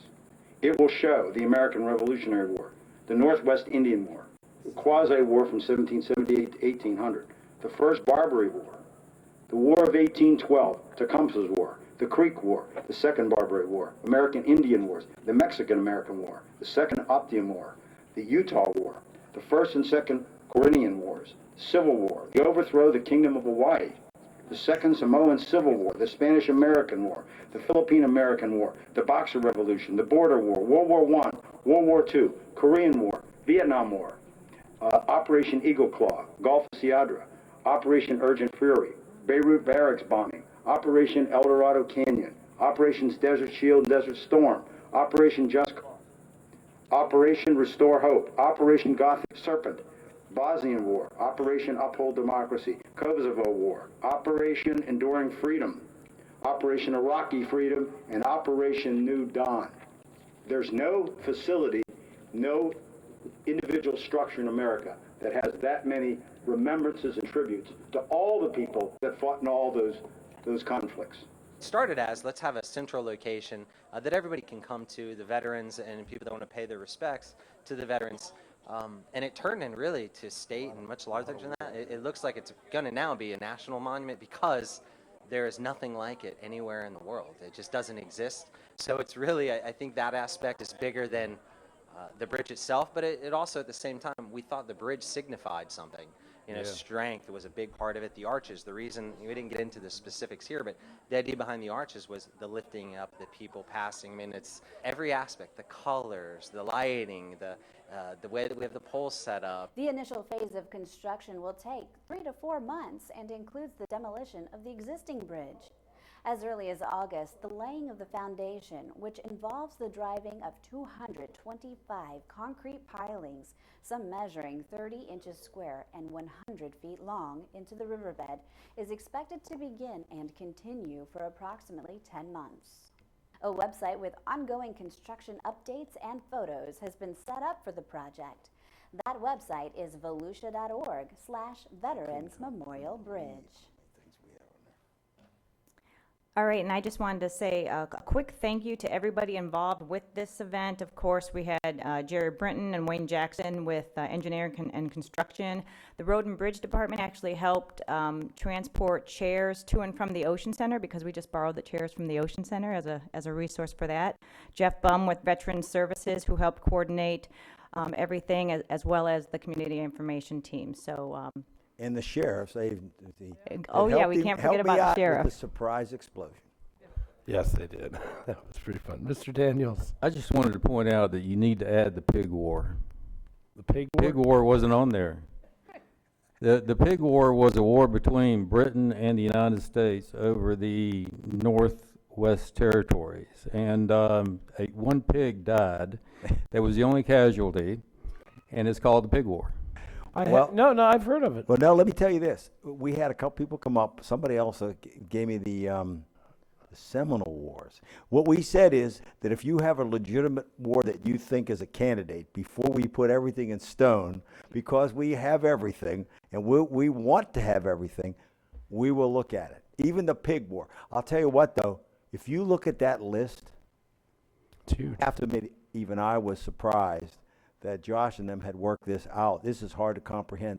There is no structure that memorializes all those. That's a good idea. Yeah, we didn't even mention the Cold War. And the pig war is my kind of war. I mean, one that only a pig gets killed, and then you have a barbecue. Pig skirmish. That's my kind of war. Then everybody has barbecue afterwards.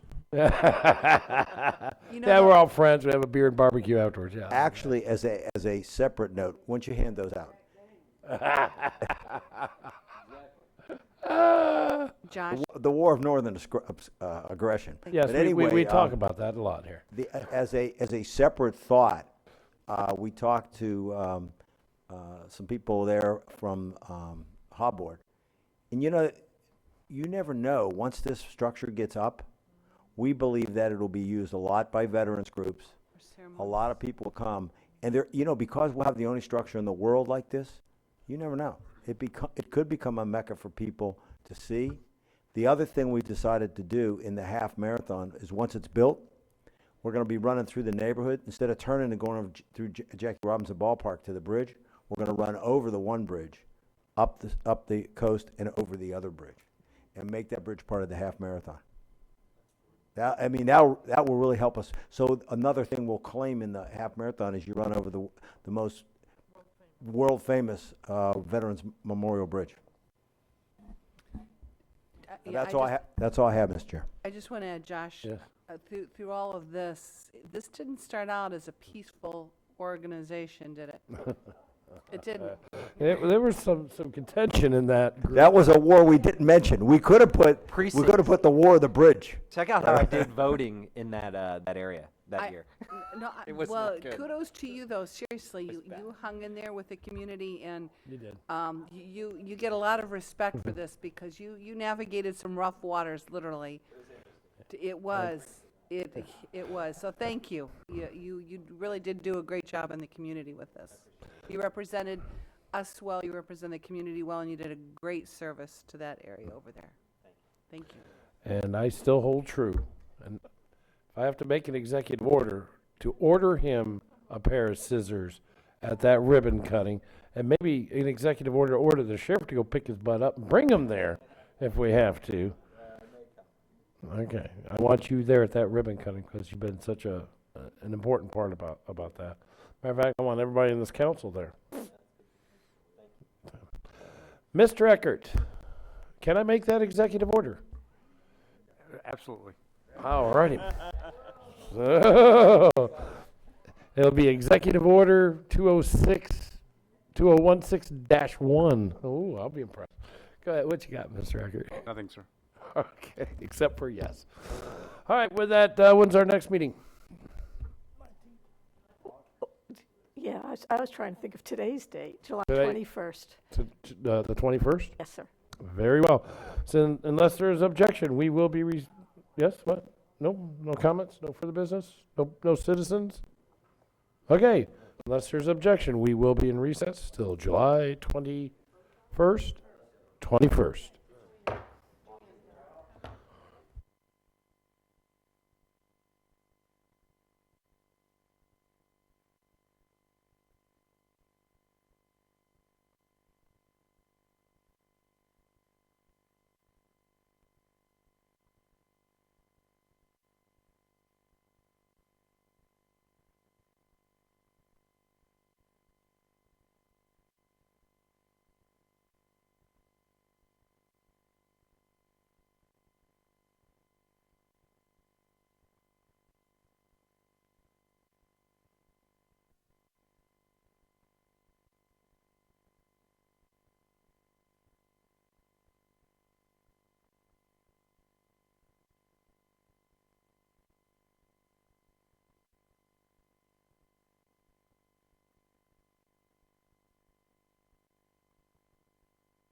Go ahead and mute everything and see what happens.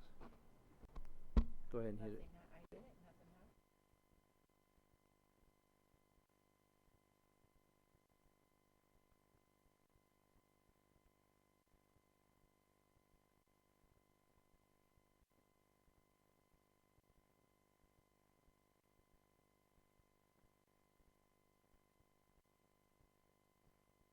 What, no, oh, actually, what you just did was correct.